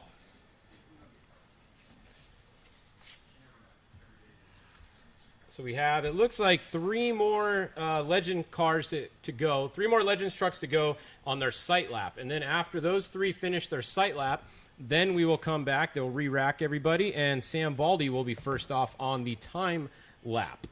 So that's what's going on right now. Now, if you didn't watch earlier, some of the times, they were fish times, so they're all unofficial. During the break, I got one more update, and it looks like the time that I originally had for the first place car, Santiago Creel, was actually off by 1 minute. So he's not our leader, and Jason McNeil, unofficially on fish time, is our leader, which is what we predicted. Exactly. Yeah, so. we talked that it would probably be a McNeil or a Coleman or a Pavardi or somebody like that, and come to find out we were right there with That's the Jason why we McNeil. get paid the big bucks. Huge right? bucks. Yes. The biggest of bucks. Giant We bucks. should have placed a bet on it. We're in the casino here. We could have got some of these chips out and placed a bet on Jason McNeil being first. I would have won a bunch of money. Yeah. But we're waiting here. We're going to see the end of the Trophy Truck Legends go. Now these cars that are going next, for everybody that doesn't know, these are the unlimited trophy trucks. There is no limit to what you can do on these trucks. As big as your budget is, you can buy whatever you want, run whatever you want. There's no rules in this class, absolutely. Right? There's no rule. There's no engine rules. There's no suspension rules. There's no body rules. There's no nothing. I do believe it does need to resemble a truck in some way, shape, or form. Back in the day, the grill had to match the engine that was inside the truck. Yeah. But nowadays, everything looks like a spaceship. There's not very many trucks that look like trucks anymore, in my opinion. So they're all just out there doing it. But yes, it is. Trophy truck, it's unlimited. So, the world's your oyster. Do whatever you want with these things and build a wild creation and go out there, which is kind of what derived, the all-wheel drive trucks and all the trophy truck of today. Warren & Mont developing this thing that has now become, the staple of trophy truck. So Yeah, and I think the biggest difference you're going to see today is some of these trucks are all-wheel drive. Some Correct. of them are only two-wheel drive. Correct. So that is the biggest difference. Now, the all-wheel drive trucks do cost quite a bit more than the two-wheel drive trucks. You don't see quite as many of them, but nowadays, a lot of these top guys are all running the all-wheel drive trucks. Yeah, there are. It's pretty wild to see how many all-wheel drive trucks there are in the field now, just based on, sheer cost of things. Like the fact that there's that many guys in the sport that have the, money to make something like that happen. But what's pretty exciting, we will get to see a pretty solid difference, because I want to say it's the first, 6 trucks or two-wheel drive trucks. Oh, no, first 5 trucks are two-wheel drive trucks. Well, Paul Wheel's in there. Oh, Paul Wheel's up there. Sorry. I'm sorry. Yep. So skip. Almost. Yeah, almost got all of them. 5 of the top 6. 5 of the top 6 will be go. two-wheel drive trucks. But it'll be Yeah. interesting to see the time differences between all that. If we get times loaded up here, like we had talked, we've been Yep. kind of getting some photographs of handwritten timing sheets from down there in the field. And Fish has been doing fish math, trying to break it all down. And sometimes there's errors, sometimes there's not. There was a bit of an error on our spec numbers. Unofficial, yes. Very, very unofficial. But I am pretty confident Jason McNeil is now Yes. first, has Yeah. taken that top spot. It would make unofficially. sense, yes. Yeah. So that makes sense. So yeah, like we said, there's going to be 29 of these trophy trucks coming, and then there is 8 trophy truck legends. If you guys are wondering what the difference is, the only difference is the driver age. You have to be 50 years old or older to be entered in the trophy truck legends class. Now, just because you are 50 years old or older does not mean you have to enter the trophy truck legends class, because we actually have some real legends that are still racing the regular trophy That's truck it. class. We have Rob McCachran, we have Larry Rossler. These guys are entered in the regular trophy truck class. Exactly, yeah. And those guys are obviously still a force to be reckoned with. Yep. And it's always exciting to watch them on the course. Yeah, it's going to be a lot of fun today. Just looking down at this entry list, we have the who's who of off-road racing here. I don't really know off the top of my head, just looking real fast, who's not here that's actually a top contender anymore nowadays, it seems like. I mean, this list is pretty awesome. I mean, you have everybody here. There is all the Luke and Dan McMillan. Obviously, Andy McMillan sold his truck. He's not racing this year. His truck is going to be the 46 of Paul Wheel and Toby Price. So you're going to see Andy's truck out here, but Andy's not behind the wheel anymore. You have so many people here that can win this race. Exactly. You've got the householders, the McCachrans, you got Mikey Menzies. Lawrence, Menzies himself, Cameron Steele. Always somebody to look out for. You got Cole Potts in the Huseman all-wheel drive. Yep. Like, there's so many cool people to watch and so many interesting races that could come about of this one race. Yeah, this is the most stacked trophy truck field that I can remember in a long time, so this is going to be pretty awesome. You can see here comes the 29L. That is one of our second-to-last legends. That is Jim Anderson coming along on his sight lap. So we got Jim Anderson, and then we have Wade Porter is going to be next, and then we will be done with the sight laps, and it'll be on to what really counts, the time lapse. The actual qualifying, which is very important. And we had talked earlier, if you're just tuning in, we talked about the importance of qualifying and why it means so much for a race like San Felipe. San Felipe is a shorter race. It's 250 miles. I know if you're sitting at home and you don't have a lot of experience in off-road racing, you think 250 miles, that's, 2 trips to the desert and back. But actually, it's a pretty short race when you think about 500-mile races or even 1,000-mile races. So in a 250-mile race, there's not much time to make up ground that is lost by qualifying poorly. So it's very important to get yourself in a great starting position and get out there and run. Yeah, exactly. In the past, you look at a desert race as somewhat of like a bit of a marathon, to where you could kind of take your time. You want to charge hard at the beginning, make up some time, and then you could cruise for a little bit and then charge to the finish. Well, nowadays, with the equipment being as advanced as it is and drivers being as talented as they are, these things are 110% start to finish. And you need to be on that same pace if you want to land on top of the box. So that is why today's qualifying is so important, to make sure you land in a good spot. Not to say that it's impossible to win from the back. It's been done before, and it's definitely doable. Yes, Tavo's done it in the past. But it just makes your day and the guy that's rebuilding your front bumper's day a lot easier if you get yourself in one of those top 5 spots. Exactly. Yeah. This is huge today. This is the first race of the score season this year. Everybody has a fresh truck. Everybody's coming into it with high hopes. This is where your whole season starts. Most of these drivers here are going to run this whole series this year too. From what people I've been talking to, everybody sounds like they're running all the full Baja series. Sometimes you'll see people pick and choose different races they want to do, but I think this year, honestly, it sounds like everybody is running all 4 of these score races. Exactly, and especially if you're going to run a 4-race series. So let's look at this. If you're shooting for a points championship, you want to win all of it, the whole big overall, and you only have 4 races, that means every race is very, very important. You need to finish well at all of these races if you want to have the max points at the end of the day. So finishing great at San Felipe sets you up, obviously, for the 500, which is no qualifying. This is the qualifier for the 500. So you want to finish well here to start well at the 500. Exactly. You don't get to qualify again for the 500. You are qualifying on Saturday during your race. So it's very important to have a good race so that you have a good 500. If you have a bad San Felipe, puts you in a really tough spot going into the Baja 500 because you're going to be starting behind everybody that finished in front of you.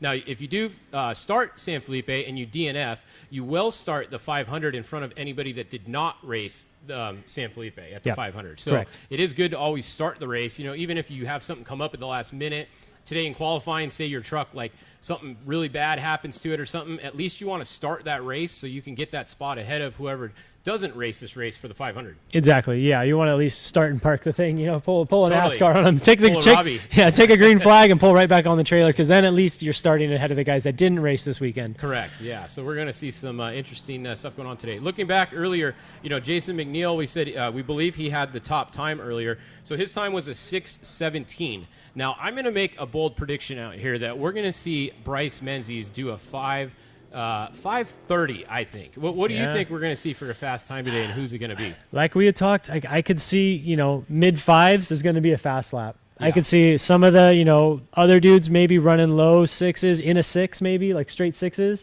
Because these days the spec trucks aren't, especially on this course, a spec truck isn't that much slower than an unlimited truck when you come to these tight little stuff like this. So it might pay out well. But yes, predicting a 5:30 for Bryce, it could happen, absolutely. We'll see. Yeah, absolutely. I mean, you didn't make a prediction. You got to make a prediction. My prediction. Who and what time are you taking for the low time today? I'm gonna put it on Ampudia. Okay. And I'm gonna give it a 5:33. All right. So 5:33 for Ampudia. 33. Wow. So you only giving me 3 seconds. Yeah, I'm giving you a little window here, because honestly, 5:30 is pretty fair. Like, I think that's definitely a pace that can be ran, and I see it happening, especially in an all-wheel drive. It's going to be very tough on this course. Like you saw the preview with our buddy Wes out there. It's just a very fast qualifier. It's a lot of straights, a lot of corners. We're having all 4 wheels digging, and having those front tires pulling you around the corners is going to be a huge advantage. So it's going to be tough. Somebody in a 2-wheel drive is going to have the perfect day, and some of these all-wheel drive guys are going to have to be off their game for somebody like that to pull a good qualifier off like that. Yeah, for sure. And just looking through the entry list, you know, some of the guys in a 2-wheel drive that maybe could be up there, you know, obviously Rob McCachran. You could never count out Rob McCachran in any race, and I think he will be you know, I'd go out and say he'll probably be our top 2-wheel drive qualifier today, would be my guess, Rob McCachran. Other than that, also, you know, Kevin Thompson, Harley Lettner. Harley is driving for the qualifying here, so he's going to be very fast, too. He could very well be in front of Rob. Him and Rob are going to be very close. I would say they're going to be the 2 closest together, probably. Absolutely. Him, and you never want to count out Adam. Adam Householder is a fast dude behind the wheel of anything he drives, and, you know, he proves himself well. He's had a great start to the season. He won his first race. He's got a second race this year. Yeah. And going into San Felipe, you know, you got to think that whole team is on a high.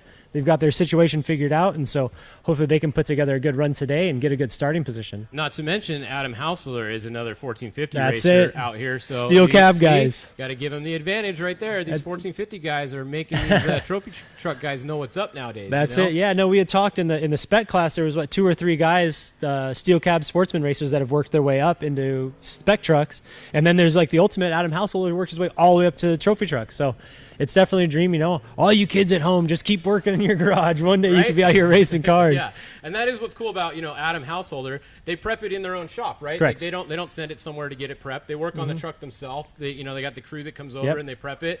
And it's really cool. And his dad races. His dad's usually out in the spec truck. Yep. So it's really cool to see, you know, a Householder family like that out here. You know, you kind of got that same vibe with the McMillans. They got brothers racing now. They used to have cousin racing. So a lot of family going on out here at the races. Also the Herps. You're seeing a lot of the Herps now. You got the dads in the trophy truck class. You got the kids now in the spec truck class. Yep. So kind of a lot of families that have been around in off-road racing a long time still out here. Now the kids are doing it. And I think that's, you know, we talked earlier today about, you know, the important things in off-road racing. Preparation obviously being very important, being able to adapt, and then also having that support group. And whether that support group is your crew member, your tight-knit group of guys, or it's your family that turns into crew members on the race weekends, it's very important. You know, nobody can come out here and just drive these cars by themselves. It takes 15, 20 people to go and do these races. You got to have crew guys, pit guys. You got to have guys doing fuel. You got to have somebody cooking, because you got to think a lot of these locations, there's nowhere to eat. Yeah. You got to think about that. You got to make sure everybody eats. So it's just a whole thing. You really need to. It takes a whole family to run these trucks, and when you look at the entries, you got Luke and Dan out there running together. It just makes it so much easier to have everybody support a system like that. Exactly. And we are just getting some updates right now. It looks like we are going to start our trophy truck qualifying at 12:45 is what I'm being told right now. So that is in about 10 minutes. We are going to see the first car off the line. Once again, everything we say today is unofficial. All of our times, everything. It's lots of fish time today. But we'll see. 12:45 is what I'm being told. So just in about 10 minutes, we'll have our first truck off the line. Hopefully you guys are enjoying watching this broadcast today, brought to you guys by Eibach Springs. We're having fun down here. Yep. Just hanging out, talking about racing today. That's it. Yeah, when Fish hit me up, asked if I was interested in doing something like this, it seemed like such a great thing to do. We could just hang out for a couple hours, chat about trucks, basically just say the same stuff we'd say if I had this on in the shop watching it at home. Exactly. But now I can say it into a microphone on TV. It's like Mystery Science Theater 3000 where you're watching a movie and you're commentating on it, right? Now we're just commentating on racing. Yeah, now we're in the front row with our heads bobbing all over the place. I think both of us would rather be in one of these trucks today, though, than 100%. sitting here. Yeah, I had Ryan Milne sent me a message earlier between the break, and he was saying, "Hey, you're doing a great job up there, but you should be down here in a race car." And I said I couldn't agree more. Exactly. Yep. No, we're gonna see. There's nothing better than being in a trophy truck. I know that not a lot of people have had the opportunity to go in a trophy truck, and it's one of those things that when you do it, there is nothing else like it. I don't even know what you compare it to. I'm not a roller coaster guy, but I would assume it's kind of like the coolest roller coaster you could ever go on for 1,000 miles or more straight. Yeah, I could imagine. Yeah, I guess so. I don't know. What else do you compare it to? I don't even know. Airplanes, what you maybe? compare it to. Airplanes might be crazy. Offshore boats? Maybe offshore boats? Maybe. I don't know. Maybe offshore boats. I sometimes get a little numb to it. You had asked we were talking earlier about all-wheel drive trucks, and if I'd ridden one, and no, I have not, and I don't want to, because that is something that is so extremely unobtainable for me that I don't want to ruin myself. So I stick with the two-wheel drive trucks and run that pace there. But yeah, no, it's definitely same thing we talked earlier. If you're just tuning in, it's every form of motorsports. It's road racing, it's motorcycle racing, it's drag racing, it's all of it. You're always hunting for traction. You're trying to make corners smooth. You're trying to make sure everything just stays in one piece. You're jumping the truck. You're trying to land the truck in the right positions. It's literally a combination of every form of motorsports in one. And not to forget the endurance of it as a driver and as a co-driver, because you're in there getting beat up for, could be 7 hours, could be 17 hours, who knows? Yeah. So it takes a lot out of you, but it's definitely the coolest sport in the world, in my opinion. No, it's definitely cool, and it is cool to see everybody lined up here. I was trying to think of somebody who's not here. I think Robbie Gordon might be one of the only people that's not here racing that's still a top level contender when he shows up. So I don't know. We got a lot of people here. This is going to be super exciting. So we have our bets in. All you guys put your bets in. Put them in the comments. Who do you guys think is going to take the top spot today, and who is going to what's their time going to be? Let's see who's right. Let's get some guessing going, and let's have some fun today. It's probably going to be, close to 2 hours probably for all 29 plus 8 to go, about, 37 trucks to go today. Yeah. Take about 5 minutes each. We have 2 on the course at a time. I think they start every 3 minutes is what they did earlier. Mm-hmm. So I'd assume they're probably going to keep it the same, maybe 2.5, but probably every 3 minutes. Yep, I would say so. Yeah. So it should be good. Should be quick. We got some wind. It looks like the banners aren't moving as much as they were earlier. But, which could cause a little bit of troubles because, with that 2 minute, 3 minute gap or whatever it ends up being, the lead truck, if he puts up enough dust, it's going to make it tough for the guy behind him because you got to think in 2 minutes they'll probably make it halfway around that track, and if there is no wind at all, that dust will just sit and hang in those corners, and so the next truck coming through is going to have to drive in through all that dust, which makes it difficult. But that's why it's off-road racing and not on-road racing because we're the real men of motorsports, if you will. Exactly right. Yep. All these trucks, take a picture of them now because they're not going to look like this for long. Absolutely not. They're going out into the desert. They're going to get beat up. The body panels are going to fly off. Sometimes the winner comes back with all the panels on. Sometimes they come back with none. Yeah, it's just funny. Depends, right? Yeah, it's like my wife always makes jokes like, why do you want to wash your truck before you go down to the desert? This is like the extreme opposite of that. This is like you prep this car and you make it brand new. I'm talking like hardware's new, bearings are new, a whole new body, a whole new paint job. And then mile marker 5, you're more than likely ripping your bedside off. So and it's gone. It's now spectators own that. It's in their garage. Exactly. That's where that goes. Especially if you're the Grabowskis. They donate bedsides every race. Yeah, those ejecto bedsides, huh? Yeah, let's talk about that. Yeah. But it's the beginning of the season, so everybody has a nice new body now, right? Yeah, like hopefully. Hopefully. Yeah. I mean, you came off the Baja 1000, and you might have some new sponsors this year. You got to mix it up. You got to get a nice wrap. You got to look professional out there. Like these trucks, the amount of money that these guys are putting into these trucks and the amount of money the sponsors are putting in, you got to have a professional race program if you expect to get sponsors nowadays. You Absolutely. know? And part of that, all that comes down to the truck looking good. You know, you can't have an ugly truck and expect people to want to sponsor it. No, you need to have the full package. You need to have the image of the vehicle. You've got to have on the back end, you got to have all the social stuff dialed in. You got to have all your media figured out. It's definitely, you got to have this whole package. Like if you're trying to attract sponsors, you got to find a way to make it worth it for them. And so having a pretty truck, that's a big part of it. You can't, the days of like, oh, I'll just put my sticker on my truck. Those days are gone. Yeah. Like it's done. You need to figure out a way to have an entire package for this vehicle that's going to help, show the return on the investment that's coming towards you to go racing. Exactly. So it's definitely, it's a whole game here. And you can see all these trucks are beautiful. They've got great wraps, great sticker placements, everything. This is the top tier, all of it. So if you need an example of how to make your car look good, you're trying to work your way up, watch this qualifying and pay attention to what trophy truck guys are doing. And we have new number rules this year, which, when I first saw the new numbers come out, I was like, I don't know if I like it or not. But then sitting right here on this end, it's perfect because when they come by, we can see who it is. Like, we probably know who most of these are anyways. But for somebody that doesn't know and they have to read a number, it's a lot easier to read the number with the new rules this year. So you guys will see as they come by, you have to have either a black on a white background or a white on a black background. You got to have one right there, like you see either on the visor or the front of the hood. And then right behind the cab, you have to have plates on each side right there. Exactly. So that's a little bit of a change from before. You used to see custom numbers. And I like the custom numbers. Some guys really got it in with their theme. The paint scheme on there really made it fit in, but I think overall this is good. It just helps out everybody, know who it is if you don't already know. Exactly. And that's something we've always done. Even like this RC car here, like we've always ran big number plates right here. We've always kind of been a staple. My dad was about it. It's kind of pushed it on us. It's so you could see the truck from far away. When we first started racing, we raced an all white F100. And there was a couple all-white F100s out in the desert. So we had to find something that set us aside. So we'd put the big number plates on the back. So, when my dad was sitting in the pits, my brother and I were out there racing, he could see from afar, like, oh, that's us. That's 1457. That's those guys. All right. So, for us, it's no big change. But I could see it. There was some gripe on the internet. Yeah. But big picture, Fish and I sitting here watching the live stream on the TV, it's nice to actually see what the truck is. Sometimes it's not the best. You're in the dust or whatever, but you'll always see that big number standing out. And my biggest complaint before was the guys that didn't have roof numbers or they had small roof numbers because there's a lot of drone cameras nowadays and helicopter footage and that stuff. So it's just so much easier to see who it is when you're in the sky because it's hard to see who it is when you're above them all the time. Absolutely. So having that big number on there, I like the change. It might not look as cool, but it is what it is, so we're going to see some new numbers this year. I bet you by the 500, these guys have some pretty creative and cool number plates figured out, if they haven't already. That's true. Yep. So we're just a few minutes away. It should be starting, if they're on time, in 3 minutes here, 12:45. So you see the first car lined up right there. That is Sam Baldy, along with Jake Johnson, Robert, and Michael Baldy in there. So that's the 4 signed up. Yep, and that's something really cool about the number 82 truck. That is an in-house built and in-house designed truck. Most of the trucks here today, you'll see they'll be like your general run-of-the-mill, your Geysers, your Masons, your Brenthals, your Herps, stuff like that. The Baldy truck is one of one. They built that truck in shop like they did their Class 1 car. And they designed it and developed all kinds of stuff.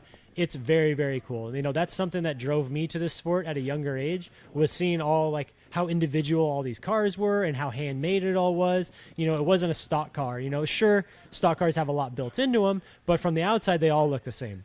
Yeah, definitely. Off-road racing, you get so much opportunity to make these things unique and to your own. And so to see these guys literally design a truck from the ground up and, be somewhat competitive with it is very, very cool for me. Yeah. Yeah, this is going to be some exciting racing here today. I expect these times to be very close too on this 5 mile course is what we have going on today. Just about 5 miles. I think it's maybe 5.2 or something like that. So we'll just call it 5 miles. Keep everything simple today. So we're just should be about 1 minute, 1.5 minutes away. You guys are going to see it as soon as we do, that start line camera there. We're up here in San Diego. Yeah. So these guys are in San Felipe, so we're watching the same feed you guys are. Yeah. So as soon as they start going, we will have some cars on course. We're going to have Sam Baldy first, then it's going to be Dave Taylor, Paul Wheel, Dan Myers, Andrew Myers. So there we go. We got 2 Myers in a row. There we go. So this is a random draw. It is funny, though. We have Dan Myers and Andrew Myers in a row, and then if you look down, Luke McMillan and Dan McMillan are also in a row. Stacked so up. we got some family rivalries, literally one right after each other today. And you got to think that's a tough one. It's something that we've dealt with in the past, is when you have, obviously they're going to combine forces when it comes to pitting and comes to chasing and comes to everything. So now if these two guys qualify stacked on top of each other, man, does that make the chase day tough, because you got to try and pit two trucks at the same time, or they're just gapped out enough to where you can't get to the next spot. So your strategy for pitting, which this race, there's probably one pit. You're pitting one Nobody's time. stopping more than one at this race, for sure. If you're stopping twice, your day's over. So the all-wheel drive guys hopefully are just doing fuel and rear tires and taking off. Two-wheel drive guys are for sure doing tires and fuel.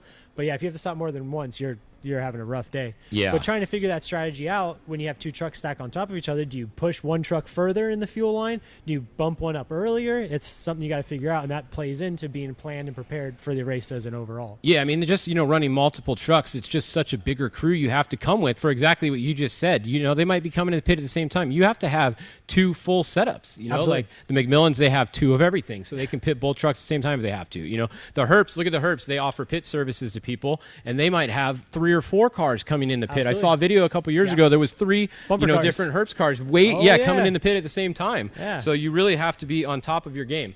And I think the first car is going off the line right now, so we should be going back over to that camera in a second. I was just told that Sam Baldy in the 82 just went off the start line. If we could bring up the start camera, he's already gone. There he goes. So we're ripping through this corner here. There he is. All right. So first car. this has been a corner we've seen some guys bobbling. We even saw it during the practice laps or sight laps. But Sam Baldy seems to have knocked it out pretty well. And then earlier in the day, we were talking about your qualifying position, whether you want to go first or you want to go last.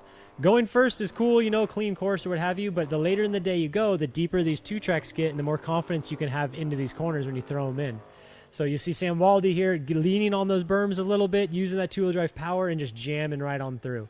So we'll see how that thing stacks up for him. Yeah, it's going to be interesting once we see some of these times come in, how they are compared to the times that we saw earlier.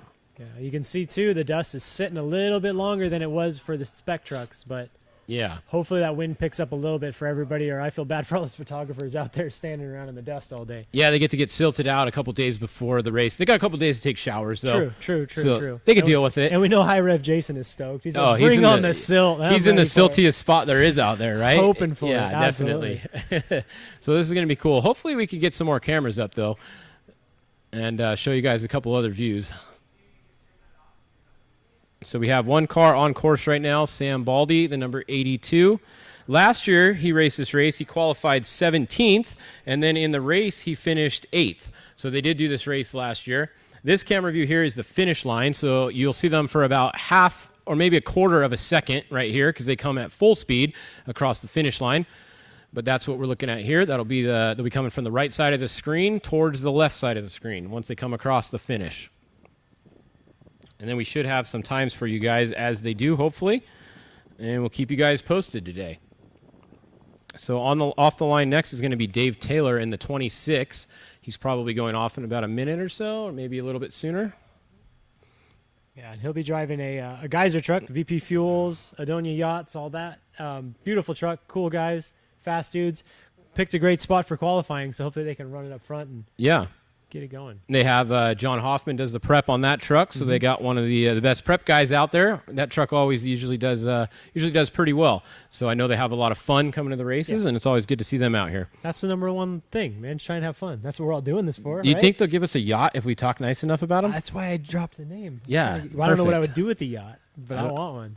I don't know. Do you have a boat? I don't even have a boat. No. I don't know boats. No, but boats you don't want to own. You just want to go on other people's. Yeah, that's true. Yeah. It's like a truck. You really don't want to own a truck either. You just want to drive other people's. It is stressful at times. Yeah. So you're doing it wrong. Yeah. See, that's why we're sitting over here. We're not over there. Dang. But. So we should have the first car coming through pretty soon, hopefully. And when they do, we'll have a time for you. It's going to be the 82 Sam Baldy coming through, and then Dave Taylor is going to be next. Dave Taylor last year qualified 21st, and he finished 25th, and he finished 21st. It looks like he's coming through here. Or it looks like our start line camera isn't turned on, but we're catching this little spot here. Well, I want to say this is probably mile marker 1-ish. It's pretty early, yeah. Super early. At the latest, it's mile 1, I would guess. Yeah. So that's Dave Taylor. Yeah. In the 26 coming through.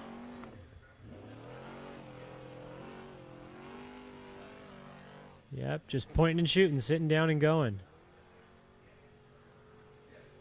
All right, so Dave Taylor in the 26, you can see coming through there. It looks like it was maybe a racer truck and not a geyser truck. The spares were a little flatter on Oh, there. was it? I didn't even notice. It looked a little honestly. I lower was looking down slung for a and it had a second. different body on it. So, well, you might be right there. We'll see. You know, these wild guys are always switching up trucks and buying Yeah, trucks I know. with their buddies, and who really knows what everybody's driving these All these days. country clubbers. That's it. There we go. Now we got the start line, and then all right. This is Fisher's buddy here. There we go. We got Toby Price, Paul Wheel on the start line. This is Andy McMillan's truck. This will be the first race for them in this truck. They bought it after their other truck had a horrible end to the Baja 1000 and it actually burned to the ground. Yeah. So we never want to see that. Yeah, every racer's worst nightmare. I did hear Paul say they put extra fire extinguishers on this one the other day, so that's always good. So hopefully they have a better result at this race than they did last race. But pretty cool to see them come back out. They said they weren't going to give up on racing that easy. When I talked to Paul, he said we're not done yet. We got some races to win. So they went out. They bought Andy McMillan's truck. The timing kind of happened to work out just right because Andy had just put it up for sale right after the 1000. So they went out, bought it, and got a little bit of seat time in it, and then they're going to race it all year. That's the plan, him and Toby. And it is Paul driving in qualifying today. I did find that out. Absolutely, yeah. And, you know, Toby's no slouch. Toby's a fast driver. Obviously fast on a motorcycle. Has proved himself time and time again. I think he's won a Dakar or something. Have you heard? Maybe. What's Dakar? I've never heard of her. I don't know what you're talking about. Yeah. But yeah, you got to think anytime you can sit next to that guy out in the desert, you're going to learn. So definitely look out for Paul Wheel this year. I have a feeling that team's going to do very well. If they've got their head on their shoulders, they're focused, they're trying to put a good year together. Exactly. And once again, that's a lot of bike guys seem to be really fast when they transition over, into trucks. If they've been fast on bikes, they're fast here because I guess they can pick the lines, right? Absolutely. They can read terrain. Yeah, that's been as a kid, we raced motorcycles and moved into trucks and all that. But that's the thing on a motorcycle is when you take a bad line on a dirt bike, it could end your day bad. You're getting taken out of there in a helicopter. You pick a bad line in a truck, you get a flat tire. So you got to think, if you take all that knowledge and you drive your truck like you ride your dirt bike and you be safe and you pick the lines properly and you pick the fastest way from point A to point B, you're going to be quicker than the other field that's out there just monster trucking over rocks, catching flats left and right. Yep. Yeah, exactly. And even with the onboard jacks and the impact guns, and you'll watch, you'll see Luke McMillan's videos of Duncan doing a tire change in under a minute, which is absolutely astonishing. It's still time down that you're not moving. And any time sitting still on a race course is a bad time. All right, so Sam Baldy, we do have a time. Our first truck off the line has finished in 6:34.238. So 6:34.238 for Sam Baldy. All these times today are unofficial. This is not fish math right now, though, so it should be a little bit more accurate. And here on the track, got the 46 of Paul Wheel. That's our first all-wheel drive truck, and you can just see how Look how much faster that was there. Absolutely insane. Yeah, that was so much faster. Yeah. That's the biggest difference is in the corners with these. Like we said earlier, the top speed is not any faster. No. It might even be slower. Yeah, but, more moving parts. You come out of the corner just so much faster with all that grip of the front wheels just pulling you through. And it's like we spoke earlier, it's just finding that average of the entire racetrack. Yeah. It's finding the speed in the corners, it's finding the speed in the bumps, it's finding the speed here. And when you have a truck like that, man, it's tough to compete with. It's almost setting its own standard for off-road racing is the all-wheel drive truck. But, all right, so we got an update. They switched it up. Toby is driving. So he told me a couple days ago it was going to be Paul, but then a couple people right now just told me that Toby got in it this morning. So change of plans there. Thank you guys for the updates. Jesse Jones actually just texted me that too, perfect. and Todd. Well, it looks like you could tell he just tried to seat bounce over that, so that was a dead giveaway. He was trying to do some real dirt bike stuff out there. Should have known better. Up next here, we got the number 6 truck of Dan Myers. This is a Brenthal truck. Proven trucks, proven chassis. They've done great. The Myers family themselves do awesome. They've got a whole fleet of cool vehicles. Always somebody to look out for on the racetrack. Great dudes. So we'll see how they stack up on their qualifier. It'd be cool to see. Hopefully we can get the camera shot. See a fast 2-wheel drive truck now that we just watched a fast all-wheel drive truck. Right, just so we can see the difference. Yeah. So that's definitely one of the fast ones that we just saw. Yeah, this course isn't doing 2-wheel drive trucks any favors. No, there's no whoops here. There's no jumps here. There's no G-outs. There's no equalizers. It's just a rally course. Nobody's, honestly, I don't even think they're going to be close today. I really don't.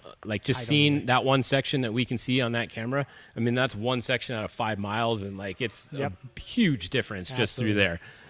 Yeah, and I mean, Toby's fast, but Luke is fast. Yes, right? Bryce Toby's is fast. Dan is fast. Dan is fast. Dan has gotten a lot fast. I don't know if there's anybody in Trophy Truck that has maybe gotten faster from where they started than Dan. I think Dan has gotten a lot faster. Like a lot of guys kind of start and they're already fast with the word, but I think Dan has gotten a lot faster, and he drives really well now. Yep. And then he has Josh Daniel that drives with them at the longer races, and Josh is a madman and fast also. Yep. So Team Daniel over there. Team Daniel, right? Yeah, Dan and Daniel, and it works out really well. So Dan McMillan is doing this whole race by himself. Josh is not racing here with them, but he will be back with them for some of the longer races this year, like the 500 and the 1,000. Yeah, and it's just crazy, and I think you have to, though. You progress with these trucks. You have to progress. You got to stay on top of the ball. You can't be sitting back and hanging out. You got to be on the pipe, and you got to be reading the train as fast as you can. Correct. This looks like the 6 of Dan Myers sitting at the start line. No, that's a 69. Or 69. Myers. Number 6 is right This here. is Dan. Here we Dan go. Myers letting rip. So here, hopefully we can get this clip here. Let's see. Let's see how much. Let's see how speed is through here. Dan's no slouch. He knows how to carry his momentum, knows how to keep that car moving. But Definitely not as fast through there, though. It's going to be tough. And this little section right here is just a great, example of what the entire qualifying course. When we watched our buddy in the side-by-side run through it, you'll see, like, it is just a lot of turns just like that. So if you're that, much behind in the two-wheel drive here, it's going to be an issue later. Yeah, definitely. We'll start to see some of these other times come in a minute. We should have a time for Dave Taylor soon. And then Paul Wheel, I want to see what that time's going to be with Toby driving. So here's the other Myers entry then. Like you said, this is the 69, correct? Andrew Myers? Andrew Myers, correct. Now this is a Herbst truck usually? Yep, Herb Smith truck. Usually has the big motor in it too, the Joe Gibbs motor. Yeah, thing's so fast. A lot of power. Yeah, and that's the thing, you can't count these trucks out. Like a two-wheel drive guy, just for qualifying.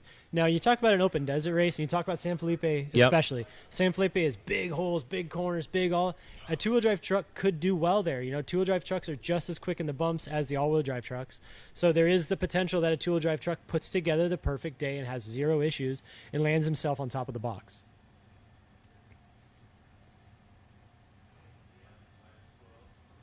All right, so he should be starting pretty soon here. You're going to see the 69. See, he's got the good number, so even when you're upside down, you still have the same number. Yeah, smart. That's the best number to have, right? Absolutely. You can always read the number on that truck, no matter what position it's in. All right, so Dave Taylor. Okay, Dave Taylor, 631 for Dave Taylor. So 631, that puts him up to the top spot out of the two that have finished so far. 631, 670. Paul Wheel just came across the line. Here we go. Paul Wheel, 539, 616 for Toby Price driving the Paul Wheel truck. 539. Oh, man.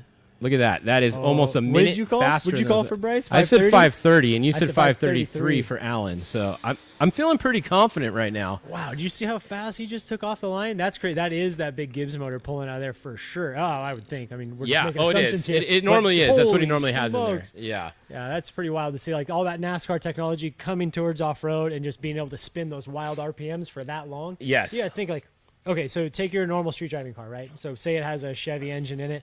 That thing is going to run at 5,000 RPMs, and that's pushing its limits. Yeah, and that's you wringing never its take neck. it there. You're on the freeway, you're at 2,500 RPMs. Yep. These guys are taking these Joe Gibbs engines and even some of these other engines, and they're running at like 7,000, 8,000, 9,000 RPMs all day long. Exactly. Think about that drivetrain, the oiling system, all that stuff just working so fast all day long. It's just absolutely It's insane. incredible. It's insane that they even hold up. Now, this is Mike Walser here, the 89. Now, did you see what he did a minute ago there? He was actually, looked like he was stopped in the ruts where everyone else has been taken out, and he actually backed up a little bit to get out of the ruts. Yep. So very smart move. You're not allowed to go forward, but there's no rule that says you can't back up a little bit. You don't have to pull all the way up to the line. So he's sitting a little higher. He's got a little bit better grip than in a hole. Yeah, so a lot of the time, too, and it kind of depends on where the timing loop starts. So if the timing loop is at the King banner, it doesn't really matter where you start. You could start we could start a mile back. Yeah. Your time doesn't start till you hit that banner. Now, if you hit that banner 5 mile an hour faster than the next guy, You're already ahead. you're already ahead. Exactly. So that is something, like it's kind of the unspoken thing, but you'll see it in spec trucks a lot, and such as something we do. You never want to set your truck in the ruts. We're always trying to find like the nice new dirt that's going to make traction off the start before the tires pack full of mud and everything, so you can get through that timing loop as fast as possible and on with your qualifying lap. Exactly. And that is Baja Brian riding in there with them, so he's got a little bit of experience. He's probably told them, hey, back up, get out of these ruts. Let's get a good start on top. And you'll just see how fast. This is another Mason all-wheel drive truck. You're going to see how fast this thing comes off the start line when they start going. just going to hook up right away. There's one of the Myers coming back in to finish his lap, number 6. Yeah, number Dan Myers himself there. So Dan Myers coming in. The other Myers, close. They got half the number right. Half the name right, too. Half the name right, yeah. So once the 6 comes across the line, I'll have a time for him in just a minute here for you guys.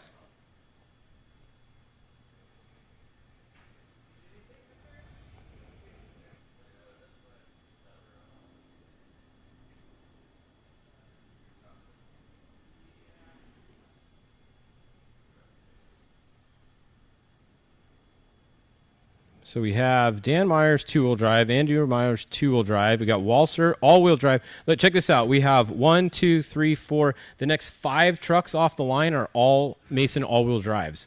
So these next 5 are going to be some of your fastest times of the day.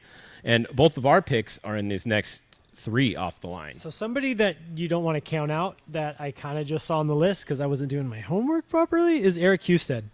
Eric Husted is in, I believe he's in a all-wheel drive truck as well that he designed himself. So Yeah. It started as an ID truck and then turned itself into... Yep. It's kind of a contraption. He races Yeah. a bunch of different races, too. He'll do a more race. He'll do, he did the Mint. Legacy he just won, stuff, right? yeah. He did Was Legacy. was that Husted that won? I think so. We're all goofed up. Maybe not. Maybe See that once again, nobody remembers who won the race, but they remember who was the fastest through main pit. We have to keep You're referring right. to the book of the piece here today. We're getting off So track. much book of the piece. Yes, yes. It's so true. Cool. So, and here's the we clip go. here we're looking for. Mike Walser getting ready to hit the corner. I'll cut back to that. There's Ampudia. He looks like he's even lined up farther back than Walser was. Yeah. I think everybody's like, nobody wants to scoot up. They're just going to No. sit where they were and like, no, I'm good. I'm good. You're thinking So here comes Walser. You're thinking of Harden. Harden, Harden yes. is one. Yeah. Husted has Husted, the Harden, same thing. No. But yes. Yeah. They both start with E and an H. Yes. But yeah. See? This- right there. Really close. All-wheel drive truck, digging and going, super fast through there. You know, and we talk a lot when we talk about the spec trucks, going from a perfectly bladed brand new course. Yep. And then qualifying later on in the day, you have the berms to lean on. Now, what's happening now is that when you have the all-wheel drive trucks, you don't necessarily need those berms. Sure, it helps. Sure, you could be quicker. But with the all-wheel drive, you have the confidence. You can dig that wheel in and drive it where it needs to go. You'll see a lot. Yeah. You'll watch it in rally cars. So you, me, and whoever, you're in your Ford Ranger or whatever, you're trying to, rip some donuts in a parking lot and you're counter steering the whole time doing donuts. When you're in an all-wheel drive, you're steering into it. And it's biting and pulling, which is just making traction. So you're not dragging any tires. You're not wasting any energy. When you look at an all-wheel drive truck, you dive into that corner and you keep that wheel turned in and you stay on the gas. So it bites and pulls you around that corner. So it's wild, you're not so reliant on the berm itself. Yeah, exactly. And I think that was Andrew Myers there in the 69, it looked like, coming back in. I did get a time for Dan Myers in the 6. So Dan Myers is in with a 6:16. So that currently puts him in second out of the 4 that we have times for so far. Once again, Paul Wheel with Toby Price driving is in with a 5:39 as our low time so far. On course right now, we have Andrew Myers, you saw finishing. Mike Walser's on course, and this is Alan Ampudia going to go next in a brand new truck. This is his first race for them in this truck. Yeah, this thing's beautiful. I just watched literally in the break here, I watched their reveal video of the truck itself and their livery and all that. And man, does this thing look cool. I love the pink accents. I love all that. And like we were talking earlier, it's trying to have that whole package when you're trying to market these things. And this whole thing as a whole to bring sponsors in, you want this thing to look cool. And that truck looks cool. They're doing it right. The Ampudias always have great vision, great ideas, and hopefully they can put together a clean run and have a good run this season. All right, this is a look at the finish line camera, so we'll probably see, I think Andrew Myers probably already came across it, or is about to any second. Here comes some dust. This is going to be the 69 most likely.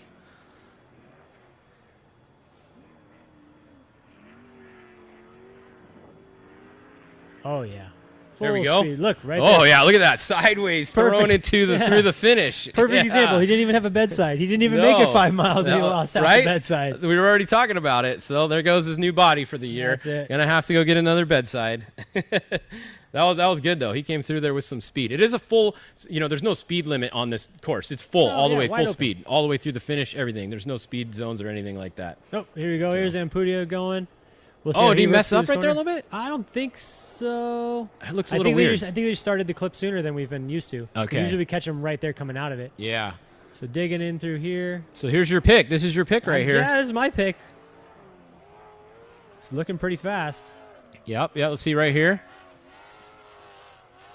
Looking smooth. Looking smooth right here. Little checkup and then go. Checkup. We'll see. We'll see how that stacks up. I don't know, man. Toby was pretty. Toby fast looked faster through there so far. He did, but we don't know the rest of the course. So we can't see the other 5 miles. We can see 0.2 miles of the course right here. That's very true. If we get some drone footage up or some other cameras, we can see some more. But right now, this is what we got. So we're looking at this camera. Next up, number 7, Bryce Menzies in the beautiful Mason all-wheel drive truck. Probably one of the guys, he put so much R&D into this whole program itself. I want to say he wasn't the first, but one of the first to have a Mason all-wheel drive and really bring those trucks to where they are now. Yeah. You put all the time in, put all the effort in to develop the parts and the pieces to last as long as they do. And it's great to see him out here, obviously doing as well as he does. All right, Andrew Myers is across. I have a time for him. He is across in 7 minutes and 50 seconds unofficial. That is an unofficial time. So we will... something must have happened there on that. Yeah, one. either something happened or the time's off a little bit. Could be that bedside. It could be. He caught a tree. That is true. He might have done something that cost him a bit of time because we have 7:50 unofficial. That is quite a bit slower than everyone else so far. So something definitely happened or the time was off. Now, if we get the camera, there we go. We want to see this shot. Leave it on here. Yeah, leave this one on. Watching these all-wheel drive trucks take off out of the hole is just something to be seen. Yeah, this is going to be fast right here. What's even more impressive is when they start these races on the asphalt. Have you seen that? And they hang tires. Yeah, they actually pick the front up on some of them. Yeah, they'll pick that inside tire up and rip straight. Yeah, that's just it's crazy. Else. Yeah, the time for 69 is a little off. We'll get an official time when we can get it, or more official than that. So disregard the 7:50 for now. These are all fish times, still very unofficial. Yeah, trying to do what we can. Yeah. All right, so this is going to be Bryce Menzies off the line next. So Bryce Menzies, he qualified first last year. So this is your top qualifier last year, and he finished second. Here he goes. Look at that thing go. Look at the speed that he's got in that short distance right there. Insane. Insane. I don't even know how you can compete with that, you know? Yeah. It's just that's the thing. insane. So you see that, yes, hard to compete with, but then you just got to think open desert. Yeah. It's got to find that average of that entire racetrack. You got to be fast in all aspects of it, not just here and there and, where the all-wheel drives thrive, but you got to be quick everywhere. Exactly. Now, we said Bryce qualified first last year and finished second. The next guy on the list coming up here is going to be Luke McMillan. This is the winner from last year. He qualified third and he finished first last year, so he's going to be next. But here comes Bryce. Let's watch Bryce through the section right here. We should see some speed through here. Let's see how this goes. We got Bryce Menzies in the number 7 coming through in his Mason drive. Look at that. There it is. Oh yeah. That's commitment there. And you can see that the roost off the front tire. That's it. You just dig in, point the wheels where you want them to go, and stand on the gas. Beautiful. That's looking like a 530 probably right there coming by. I doubt it. That was faster than Ampudia coming through there. Yeah, that's true. Well, we haven't seen the rest of the track. That was mile marker 1. We got. Hey, I'm going off what I can see, and that's what I saw. So we'll see. And let's all be real here. We know that. Luke could potentially put it there. Dan could put it up there. Oh, of course. But that's no fun if we say that. We have to pick somebody. That's true. That's true. I have such a hard time, dude, because, I'm still such a fan of all this stuff. I look at all these guys as such legends and icons. Oh, yeah. I don't want to pick one. I want to pick them all. I've got all their posters in my own shop. Are you kidding me? Exactly, right? But you have to pick one. Yeah, you have to. That's the rules. I think I just picked Ampudia because his truck looks the coolest right now, in my opinion. There you go. Yeah, That's he's all got that the new livery wrap and on it. Yeah. No, we don't say that word. I hate that word. Know. It sounds so stupid. It's because you're getting old, dude. It's like a paint scheme or a graphic scheme. But saying scheme sounds like we're up to something. No, it's a Ponzi scheme. No, it's a paint job. Everybody used to do paint, right? So it was always a paint job. Yeah, now everybody does graphics and they get a sticker and they do a wrap and I like the guys that show up with paint on their shit. Do you see what Tavo did at the 1,000? He had a paint job on his truck. Yeah, I know. Beautiful. We used to do paint jobs. Nicer than any wrap ever. My wife used to paint all of our cars. Then we had kids. Now she doesn't want to paint cars anymore. Yeah. Times change. Yeah, so shout out to all the guys showing up with a paint job, not a wrap job. Yeah. So stage here is the big number 1 plate, Luke McMillan, winning so much lately, just on top of his game. Great crew, great navigator, great truck setup. He always picks the right guy to team up with when it comes to the longer races. Well, he picks Rob McCackern most of the time. How can you go wrong there? He's the greatest of all time. That's for darn sure. Who else can you pick that's better, Rosler. Well, yeah. Yeah, Rosler, yeah. Yeah. There's a whole bunch of rosters behind us over here. So Yeah, there is. but yeah, it's definitely incredible. So, yeah, this will be another fast one. yeah, I always enjoy watching their videos from them in the shop, all their pit practices and preparations and everything that they do to get ready for these races. And they just set such a great example of how we should run our program. And there he goes, ripping by that. We got the split second of Luke taking off, but man, was that fast. Definitely a lot faster than any two-wheel drive truck's going to go through that hole right there. All right, we got some more times coming in. Now, these are all unofficial, of course. So I have Mike Walser with a 6:03, so that would put him into second. And then I have Alan Impudia with a 6:06. What happened? I don't know, man. Maybe it's unofficial. Unofficial. These are fish times. It's unofficial. Here. Come on. Maybe the fish time is off. We'll see. But that's what we have. We got a 6:03 for Walser. So that means right now, according to our times, unofficial, we have Paul Wheel, Toby Price in first. We have Mike Walser in second, and Alan Impudia in third. And here comes Luke ripping around these corners. It's going to be hard not to. If I could go back in time, that's probably my pick right there. Well, you're going to change your pick now? It's too late now. You're going to Luke now? Oh, come on. People can rewind this. They got it written down. Yeah. There's no changing it. This is on the internet, so, you're Everything, screwed. it's all true. Once it's on the internet, it doesn't come down. It's never going anywhere. Man, that was quick. So next staged up would be the number 23 of Dan McMillan. We were talking about him earlier. Him and Josh Daniels teaming up for the longer races. Dan will be driving this one all by himself. Dan is a force to be reckoned with. He's getting faster and faster and faster every time he drives his truck. I don't think he was ever slow. Well, we got the right name, but that's Luke, or is that Dan? No, that's Dan. Okay. Yeah, Dan's got the gold, Luke's got the red. Yeah. Well, no, the picture. It almost looked like Luke in the picture, but it's not. Oh, yeah, no. But yeah, they are brothers. But. This is super fast. So, like, if you guys, if you're racing against your brother, are you giving him tips, or are you know what I mean? Are you keeping a little bit in your back pocket for yourself? I think it's hard to keep too many secrets when you're prepped in the same shop. And you're in the same pit crews and your same everything. Yeah. I think you probably work together to get your way up there. I know I would. My brother and I, we work together on everything. But yeah, I mean, you get to this point and you get to the top of it, you get to trophy truck racing, and yeah, I mean, it's every man for himself, maybe, Yep.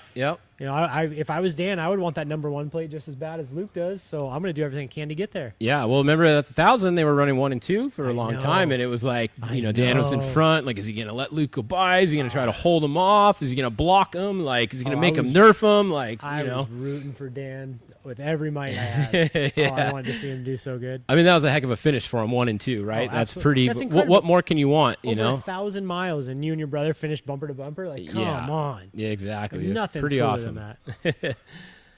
All right, so we should see the next one going off the line soon. Once I get some more times, I will let you know.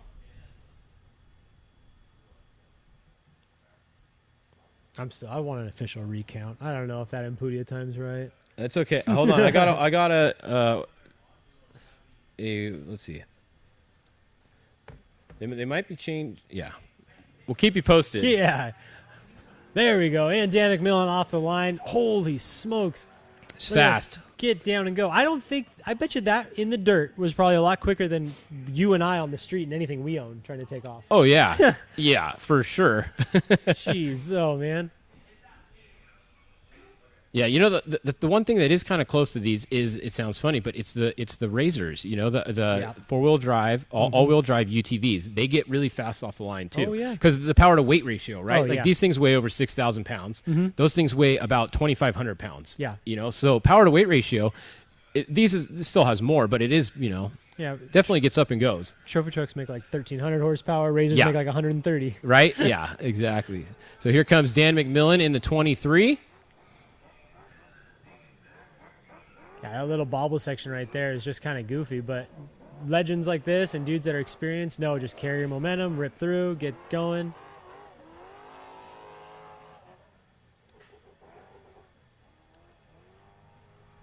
Nice and smooth for Dan. So we'll see here shortly once we get some times coming back in how close him and his brother stack up. Next up on the line would be the 85 of Mikey Lawrence and a Herb Smith truck. This is a two-wheel drive truck. Going back to that. Yeah, so first two-wheel drive we've seen in a little while. Mm-hmm. Or, not the first one of the day, but the first one we've seen in a little while. Yeah. Mikey Lawrence, always fast. I believe he came from 10 cars as well. Worked his way up. Yeah, he's here. raced a few different classes. And 10 yeah, cars and 10 one cars and buggy stuff. So yeah, definitely he knows how to drive his race car, knows his way around winning races. So yeah, excited to see how he stacks up. Funny stories like Lawrence Equipment. I always thought it was an equipment rental place. They make tortilla equipment. Really? For tortillas. I It's know not it. heavy equipment. Like I thought it was like, you know, 90%, water trucks and tractors and stuff. Yeah. They make tortilla equipment. I had no idea. See, you learn something new every day. Yes, so holy smokes. Yeah, you gotta think 90% of these guys racing off road, it's all construction or improvement or Yeah. something. And same thing. I just assumed it was cranes or something. So they probably have some pretty good tortillas for their tacos in Baja, right? Oof. Yeah, I would assume. I would assume. All right, so next off the line, he's going to be going any minute. Ampudia time, it may be 5:57. It's a little bit faster. Yeah, it's still off. So then I have a Bryce time of 5:44. Whoa. So 5:44, not quite as fast as I thought it was going to be, but could be accurate because Paul Wheel in the 46 with Toby Price 5:39. So Bryce is 5 seconds off of Toby's time, unofficial times. Oh, unofficial. So But- right now we're going to go with that because that's what we have right now. So it looks like Toby Price, Paul Wheel is in front right now. And there goes Luke through the finish line. Super fast. So we should see Dan coming through here pretty soon. And then Mikey Lawrence off the start line. And Mikey Lawrence off. There we go. Yep, just as quick. Perfect. Much better on the timing, that one. Yeah, that was a we're getting a flow going here. Now I'm hungry, dude. You started talking about tortillas. So tacos? I'm You gotta ready get some for tacos lunch. here? Yeah. We need somebody to Uber eat us a pizza. Yeah. All right, so next on the line, it's going to be number 11, Rob McCachran. Going to be headed up to the start line next. We should see Lawrence coming around this corner very soon. Yeah, I think it's about mile 1. You think your guess is pretty good? Yeah, about I think that, so. huh? Yeah, because About mile 1 is this camera view right here. pretty quick through here. We'll see how he handles this little bobble right there. Yeah, took it nice and straight. Good to there. Looks like it's pushing a little bit through there. A little bit, yeah. Yeah. Up. Little bobble there. Still fast, though. Still driving on the rear tires. Still digging. Still moving Look forward. at how deep those ruts are getting They're already, getting right? huge. The 2-track's getting big through that section right there. Yeah, I don't know if you tuned in earlier this morning, but when the Spec trucks were going through here, this was like a WRC rally track. It was flat. There was no flat, berms, nothing. marbly, just miserable for trying to get any sort of traction. Yeah. And now, like, that thing's picking that truck up on two. Yeah. So here's the number 11 truck of Rob McCachran. Arguably the greatest of all time. Oh, yeah, I don't even think you can argue anymore No. lately, really. I That's used it. to argue it a bit, but Well, who would you think would be second? at one time I was saying Andy was because he was on a roll for a while, winning a bunch of races, but then Rob's just stuck it in there and Well, let's just stuck talk around about, longer. like, and let's talk about Mickey Thompson race. Well, I was talking just desert. Oh, okay. Well, I'm Yeah. talking of all time. Of Yeah. all Well, there's not forms. too many people left that used to race that That's still true. race desert, right? That's so true. it's a little hard to compare. But yeah, Like, I you mean, think Rob short Mack is still course? doing it. Yeah, short course. I remember, what was it like? I remember when he kid when he had like 250 wins when he marked that off the book, like Yeah. short course wins. I remember there was a time too when remember he was doing short course races, flying out to do desert races, flying back to finish short course races. Like, dude's an absolute animal. For sure. And on a little side note, I did see that Rob McCachran's dad just passed away a couple days ago. So our thoughts are with the McCachran family. I saw that they said they were bringing the truck because dad would have wanted him to come to the race and race. So hopefully Rob can put a good race on today and dedicate this race to his dad. Yeah, that's it. That's a racing family through and through. I know the same situation would be in our family. Something like that happened. We're here to go racing no matter what happens. So, Yeah. Bummer deal there, but hopefully he can put something together. Yeah, hopefully we see a good run from him today.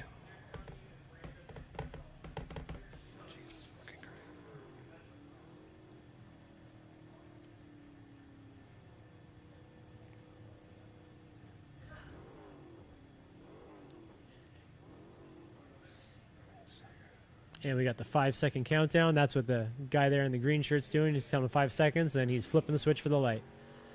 All right, we got some more updated times for you. So, yeah, it looks like Alan Impudia is a 5:57. Then we have Bryce Menzies, a 5:44. Luke McMillan, 5:47. And Dan McMillan, 5:58. Wow. So we still pretty have, close. Yeah, we still have Toby up front with a 539. Toby up front with a 539. Man, honestly, that is fast. But I mean, when we were watching this thing right here, he did come by the fastest, right? Yeah, he came by like he'd done this lap 5 times. Yeah, he came by faster than anybody we've seen right now. So those times match up with that. Bryce definitely looked like he was the second fastest through there, and he's about 5 seconds off his time. So that makes sense. And then Luke, 3 seconds off of Bryce, and then Dan McMillan about 10 seconds back off of Luke. So I think these times are looking pretty correct at this point, I'd say. So. And then here comes Rob Mack. Grace, oh, perfect. There it is. Look at that. Style and grace. Here we go. He's definitely on it. Yeah, he's doing something. You can just see how much more the truck moves around by not having the front wheels pulling, right? Exactly. Like the back just wants to step out a lot. Like it's just a handful to drive compared to the all-wheel drive. Yeah, but nobody can control it better than that man right there. That was For sure. quite a corner right there. Yeah. You put that thing up, 2 wheels turn quicker than 4, so you stand it up, get around that corner, set it back down, straighten her out. Oh, just beautiful. So, yeah, he's definitely going to be one of the top 2-wheel drive qualifiers Absolutely. today, that's for sure. Yeah, and here's the number 58 truck of Tracy Graff. This truck is housed and prepped by Justin Bean Smith, who's no slouch himself. Yeah, he drives half the races, right? Yeah, he's a one bad dude. I'd put him like on my list of privateer drivers. Justin Bean Smith's probably one of my favorites. So yep, it's always cool to see. I always root for Tracy. Great guy. He flies down from Canada for all these races. Hey, don't you know? But Bean handles all his stuff, so it's always good. I'm always rooting for these guys and like to see them do well. Yeah, and Beanie's been around a long time. He used to race 16 cars. Yeah. He's done some short course stuff, so a lot of driving experience. He actually has his own trophy truck Spec truck now that he races every once in a while. I think he usually pre-runs in it down here. So I've been working on trying to get him to line up. I want to go racing with him real bad. We've always been in different classes. Now that we both have Spec trucks, I'm like, hey, let's go racing. Come on. Yeah. So we've got a long group chat going back and forth of which races we want to do with each other. So perfect. Trying to make that work out. That'd be fun. Yeah. But Tracy here, he's in a Racer engineering truck. We had talked earlier when we were watching the Spec trucks qualify. The Racer, like Porter-style trucks, are more low-slung trucks, a lot of rear weight in them, kind of more set up for cornering when you're on the gas, kind of throwing it in. That was actually the first trophy truck that I ever rode in was with Sean Kroll in one of the Grove Racer engineering trucks. And the Grove lumber trucks back in the day. Yeah. Those ones that cut. We used to call him Roos King Kroll because he was so good at like hitting the corners just perfect, and he'd have photos of Roos like 40 feet in the air. But that's kind of what sold me on these, racer style trucks, the low slung ones. But hopefully Tracy puts a good run together here. We'll see him take off the line. You see how far back he's starting, trying to get that clean dirt. I'm telling you, everybody just keeps going further back, right? And it's a great strategy. It's what you should be doing at this point. Yeah, you want to have the most, like you said, you want to have the most speed when you hit that starting timing loop that you can, because you're already ahead of whoever has more speed is already winning at that point. Yeah, if it didn't upset everybody, I would almost just sit 5 cars back and grab yourself second gear before you even hit the timing. Right? Yeah. So there's Mikey Lawrence crossing the finish line, clean run. Still had all his bedsides on, so he had a good day. Yeah, he most likely did not hit a tree. At least with the driver's side, from what we can see. Yep. So here we go. Here's another legend, I think, coming up, huh? That's it. Who do we got pulling up here? The number 43 of Larry Rossler. Baja Vida Snacks sponsored truck. This is an older ID Designs T-Force Toyota truck. These trucks are really cool. They were designed in a certain era of off-road racing when things were kind of creative and cool, and they built a couple of these trucks. I know there's a couple of them still out running. But yeah, nice tall trucks that do well in the big holes and all that. And with Rossler behind the wheel, he's a force to be reckoned with. Nothing can really stop that guy. He's quick. Mikey Lawrence's time was a 6:23 unofficially, so 6:23 for Mikey Lawrence. Yeah, and it's just kind of showing here. We're looking at these times, and you see two-wheel drive, two-wheel right? drives are in the 6s, 4-wheel drives are in the 4 or 5s. Yeah, the fastest two-wheel drive that we have so far is Dan Myers, right? Yep, 6:16. Second is going to be that one right there, Mikey Lawrence, 6:23. Yeah, all-wheel drive, all that. So Mikey Lawrence second fastest two-wheel drive truck so far. Rob McCachran is going to be coming across the finish very soon, and I have a feeling he might jump back up and take that fastest spot for two-wheel drives. Yeah. So some people have asked, are they going to split the class? Do they need to split it? I say no. Absolutely not. You want the amount of trucks that are racing together here. Anybody can race whatever they want. It's unlimited. There's no rules. If you want to race a two-wheel drive, you go to a Spec truck right now, right? If you want the class to be split, I feel. Yeah, it might be an unpopular opinion, but I feel the same way. Yeah. I really do feel that it's unlimited truck. It's trophy truck. It's do what you want.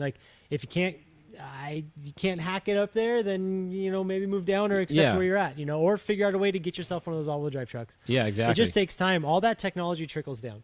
You got to think, like, the technology that we have in spec trucks now was some real top-end stuff a couple of years ago. Yep. And it just takes time. So, sure, you can't be, the leading force, the front runner of all-wheel drive innovation, but give it a couple of years, and, those all-wheel drive trucks are going to be used soon. They're going to be coming up.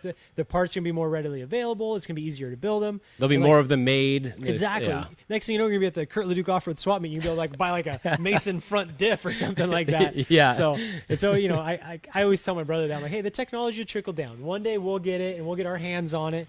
Yep. Sure, we don't have it now, but at some point, maybe we can have something where all four wheels turn. Yeah. Until then, we're just going to keep building 4x4 trucks in the garage. There you go. Yeah, but there goes Larry Rossler off the line in the 43.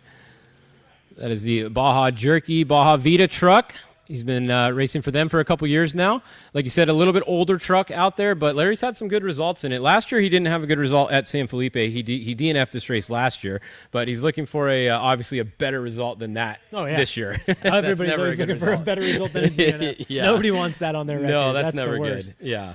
But, yeah, well, with Rossler behind the wheel, you never know, man. He's a desert racer. So it's like maybe not the hot qualifier. He's not going to hang it out and risk the whole truck. But as the day progresses and as he's out there in the dirt, he knows the lines. He's been down there longer than anybody. And hopefully he can put something together and, push his way to the front. Next up on the line should be the number 70 of Kevin Thompson with Harley Lentner qualifying. It should be a show.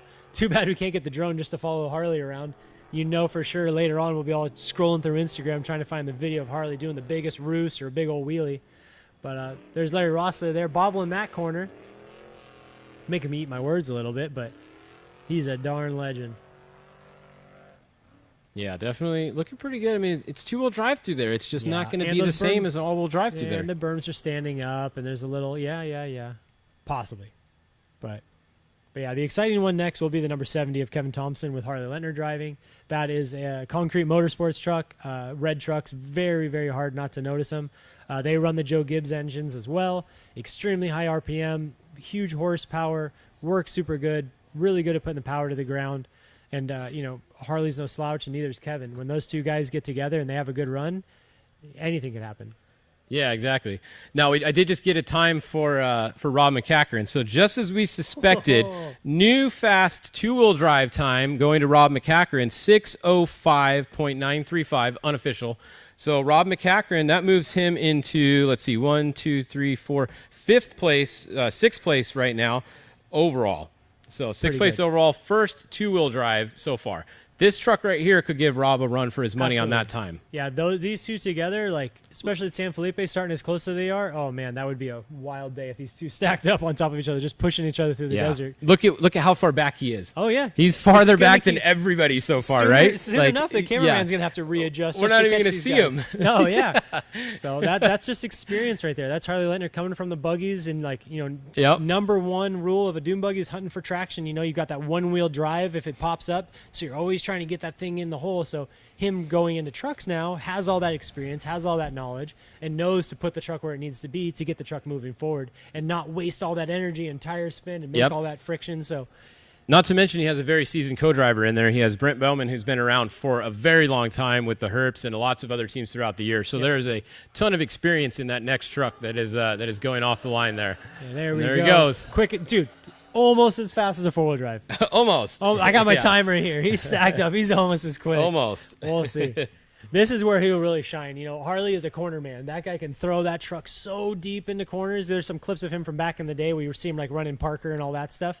And man, he throws that truck so backwards. It looks like a drift car. He's out there running so hard. Yeah, I know. It's crazy how hard these guys can run some of these trucks.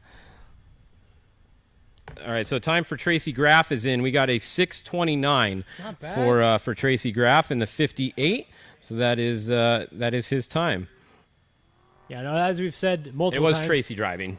It was Tracy. Okay, all unofficial. So here comes Harley right now in the number 70. Oh, this is going to look good right here. Let's watch this view. This is going to be one of the fastest through here for sure.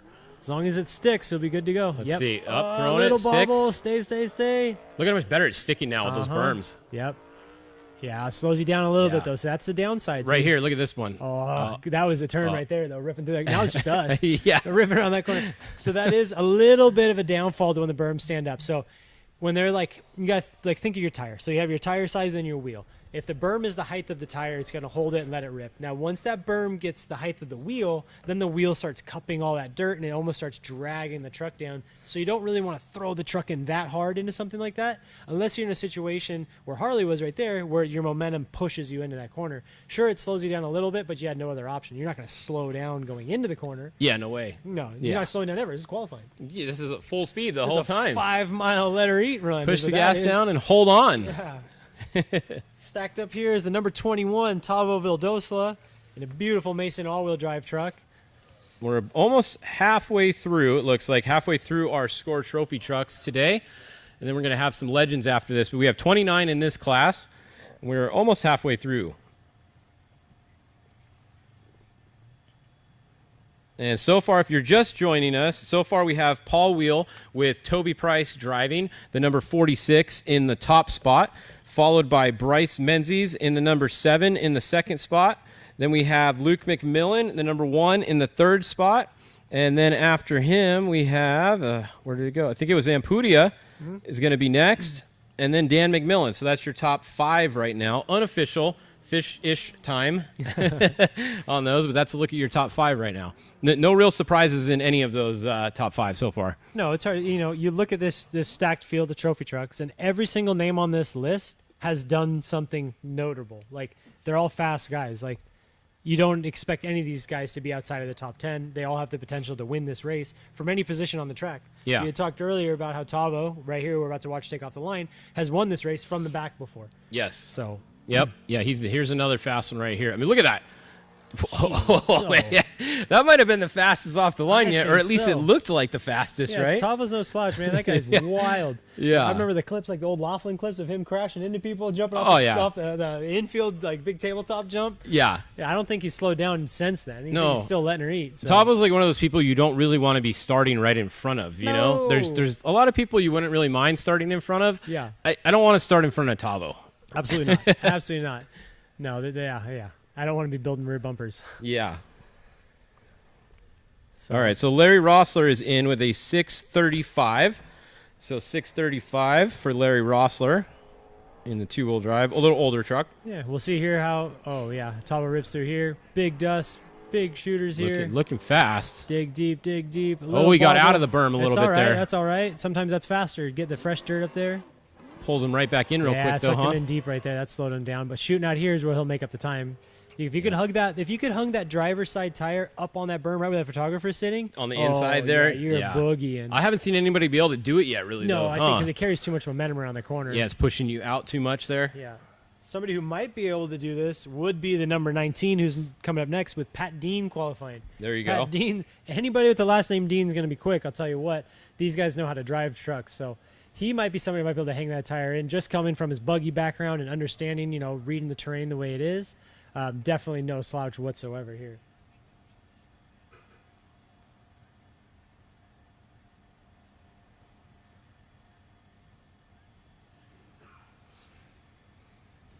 Yeah, so this is one of the Herps entries, like we said. We got Pat behind the wheel. And once again, if you guys are just tuning in and you're not too familiar with it, whoever qualifies today has to start the race tomorrow. So some of these guys are doing a driver change tomorrow, about halfway through. Everybody's only going to stop one time tomorrow. Mm-hmm. And if they are, it's probably going to be halfway because it's a 260-mile race. You're probably going to stop around like 150 or something like that. Yeah. You're going to get tires and fuel and do a driver change. A lot of these guys won't do a driver change. And then and that's it. Super basic pitting at this race, yeah, really. I mean, some of these trucks, you got big fuel capacity. You got to think fuel mileage. Just call it 2 to 3 miles per gallon. If you've got upwards of 100 gallons, 90-something gallons, you could almost do this whole race on one tank. Yeah. The downside of that is your truck gets light. Now, San Felipe, with all the big holes and the rough stuff and all that, you don't necessarily want a light truck. You kind of want something with some weight to it. Yep. So it stays down in the track and actually wants to make traction and go. Yeah. So trying to find that balance, that comes right down to strategy, trying to figure out what you're going to do to get to the finish line faster than the next guy. Yeah, and then trying to push your tires that long, that's just really far. And if you're going to stop for a tire, the fuel's just as fast as a tire nowadays with the pressure pros and everything that everybody's using. So you might as well put fuel in if you're doing a tire change, right? Yeah, fuel technology these days is absolutely insane. So here's Pat Dean off the line, making good traction. Pretty sure this has the Gibbs engine as well. That thing's just singing, I bet. If we could hear that, oh, man, I'll tell you what. Yeah. So I heard rumors too that Pat Dean at the last race was doing like 158 miles an hour on the lake bed or something crazy like that. 158 miles an hour at the last race on the lake bed. So the top speed of these trucks is getting faster all the time. And we just had, speaking of fast time, Kevin Thompson with Harley Lettner driving in the 70 came in with a 6:01. So 6:01. That is our new fastest two-wheel drive time. Is 4 seconds faster than Rob McCachran. So impressive. There you go. Not surprising either. I mean, we knew those two were going to be the two fastest in a two-wheel drive today, most likely. Yeah. Along with this person right here, Pat Dean's going to have a good run also. Yeah, if he puts this one together right here, it should be quick. We can watch him throw it through this corner. You know, a fellow buggy guy, just like Harley who went before him, dig through here, much quicker through that corner. So we'll see. This could be surprising. This could be. Yeah, this should be a good run. Yeah, I don't want to call it an upset, but if he holds this thing together for the next couple of miles, he might be able to push Harley off that spot. There we go. We got some sound every once in a while now. All right, now this is an interesting looking vehicle right here, huh? Yeah. The front clip looks a little interesting. One of my favorites. So this is the 38 of Eric Husted. I believe this truck started life as an ID truck, and then it's been converted into an all-wheel drive truck in-house is what I've heard. Yep, so I've heard that also. Very, now that I know cool. which Eric you're talking about. Yes. Yeah, not Harden. Not Harden. Close. Yeah, you had me second guessing. But yeah, you see all the arrow work in the body. He's backed up on the berm there to try and get some speed. He's wins a lot of races in other sanctioning bodies in other series. He's a fast dude behind the wheel of this truck. So it's exciting to see him down here in San Felipe and hopefully, put together a solid run. And I mean, I wouldn't be surprised if he was way up there in the qualifying run, honestly. Yeah, this could be a good, especially on this course, right? Yeah. Because we're talking about the all-wheel drives. Yeah. This is, And where he does, cool. a lot of his specialty, I noticed, because he's from Utah, so he does a lot of the Northern Nevada races. So he does a lot of, the Vegas to Reno style stuff, or he'll do a lot of the, Baja Nevada stuff. Which is more this style road, right? Yes. Right. Not so much race day, but a lot like the qualifier. Yeah. So hopefully, some of that might pay off for him and put him in a good spot to start on Saturday. Yeah, exactly. Somebody that kind of reminds me of that is Sam Berry. He used to be really good in qualifying, right? He would qualify number one all the time. I don't know how many thousands of dollars he took off of Steve Olagus for top qualifier spot. He'd be really fast in qualifying and then not quite as fast on race day all the time. But to be good in qualifying, it's totally different than being good on race day. Yes, race day is a whole different ballgame. You're going 5 miles today. Yes. And you can let it all hang out. You have to. Spread the whole thing. Yeah, today on this course, you have to if you want a good starting spot. And with that mini summit being in play this year, that really changes things up. Because if you talk to any of these guys, they don't want to be behind anybody at the mini summit. They want to be that first car there. Because every car that's in front of you is an extra car that could be the one that messes it up and gets stuck, and now you're stuck behind them. Yeah, the entire pace of this race could change with one car getting stuck in that spot. Yes, exactly. It could slow the entire race down and give the dudes that made it through all day to just go out and run. And it's very hard to catch up once that happens. So that's where, Mexico especially doing the pre-running, getting your notes, getting it figured out, running that mini summit as many times as you can is so important. Definitely. All right, speaking of fast, Tavo Vidosala time is now in the 21, unofficially 5:41. So 5:41 for Tavo. That puts him in second place, only 2 seconds behind Toby Price. So we knew he looked pretty fast coming by. So Tavo into second place unofficially on time. So here comes Houston. I'm getting a bunch of text messages because I guess I got all my facts wrong. Thanks to Brad Bienema and Ryan Kibbe. Apparently that was actually Serapis' old Porter truck. This one here? Yeah. Okay. I believe it's the one that broke in half. Okay. And he fixed it up, and now it's obviously raced a two-wheel drive for a while and then converted it to an all-wheel drive. Yeah, we knew he converted it to all-wheel drive. Yeah. Obviously. Right? Yeah. Maybe it was because in our notes here we have ID designs, and it's got the same cab shape of sorts. Yeah. But, maybe it was ID that did the work. It could have been. There you go. So next up, another unique vehicle of number 87 of Dallas Luttrell. This truck's got a lot of history behind it. Always been racing all kinds of different sanctioned bodies and series, and it's always cool to see him out here taking a green flag. Yeah, at some of the races, I know Larry Ragland will even jump in with these guys still. Like at the 1,000, he'll always do a little section. So it's pretty cool to see these guys out there and some of the legends that race in this truck from time to time, like Larry Ragland. Yeah. So if you're just joining us, once again, we have Paul Wheel, the 46, that with Toby Price driving. That is your fastest qualifier so far with a 5:39. Second, we have Tavo Vidosala with a 5:41. Third, we have Bryce Menzies with a 5:44. Fourth, we have Luke McMillan with a 547.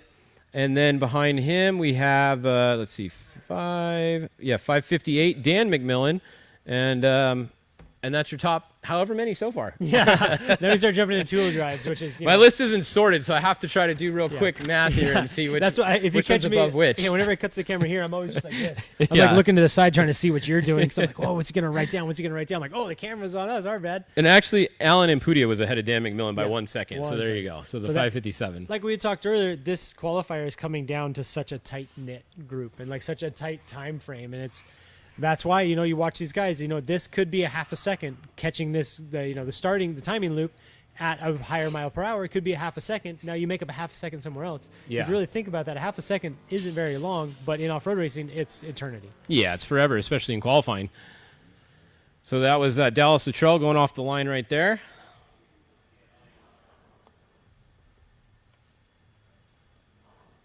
And we have a time coming in for the number 19, Tim Herbst, with Pat Dean driving, 6:12.920. So 6:12 for Pat Dean. So that's probably about the third fastest two-wheel drive so far, maybe? Yeah. Third fastest two-wheel drive. Pretty impressive. So there we go. Good. We knew Pat would put in a good run. Yeah. Harley was just on fire there in the number 70 for a two-wheel drive, the 6:01. That's just that's fast. We're not surprised. No, but no. When you see names, like Kevin Thompson, Harley Lentner, or you see McCackern or names like that, you just know that that's going to be a top 10 truck when it comes to qualifying, and even when it comes down to race day. Guys like that just know what to do. They're legends in the sport. They've been doing it for so long. Momentum up and pulled right through here. Those new Gen, that looks fast. Yeah, those Brenthal Gen 3s do real well. We ran behind a couple of them at the last race we did, and yeah, they're quick. They're a force to be reckoned with. So here is that 24 of Adam Householder, always recognizable with the blue and the orange. Got the flashing lights, all that. Him and his dad both always have the matching trucks. Great family in off-road racing. Same thing. Shirt off their backs kind of dudes. Always helping us small guys out. Started in 1450. That's it. Yeah. What do they call it? The Blue Whale? Yeah, like right? The old Chevy that he used to race. 99 or 2000 extra cab Chevy with like a Blitzkrieg kit on the front of it or something like that. It was one of the nicer 1450 trucks back in the day. Oh, yeah. A little bit more expensive, a little nicer, full-size truck. A lot of guys had the Toyotas and Rangers, the mini trucks, but he was there with the full-size. So, who posted a picture recently? Was Jason Cagle posted a picture of the leaf sprung old Toyota pickup with a straight axle on the front. Oh, the number one POS. Yes, I drove that a race. That was exciting. I honestly, anybody that ever drives a straight axle, anything in a race, I have mad respect for you because those things are gnarly. Absolutely, but guys like that, you look at Adam himself right there. So you start at a position in off-road racing. You start like, I don't want to call 1450 a low level, but you start at a lower level of off-road racing. It's a sportsman class. It's sportsman racing, and you cut your teeth. You learn how to keep a truck alive. You learn how to build a truck, how to prep a truck, it. how to drive it to not wreck things. And the next thing you know, you're out here and you're qualifying for San Felipe. It's pretty cool stuff. And you're winning races in trophy trucks. That's it. That's pretty cool. Yeah. It's all feasible. You just got to put your head down and make it happen. So. Yeah. I like Adam. Hopefully he has a good run today, and hopefully he's got a good run on Saturday. I think he's good people. Yeah, absolutely. I think we're working on getting a couple cameras back up here, hopefully. If not, you guys just get to look at us. Yeah, you don't want to look at us. Nobody wants to see us. They want to see action. There it is. Here we go. Sorry about that. All You right. didn't have to look at us for that long. All right, we got the start line camera back up. This is Adam. He should be going off. You'll see him. Here he goes, 5 seconds. There it is. I think the timing loop is right where that guy's touching right now. That looks like a timing loop to me. See that little thing right there? Pretty sure it is. So like right there is the loop. So that was pretty fast too. Yeah, he's also got one of those Joe Gibbs engines in there. So definitely plenty of horsepower. Yeah. Over 150 miles an hour, top speed. Scary. It's insane. You're not going to do that on this qualifying course. No. Not a long enough straightaway. But No. in the race, they do go on the lake bed for a little bit towards the top, I believe. There is a couple spots in this race. They could definitely, get up pretty high. I mean, even these things like these trucks nowadays going through the whoops are in the hundreds. Yeah. It's absolutely insane. Like the pace, the trophy truck pace is just unfathomable. Like it is so darn fast. Like you have to drive so hard the entire time if you want to be up front and run on that pace. Yeah, it's insane. So we have a time for Dallas Luttrell in the 87, 6:37.273. So 6:37 for Dallas Luttrell in the 87, and here comes Householder. That's it. Just digging and going here, looking good. See how he does around this left-hand corner. See how he... a little bobble there. Not bad. That berm's just getting built up. Oh, you guys getting big. Yeah, he hasn't seen this course for, 30 cars now? 20 cars. Yeah, I mean, 20 cars everybody since he's seen the after track, him yeah. on the pre-run, and then everybody on the sight laps, or I mean, on the time lap. Yeah, so you got to think he hasn't seen it in a while. So you got to think when he went through on his sight lap, that berm was probably not as wild as it was. So you go in there thinking you got the confidence to back it in, and it's built up a little too high, and it snaps you out of it, and you got to reset. So not good for time, but at least he kept it on all four, and he's still ripping. Up next is the 42 of Juan Gillian. It says here he's in a Racer Engineering truck. Don't know much about the truck itself or him, but I do enjoy a racer truck. I like the way they're set up. I like the way they handle. So we'll see how he does here. This could be a course set up for a truck like that. More low slung, good in the corners, you know, nice and tight. A little bit of rear steer built into it. So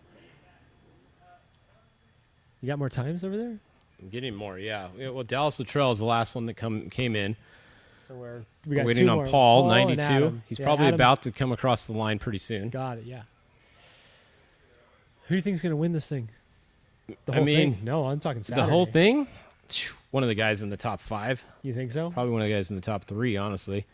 It's going to be tough. You know, if these guys get through, if they get through clean at the summit, it's going to be tough to catch these guys, you know. True. It's going to be a good race. You got like we said, we have Toby Price coming out and putting the 46 on the top spot so far. Brand new truck. Obviously that truck was a very good truck. And I did see that Andy McMillan did say he sold it with the shock setup that he had in it. Cuz somebody asked, they're like, "Okay, so when you sell your truck, do you take your setup out and just put it back to stock and let them figure it out?" Andy replied and said that he did leave his setup in it. Yeah. You know, everybody drives a little different like he said, but that truck was set up when they bought absolutely. it. Like that was a race winning truck. So there's no reason it shouldn't still be fast. Exactly. When you have somebody like Andy setting a truck up, like he's a veteran in the sport. He knows how things work. He knows how to set a car up. He knows what's fast. He knows what it takes to win.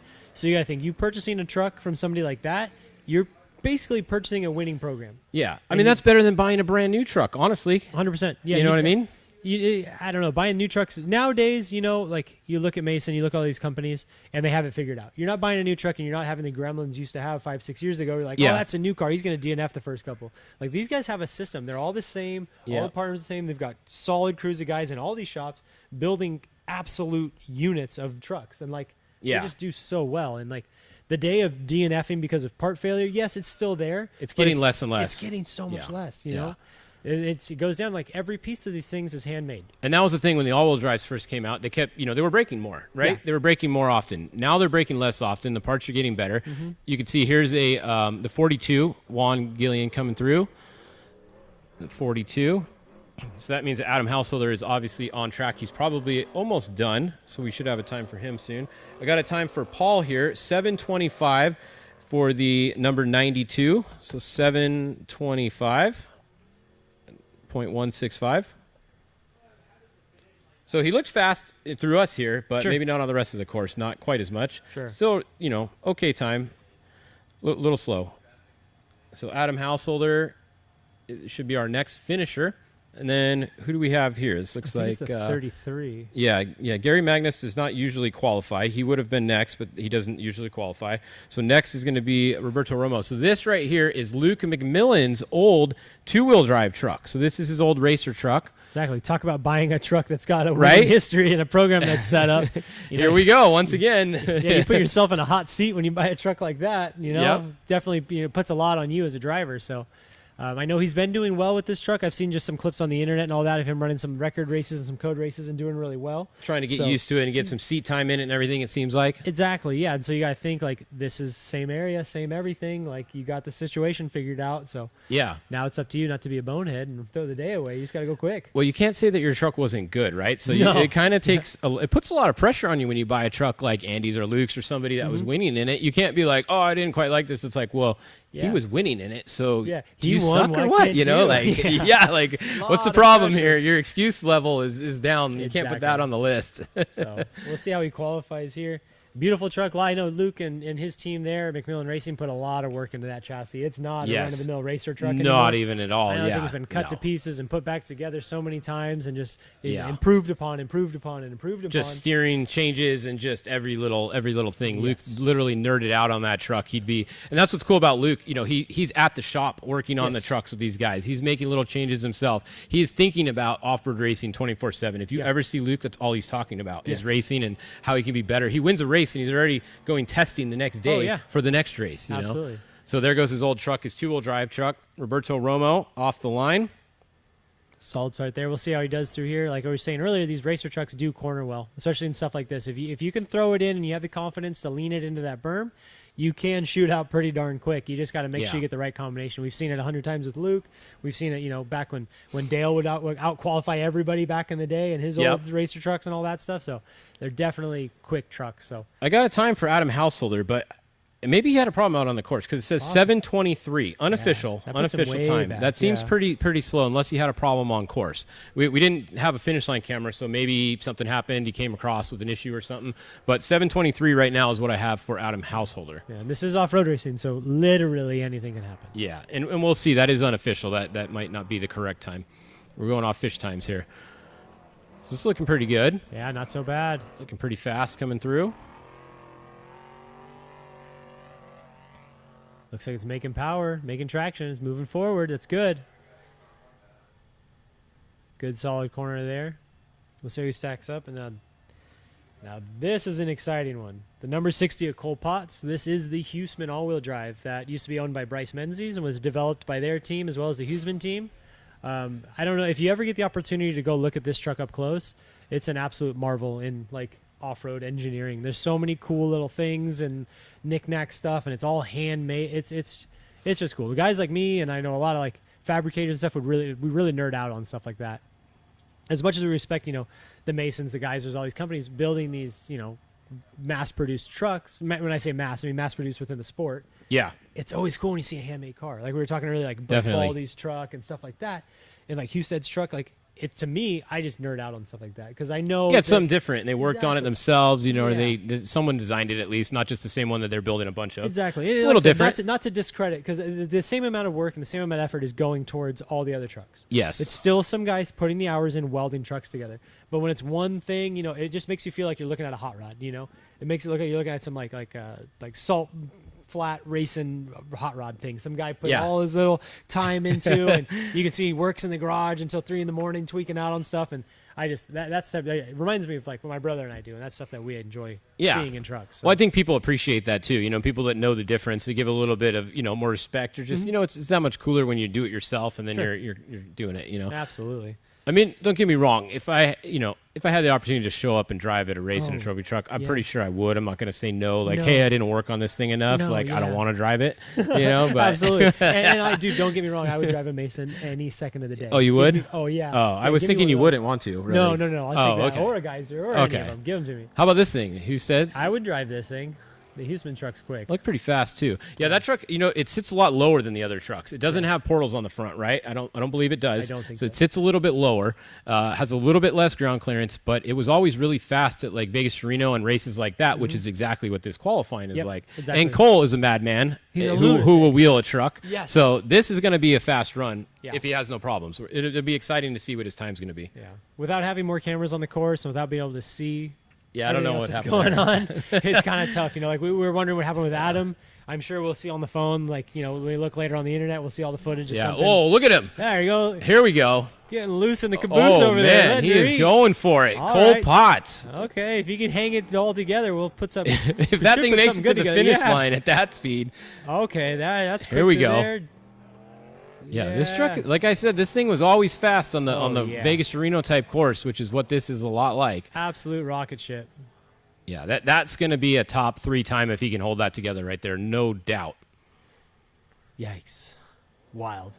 Would you ride with him?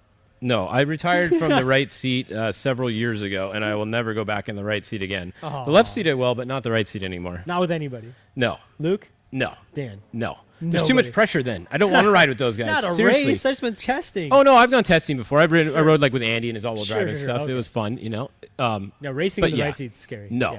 Yeah. I don't want that pressure. No. I'll sit right seat for my brother just because we're brothers, you know. Yeah, it's fun. We can argue with each other and yell at each other and do what it is, and at the end of the day, we're all fine. But yeah, taking that pressure to manage somebody else's race program is scary. Yeah. So next up here, we've got the number 16, Cameron Steele. Now, who's driving this truck?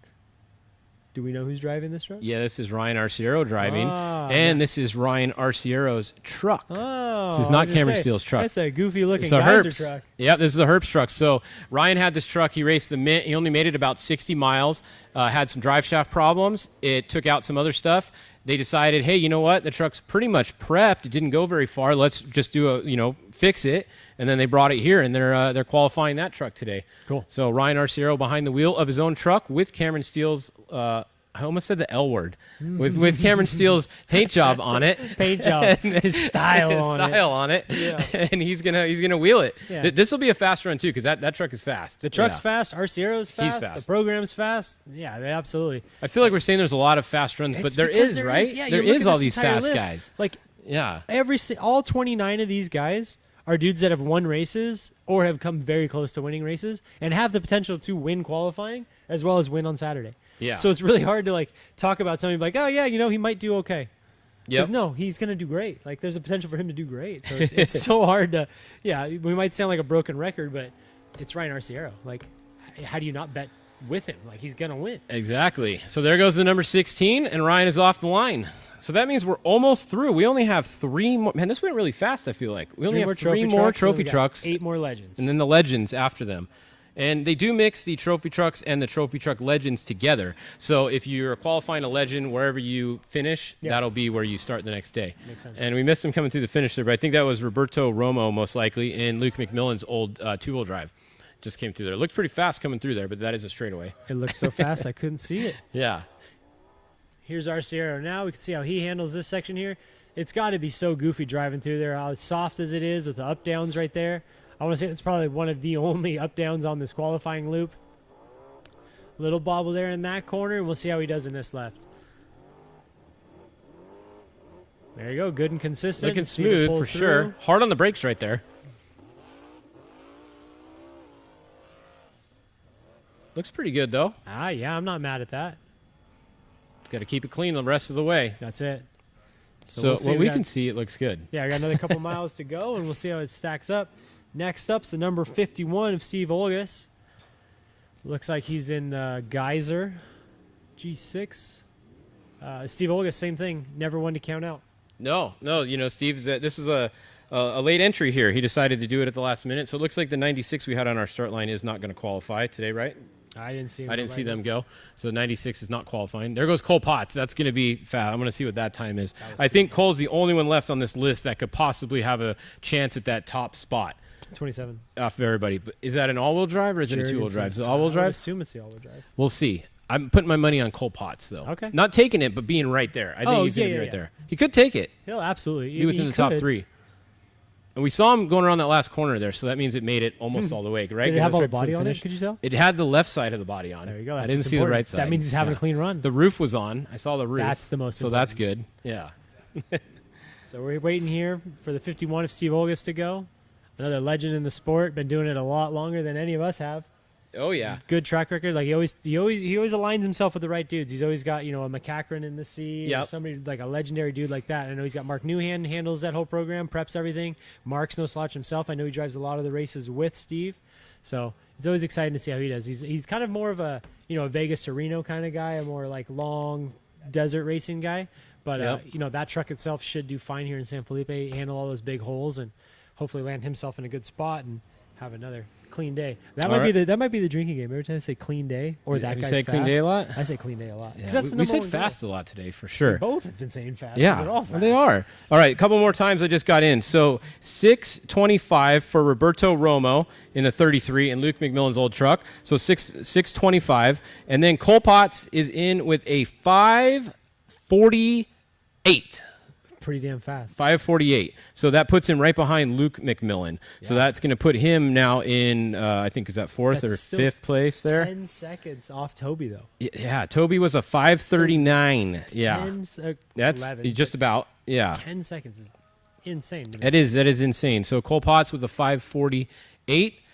And then next across will be Ryan Arciero driving the 16 for Cameron Steele. Mm-hmm. So we'll wait and see what his time is.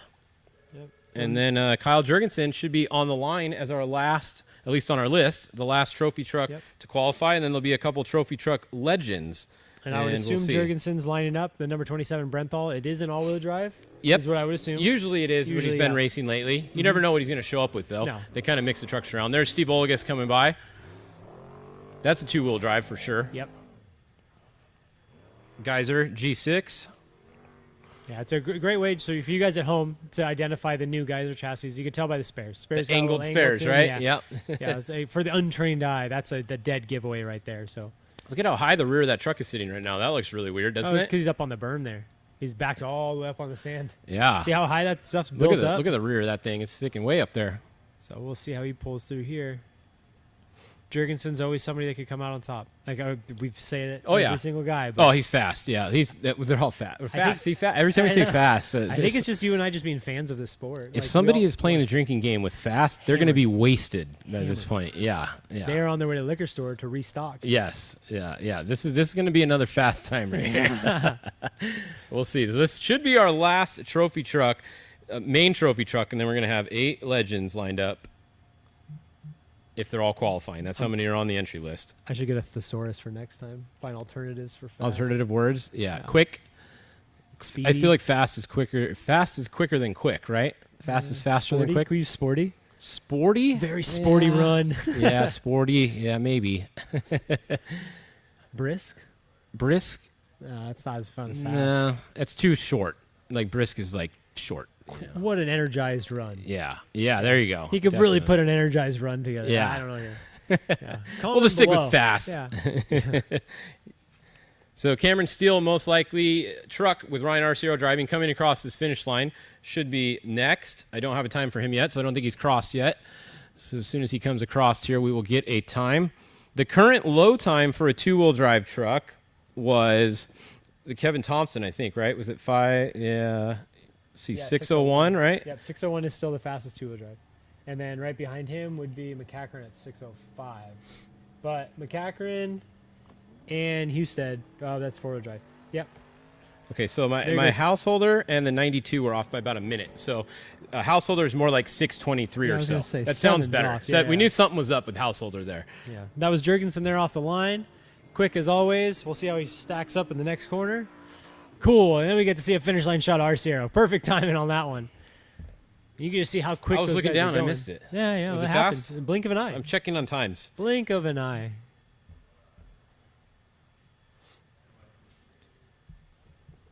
All right, time is in for Cameron Steele. Unofficially, 6:16. Oh, look at Jurgensen getting loose, dude. Getting loose. He's going to be fast. You said it, right? Here he comes. No, here I just got a thesaurus. Similar and opposite words for fast from Craig Hall. Okay. So let's see. We've got. Oh, look at that. Oh, outside. So up on top of the berm. So swift, rapid. That was a rapid ascent out of the course and then a rapid ascent back onto the course. What a sporty run that was. So fast moving. Yes. It's got a hyphen, so it's perfect. It's a different word. Man, was he flying. Flying is good. Yep, flying is fast. Yeah. Rapid's good. We use rapid. What a rapid run. Rapid run. All right, I'm going to try to work on a top 10 list here. It might take me a second. Fish is doing fish math. I got to do fish math again, so this is very unofficial. And we're just throwing papers now. We'll get Aaron to pick it up. Thanks, Aaron. Appreciate it. All right, so still on top, we know for sure as of right now, and probably going to stay there, is the 46. So we got the 46, Paul Wheel with Toby Price driving. So they are going to be first. 39 seconds. Impressive. 5:39. That is very, very fast. It is the fastest of the day.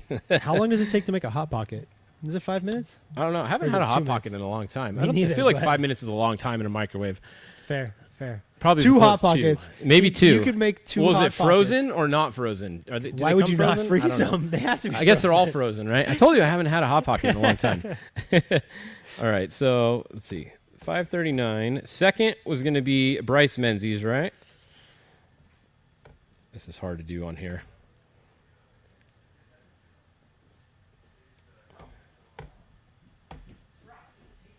No. 21 is second. Tavo is second. Oh, here's our fast qualifier in the looks like a second-gen Raptor. It's really going to dig deep, get here on the line. No, it looks like a recovery guy here. Maybe we had some issues with the next qualifier, which should have been. Oh, yeah, they have to tow somebody out of the way? Yep, 37L. of Rolf Helland with Rick D. Johnson driving.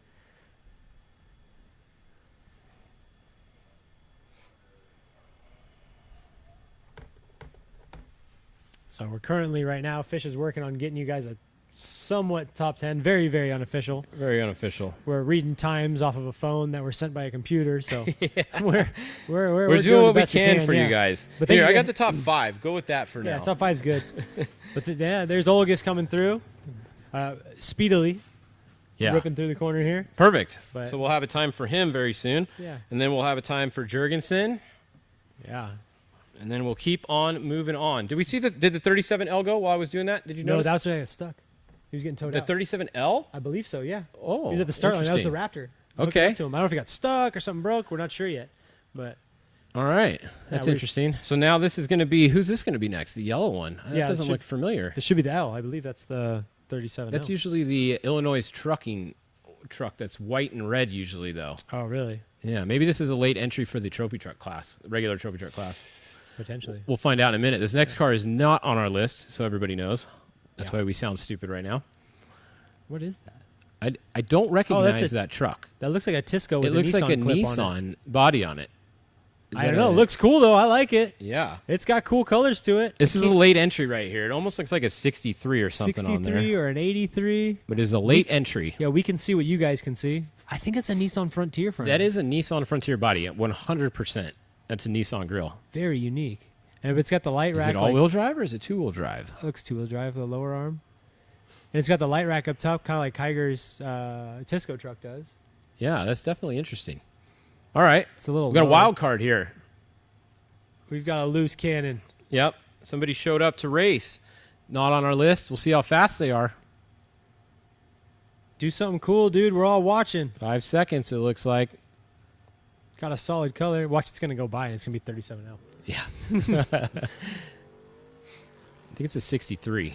63. 63. All right. Nothing on our list. So we've got the yellow truck. I don't know who it is, but we have a 63. Oh, it might be. Here it is. Ruben Torres. Okay. Okay. Ruben Torres. Yep, the number 63 Ruben Torres with a cool looking front clip. That's about all we know about him and his truck. Yeah, we'll find out if he's how good of a truck he is and how good of a driver he is pretty soon. We assume it's Ruben driving. He's the one that's on the entry list under his name. So it could be anybody driving it for all we know right now. It's absolutely not you or I. No, it's not. We do know that much. It's not us two. So Steve Olagus is in with the we're going to have to wait for his time. It might be a 6:19, but I'm going to wait to confirm it. That's impressive. That's tentative on that one. We'll have to wait and see on that one. But there's a look at your top 5. We're pretty sure that's the correct top 5. Paul Wheel, Tavo, Bryce, Luke, Dan. Getting loose in the This corners. looks pretty quick, actually. Yeah, it looks small, doesn't it? Like it's shorter, smaller, a little lighter. Spares is that a Jimco? No. It almost looks like a Jimco spare, but it's like a, I don't know what that is. It's almost like a racer style spare, like stacked. Probably a home built. There's Jurgensen. All right, so Jurgensen's across the line, and we'll okay. see what his Got time is in a minute. It is a Tisco truck. Got a text from my buddy George here. Yeah, so that was a Tisco. Like I said, with the light rack on the back, so that might have been one of the older trucks. Copy. But he's out there doing it. It looks good. He's going fast. There we go. Here's our first Trophy Truck Legends entry. See, red, white, and black. I knew the color. I don't know. You don't know these things. You're not all of this is just assumed. Yeah, I just assumed. It's all unofficial. Yeah, so we did say Ruben Torres is in the new Tisco. That's what you just said, correct? We're getting more updates. Tisco, okay, yeah. Perfect. So brand new I got Tisco. 4 texts about it. So. Yep. See, that's great. When we say something wrong, everybody just texts us and tells us what it is. We're all good. Okay. Yeah.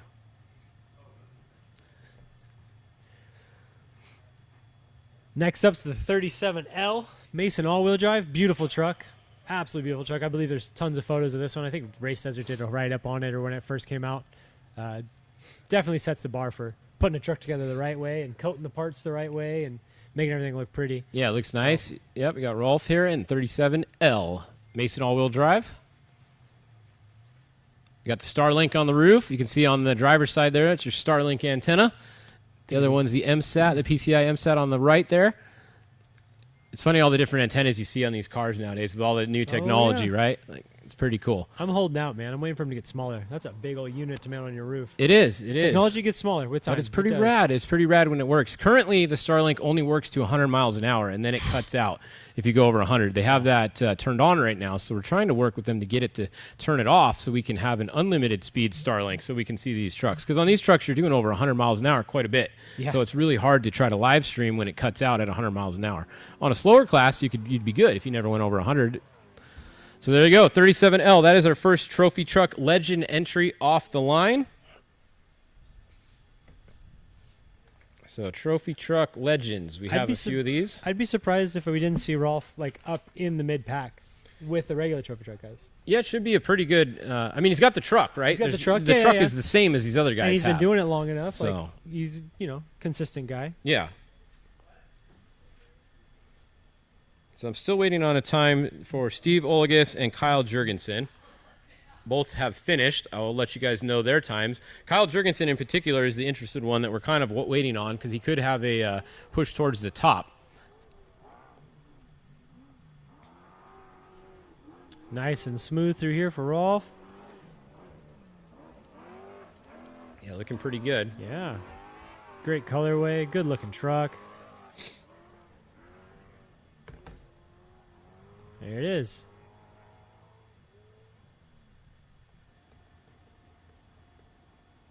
Next up, we've got the 85L of Clay Lawrence. Very similar to, I'm assuming, his son, Mikey Lawrence's truck. Very similar. Could get confusing in the pits when the trucks all match. And look Yeah, right? You really got to look at that number. Yeah. So. All right, time for Kyle Jurgensen is in. 605. So 605, the same as Eric Husted had. Eric was a 605.9. Kyle was a 605.4. So he'll be just in front of Eric Husted. So not a horrible time, but not quite up there with the other all-wheel drive guys. About 20 seconds slower than that other pack of guys up there. Still respectful. Still respectful. And he finished. Respectable? Respectable. Respectable? Respectable? Sure. We all dropped out Fast? of school. Who knows? Yeah. And then we will we'll get a time for Olagus in a minute. Yeah, and the 37L is going to be Ricky Johnson driving.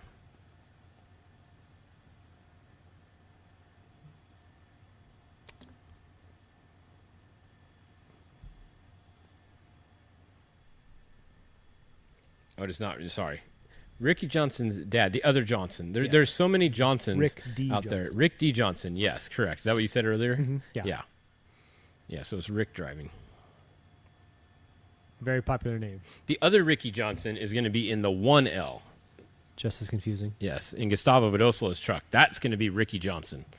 So there's two Rick Johnsons currently qualifying in the Trophy Truck Legends class. Neither one of them are the driver of record.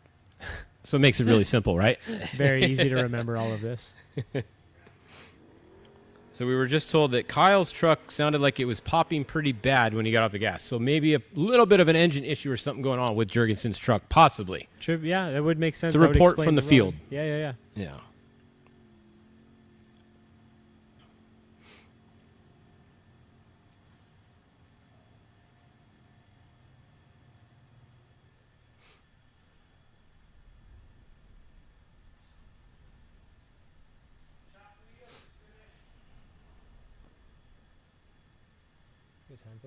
Do we get time for number 63 yet? Popping up there on the screen. Let's see. Ruben Torres, 624. Not bad. And I just got, after we had talked about it, that truck came through. I got a bunch of text messages. That is a brand new Tisco truck with the new spare setup, the new design, new everything like that. So that truck. That's why we didn't recognize it yet. We haven't seen one of those before. I'm just so behind the times these days. Brand new. How am I supposed to keep track of all this stuff? I got kids now. I can't be just jonesing on the internet all day. Yeah. On our top 5 list we were showing a minute ago, we had Cole Potts is actually going to be right in front of Dan. So he's actually going to be 5th, and then Dan is going to be after him. So just a little update for that list.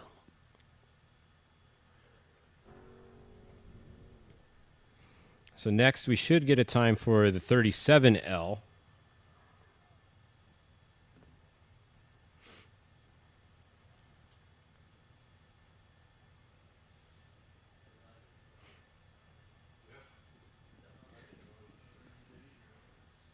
Oh, Kyle Jurgensen actually stalled the truck in a turn on course. So he was actually physically stopped for a few seconds to get it restarted. So that always adds on to your time a little bit, huh? Look at this. Look at where he's lined up. Is he way off to the side? Oh, yeah, looking for the good traction. Look at that's Ricky Johnson there driving the Gustavo Vidosla entry, and he is way over next to the side. You can see where everyone else's tracks are. His left front tire is almost where everyone else's right tire was, right? So it's all about that start, and he's backed up all the way to the fence. It looks like he's literally almost against the fence there. So everybody's got a little bit different strategy for getting off the start line.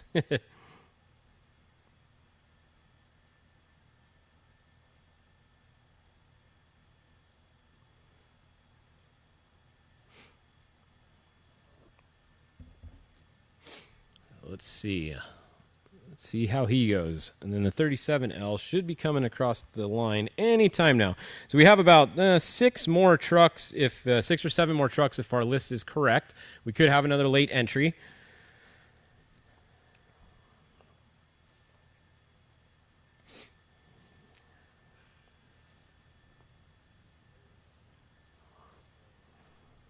All right, so we have a unofficial time of 6:08 for the 37L with Rick Johnson, one of the other Rick Johnsons driving it.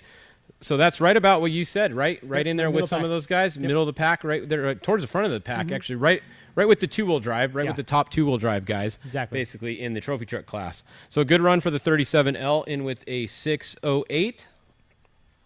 And we just had the number 1L, Gustavo Sr., take off. We'll get to see him come through right here. Now this should be very fast. Ricky Johnson's always fast qualifier. This should be a good run. We'll see. What did they? Let's see. Last year they qualified first and they finished first at this race last year. So here's your defending champion from last year in the Trophy Truck Legends class. Once again, you have to be 50 years old or older to be a driver in this class. The co-driver's open. You can have a young guy riding with you to get out and change tires and everything. Yeah. Because if you're 50 plus, you probably don't want to change tires. No, I'm 33 and I don't want to change tires. Exactly, right? Yeah. I don't think age has anything to do with that. Yeah. Oh. And we're getting reports that the 37L may have cut the course a little bit. Unofficially. Unofficial. So, but like we said, there might be some penalties coming later. So 37L, their 6:08 might not be a 6:08 later. We'll have to wait and see. All of this is unofficial, and later they'll be official. Yeah, at some point. At some point. Not when we're calling it, though. We're just calling it unofficial. So next is going to be, this should be what? Is this the 79L, or is this the 55L? Where is it? Oh, yeah, sorry, the 55L. My timing's a little behind, so I'm a little behind on my list. Yep. So the 55L, Jose Flores, most likely? Yeah, that's what I got on my list here. So 3 cars left on our list. We'll see how many show up at the line. Well, you used to be able to see like a couple of trucks stacked up behind the truck that's staged in here, but you can see these guys keep scooting further and further and further back looking for good traction. That's hard to see the stack of trucks standing up behind them. And 2 other people just told me that the 37L took a major cut. So it sounds like it's pretty confirmed at this point. We'll just have to wait and see what the penalty is. But multiple people on course have now said that. Maybe he took out the caution tape we were talking about earlier. Right? Maybe. Maybe. We were waiting for somebody to do it. We figured somebody would, but eventually, yeah. Eventually. I mean, if the caution tape was down, I would take it. So if the 37L did, then are all these other guys going to take it because it's not up? We'll see, huh? We might see some more fast times coming in. I want to see what Ricky Johnson's time is in the 1L. That Ricky Johnson in Gustavo's truck. I think that's going to be a good time. I agree. And they'll start wherever they qualify. They're mixing them in with the trophy trucks, as it should be. Yeah. So there's Clay Lawrence coming through, going head into the finish there. And we should be seeing the 55L of Jose coming in. And Steve Olegas' time, just this one is not possibly correct, but I think it's around a 6:19. That may change. It's very unofficial. Yeah.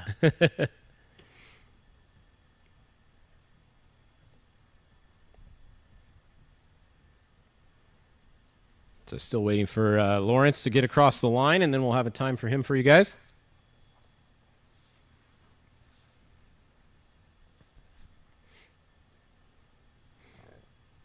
And you can see in position 5 is actually going to be Cole Potts. We had that updated later. So Dan McMillan will be 6th, and Cole Potts will be 5th.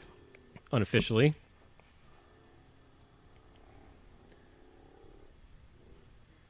And then here comes another truck. This is going to be Jose? I believe so, the 55L. Lost him in the bushes. Where'd he go? In the bushes. Tremors got him. There he is. There he goes.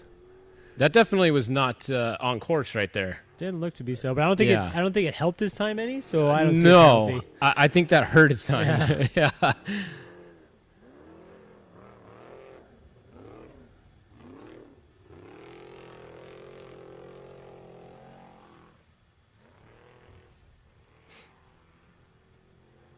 All right, so that's the 55L. 2 more cars on our list to go. We have the 29L, Jim Anderson, and Wade Porter in the 53L.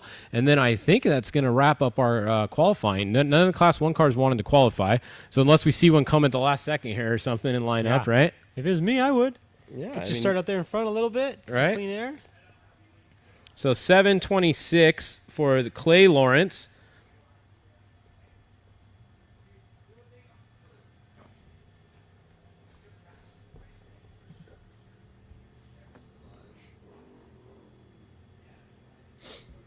All right, so Clay Lawrence should have a couple more cars coming across the finish in a second. We'll get you their time. You were pretty spelled on there, Fish. It's 2:22. Yeah, You what thought did I it'd say, wrap up at 2? 2? Yeah. We're a little Pretty slow. good. We're pretty close. Yeah, it seems like everybody's had it. Everybody that started their run has finished so far. We haven't had any. I don't want to jinx it. No, you're we, right. we haven't had a DNF yet, Which is very surprising. So in qualifying, usually you have a couple guys that crash or break apart or do something. You know, you have to wait for them to get towed out of the way. Yeah. It slows it down. But we have 2 cars to go, so Yeah. anything's possible. Hopefully, I didn't just jinx it.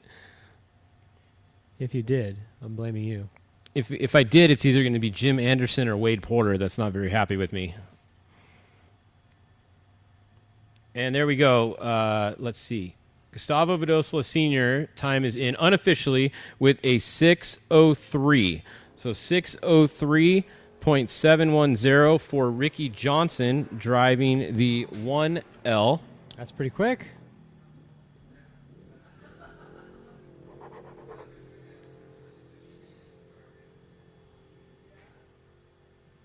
I did not get a time for Russell Bueller or... He didn't run. Oh, he didn't run? Nope. Okay. Cross him off. Yeah, I went straight. How about David to- Payne? Nope. Went straight to the 1L.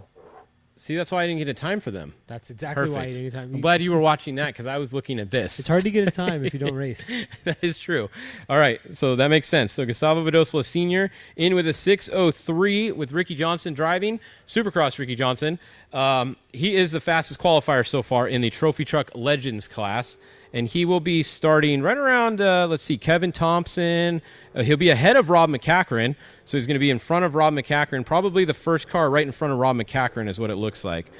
Let's see, 6:05. Actually, he'll be right in front of Kyle Jurgensen. So it's going to go Gustavo Vidosla Sr., Ricky Johnson, and then it will go to Kyle Jurgensen and then Rob McCachran. And you see here, you got Jim Anderson in the 29L. That's another racer truck prepped by Evan Weller Racing. They do a great job over there. Absolutely fantastic work, making sure those trucks are in tip-top shape before they hit the racetrack.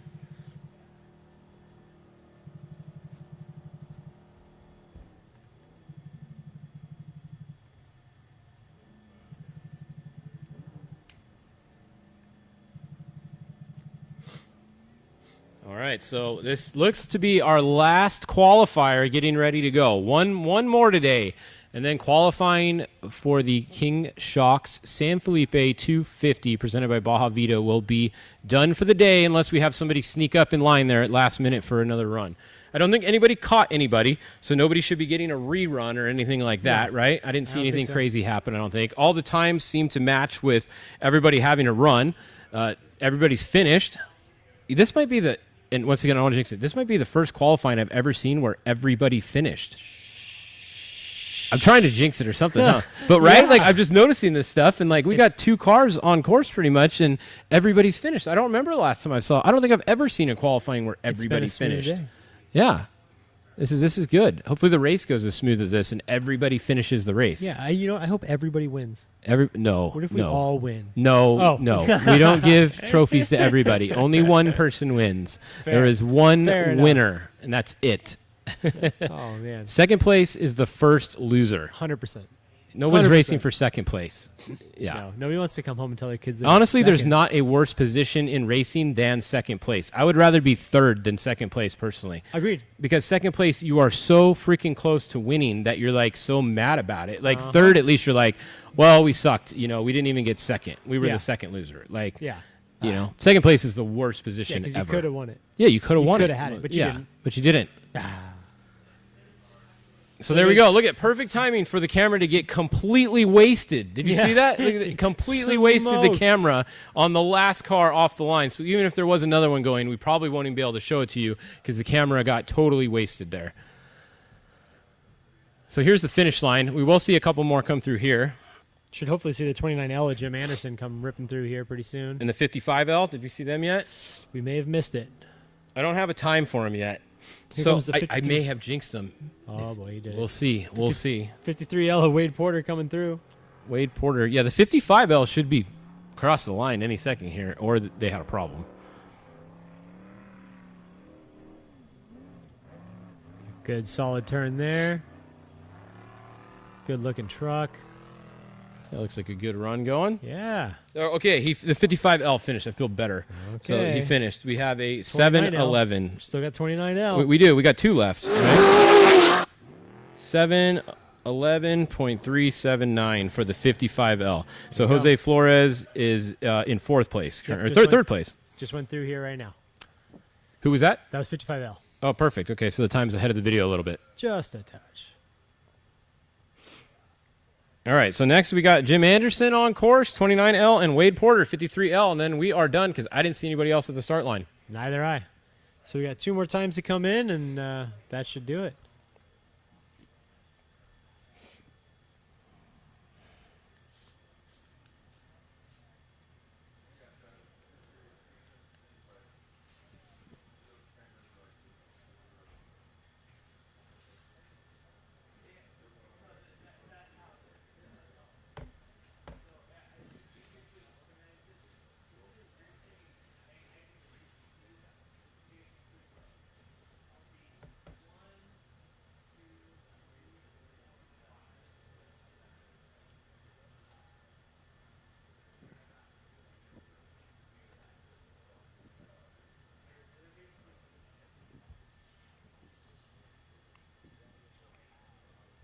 I don't know, man. It's a pretty big gap. I know. Been sitting for a little bit, huh? That's okay. They started 3 minutes apart. I have faith. Everybody is going to finish this race. Don't worry. Or this qualifying. Maybe there's some dust out back there. Oh, there is. Don't worry. They're coming. They're coming.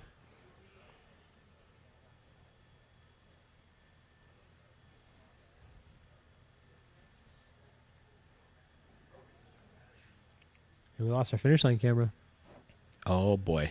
Way to go, Fish. Uh-oh. Just jinxing everything here, huh? Well, at least in this way we won't know if they didn't finish, right? True. Yeah. Well, let's wait for timing. Now he's going to sit here and wait for the computer. Yeah, that's true. We got to wait for the computer's still working. We are still up on the timing computer, I think. Maybe the finish line camera thought we were done. Maybe. They might have turned it off. We'll see.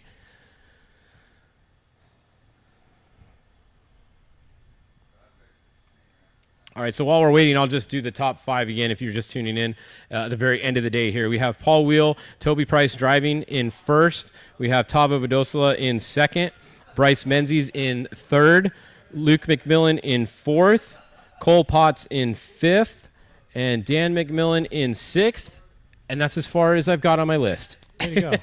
You had so that's your top job. 6, right? Yeah, it's pretty good, honestly. It's a good top 6. Impressive top 6. Yeah. Bunch of fast dudes that any of them could take it to the finish all the way. Like it's a long race. Oh, it's not that long, but it's a long race on Saturday, and anything could really happen. Yes, it is. It's long, but it's not. You know, it's hard on equipment. Yes, very hard on equipment. All right, so. Oh, we're getting word that the last truck may have crossed through the finish line. So Fisher we have off the Jim. hook. Hold on. We have Jim Anderson across the finish line. Jim Anderson. 6:53, but I think we have one more still on course. Wait. We got the 53L Wade Porter. We have one more coming across. If you're at home sitting on the edge of the seat like we are, Come on, it's the last guy. He can't make me look dumb, right? He's got to finish. He's got to finish. There's a guy running up the course. Unless the 53L came across him, we don't have a time yet. But I just got a time for Jim Anderson, so I don't think he did. So we're waiting for Wade Porter, hopefully, to come across the finish line here. That'll round out our trophy truck legends. Pretty solid day of qualifying, honestly. Yeah, super solid, super fast track. Some of the two-wheel drive guys aren't going to be happy because it's all-wheel drive dominated. It was an all-wheel drive course. There's Wade Porter. See, look. He's still got a couple more turns. He's got a couple more turns, but we saw him. He's going to get to the finish line. Come on. Yeah, but as you were saying, the two-wheel drive guys are definitely going to be bummed after this qualifier. Yeah. It's better than last year, though. Nobody blew up their motor. It's not sandy. It's fast. It's, you know what I mean? It is what it is. Yeah. It could have had a little bit more whoops, maybe, but, it was still fun. Yeah, we could have had a couple more cameras. That would have been good. Very good. But, and we tried to do what we could. We tried to get you guys the times the best we could. All the times are very unofficial coming from us here. We're doing the best we can. Hopefully we're pretty close. I feel pretty confident in the times we have from this group here. Yes. The Trophy Truck specs are going to be hopefully pretty close, but loose. Those were fish math on those. So, So that's what we got. Yeah, like you were saying earlier, this was a very all-wheel drive dominated qualifier. Yes. But I don't see San Felipe being an all-wheel drive dominated race. No, it's not super tight and technical, really. It's wide open, fast, big whoops. A two-wheel drive can definitely hang with an all-wheel drive at San Felipe. Yep. The only problem is they're starting behind so many of them now, so it's going to be hard for them to get up there. I mean, Rob McCachran and Kevin Thompson and them are starting, 7th or 8th, somewhere around there. The top. It's all doable. I mean, those if anybody's going to push through a tough crowd like that, McCachran can do it. Yes. Kevin Thompson, Harley can do it. They've all started behind guys and made their way to the front. It's all absolutely doable. But you're right. With those hot dogs up front doing what they do, it's going to be hard to chase those guys down. Yeah, putting the dust up. There's just not much time. There's not much time to do it. All right, Wade Porter has crossed the finish line. All right. We are in. 100% completion ratio for our qualifying today.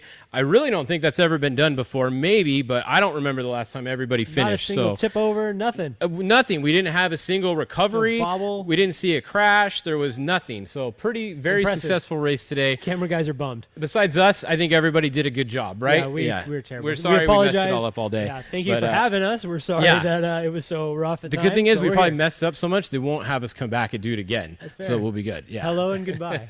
That wraps it up for our qualifying. The race starts Saturday morning. We have the bikes that go early in the morning, and then the cars and trucks are going to go off around 9. I don't remember what time the bikes go because I don't have it in front of me, but I know that cars and trucks go at 9. So I think they're at 4 or something like that. So if you guys want, tune back in on Saturday. We will have live coverage all day. I will be doing my hourly updates like I normally do. We'll have those here on the feed for you guys with the Fishistics updates. And this was super fun today. Thanks for coming out. Nick Eisenhower did a great job.